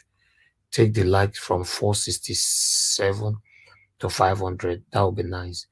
Okay, let's do this before I go. I'll take a minute or two. Let's take these likes to 500, guys. If you know you have no like, press on the like. I'm watching it. I'm not leaving yet. Let's because it's currently 468, 469 now. Let's take it to 500 before we go. We can do this. Continue to press. It's already 470 now. Yes, we can do this.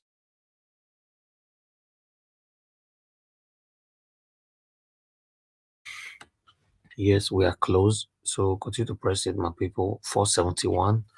Press it, press on the like button. The like button, my people, press it. I want it to be 500 before we go, because I want YouTube to recommend this video to others. Everything that we give here, all our submissions, is very, very important. Our panelists, they are wonderful. I learn from them a lot. Every one of you, both everybody that call in, we all are learning from each other on this platform. It's a collective effort. Continue to press on the like button, my people. We currently have 478. Let's take it to 500. 500 dots will close the show. 500 dots Press it. Press the like now. Get up now. You without this, I do it already. To get up now, no problem. Get up and go press them now. Because most of you are watching me from TV. That's why likes, sometimes we clamor for the likes. Yeah, it doesn't matter if you're watching us from TV. You can as well just go to Nigeria Watch on your phone, press the like, and continue to watch us on TV. Chris Sunday, thank you very much. I really appreciate this for choosing to become a member on Nigeria Watch platform. I really appreciate this. Oh wow, thank you, Chris Sunday. I really appreciate you. Are now a new member here, guys. Click on our membership. Those that is part of our membership, you can you easily identify them on the comment section when they comment, because they have a tick that goes with their name. Thank you. God bless you all. Sometimes I don't remember to talk about these things. It's the thing where they talk about too much, man. See, now since we've started this broadcast, I never thought to make people subscribe. I beg me gonna subscribe to my channel. I beg. You guys should take us to 100,000 subscribers. Subscribe to us. And now only like, share. Now it be the common thing for my mouth. Like, share. That is very important because I want our voices to go far. If you share, our submission will go far. If you like, our submission will go far. But I'll try my to remember they talk about other things. We have what we call super thanks. For those of you that are going to be playing back our video later on, yes, super thanks, click on it. And for those of you that are going to be watching the video through Premiere, please super chat us as well. Click on the super chat, support us. And for those of you that's going to be playing back this video, please don't forget to subscribe as well. And if you are watching me right now, if you are not, click on the subscription button. Please do that. Thank you. I appreciate every one of you. Okay, let me look at the likes again. We currently have 485. Make una let them complete 500 now before we go. I beg now, me then do am now. I beg people. I beg. Eh? I beg now. 500 not too much now. Make una press make it go complete now 484 a day. So make una press if you not complete, 488 now. Yes, if you're not complete, me not they go anywhere. Give us a mandate. Me your day. I know they ask for this all the time. Make I say I know they go anywhere, but to But me, then do better now. I beg people. Many of them don't decide to it. They don't they sleep. Now they cause I'm not saying they know what to do. Many of them don't they bed. I bet press 489. We have 11 to 490 now. 490. And just 10 to go. Just 10. Only one person if you just mobilize. Mobilize your neighbor. Mobilize the obedient. Yes, the obedient. Even though Oyibo are your neighbor, tell them say with the press like. Press on the like my people now. The thing don't reduce. Okay, 490 again. Yes. Press and I beg. Press on the like button. Is right there. Thank you very much, my people. We are still waiting though. Now only 10 remain, only 10. I not say this 10 now 5 will come at once just now. You see, say from 490, 489, it will go straight to 495. It's possible. Press on my people. Let's do this. I'm still waiting though. And nobody don't press again. No, the thing does stagnant for there. Okay, 491. Then I think about 492 now. Just 8 to go. We're gonna press on my people. And God bless you. I appreciate this. Now, what did they keep us with? They would suppose not close since now. Yeah. Wait, madam, in that day. Wait, when I go press. No, this one don't sleep. Okay, in America they do. No, they ever sleep. Say now we were in Europe now. This time, it don't late for here now. It's about almost 12 o'clock. Almost 12. Okay, wow. Yeah, almost 12 midnight. Yeah. Come on, guys. We are still waiting, man. I'm not to say my voice. I don't tire. I need to go relax. If you not see the pity for me, just take this thing to 500 man, go relax. Eh? Oh my God, Oga Elvis, not well done. Oh, hey God. but that busy brain don't wake up. Maybe not Oh, God. maybe not the beg now we come say no. Oga Elvis, how do you do it? Hey God. Brains don't wake up. Hey God. It's not easy. That's how we take the run now by God's grace. I will have a proper rest once we don't get our mandate. 494 now. Oh, wow. Continue to press on it, my people. I call you before now, Madam Busy Brain. That time you know answer. I know say you don't sleep. I don't reach my land. I can't come back now. I don't even know what woke me up. I think it was I don't know. I No, literally. now the talk when me and give us a mandate, they talk for it. Would they bet Yes, press the like button? You know, press the like. Now only 6 people remain. Now could they go could all close? But we'll be begging now for the past 7 years for you. They don't agree press up. Oh, wow. Press it now. 5 to go. 5 to go. Ah. Now not let me verse. So now you let me verse. We'll just start another broadcast straight away. You know, I know the fit. I never get it straight again. We got to close now. You know, I don't remove the link. All the link I post, I don't remove them. I don't want anybody come to the panel again. That's how you know that I'm very, very tired. I beg, press the like now. What did happen? Yeah. So now 500 with the struggle since okay, 4 to go now. Now only 4 remain. Now only 4 remain, my people. They could not press them now. So the thing sometimes it go increase, it go decrease, it go increase, it go decrease. Maybe somebody they take us the play. No, press it. Press it now. They do who they press, they remove now. Okay, remain 4. Remain 3 now. Mona not gonna tell me say APC people don't join this take. Okay, it don't complete. Oh. Thank God. Thank you very much, my people. I appreciate it. It increase. Oh. Thank you. Go 3 now. Oga James, I don't know how you take come. I don't remove all my links, so we don't close, sir. Oh, okay. We don't close, but how are you, everyone? Good evening to you, sir. Yeah.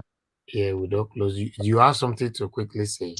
Yeah, all these days I wanted to join, but you know, I throughout these 2 weeks I have night shifts, you know, that's why. Oh, that's fine. That's fine. I understand, you know. Yeah. You know, it's good to have you here, but try to join us tomorrow. Tomorrow is Sunday. They work tomorrow. No. Even today I was free too, you know, but like I was trying to do 1 or 2 things at home.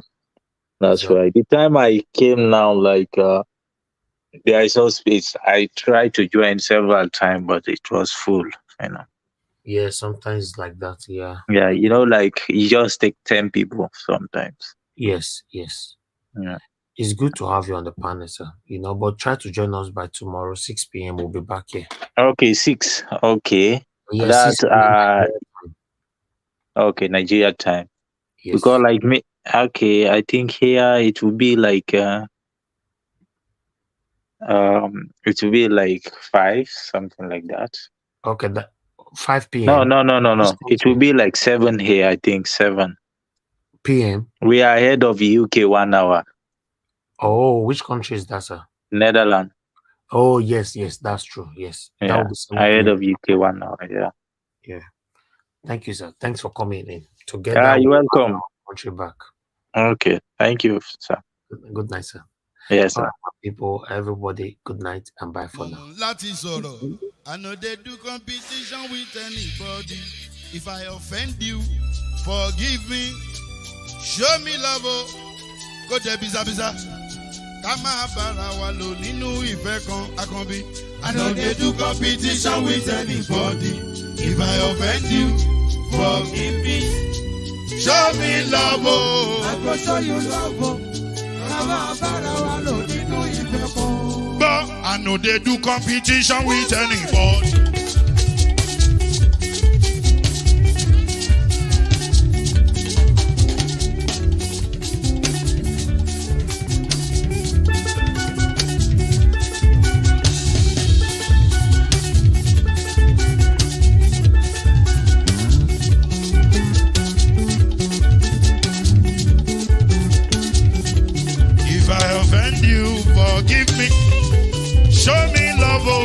I go show you love it. Ká má bára wa lò nínú ìfẹ́ kan. I no dey do competition with anybody. If I offend you, forgive me. Show me love, I go show you love. Ká má bára wa lò nínú ìfẹ́ kan.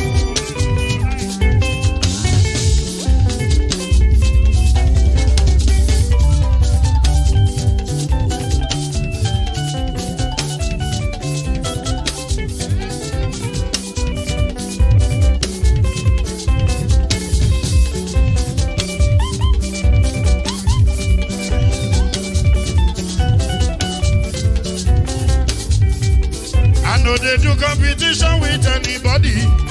If I offend you, forgive me. Oh, tó bá ti sanwó fún Ṣẹ́gun Nàbí o. Ẹ fẹ́ jókù.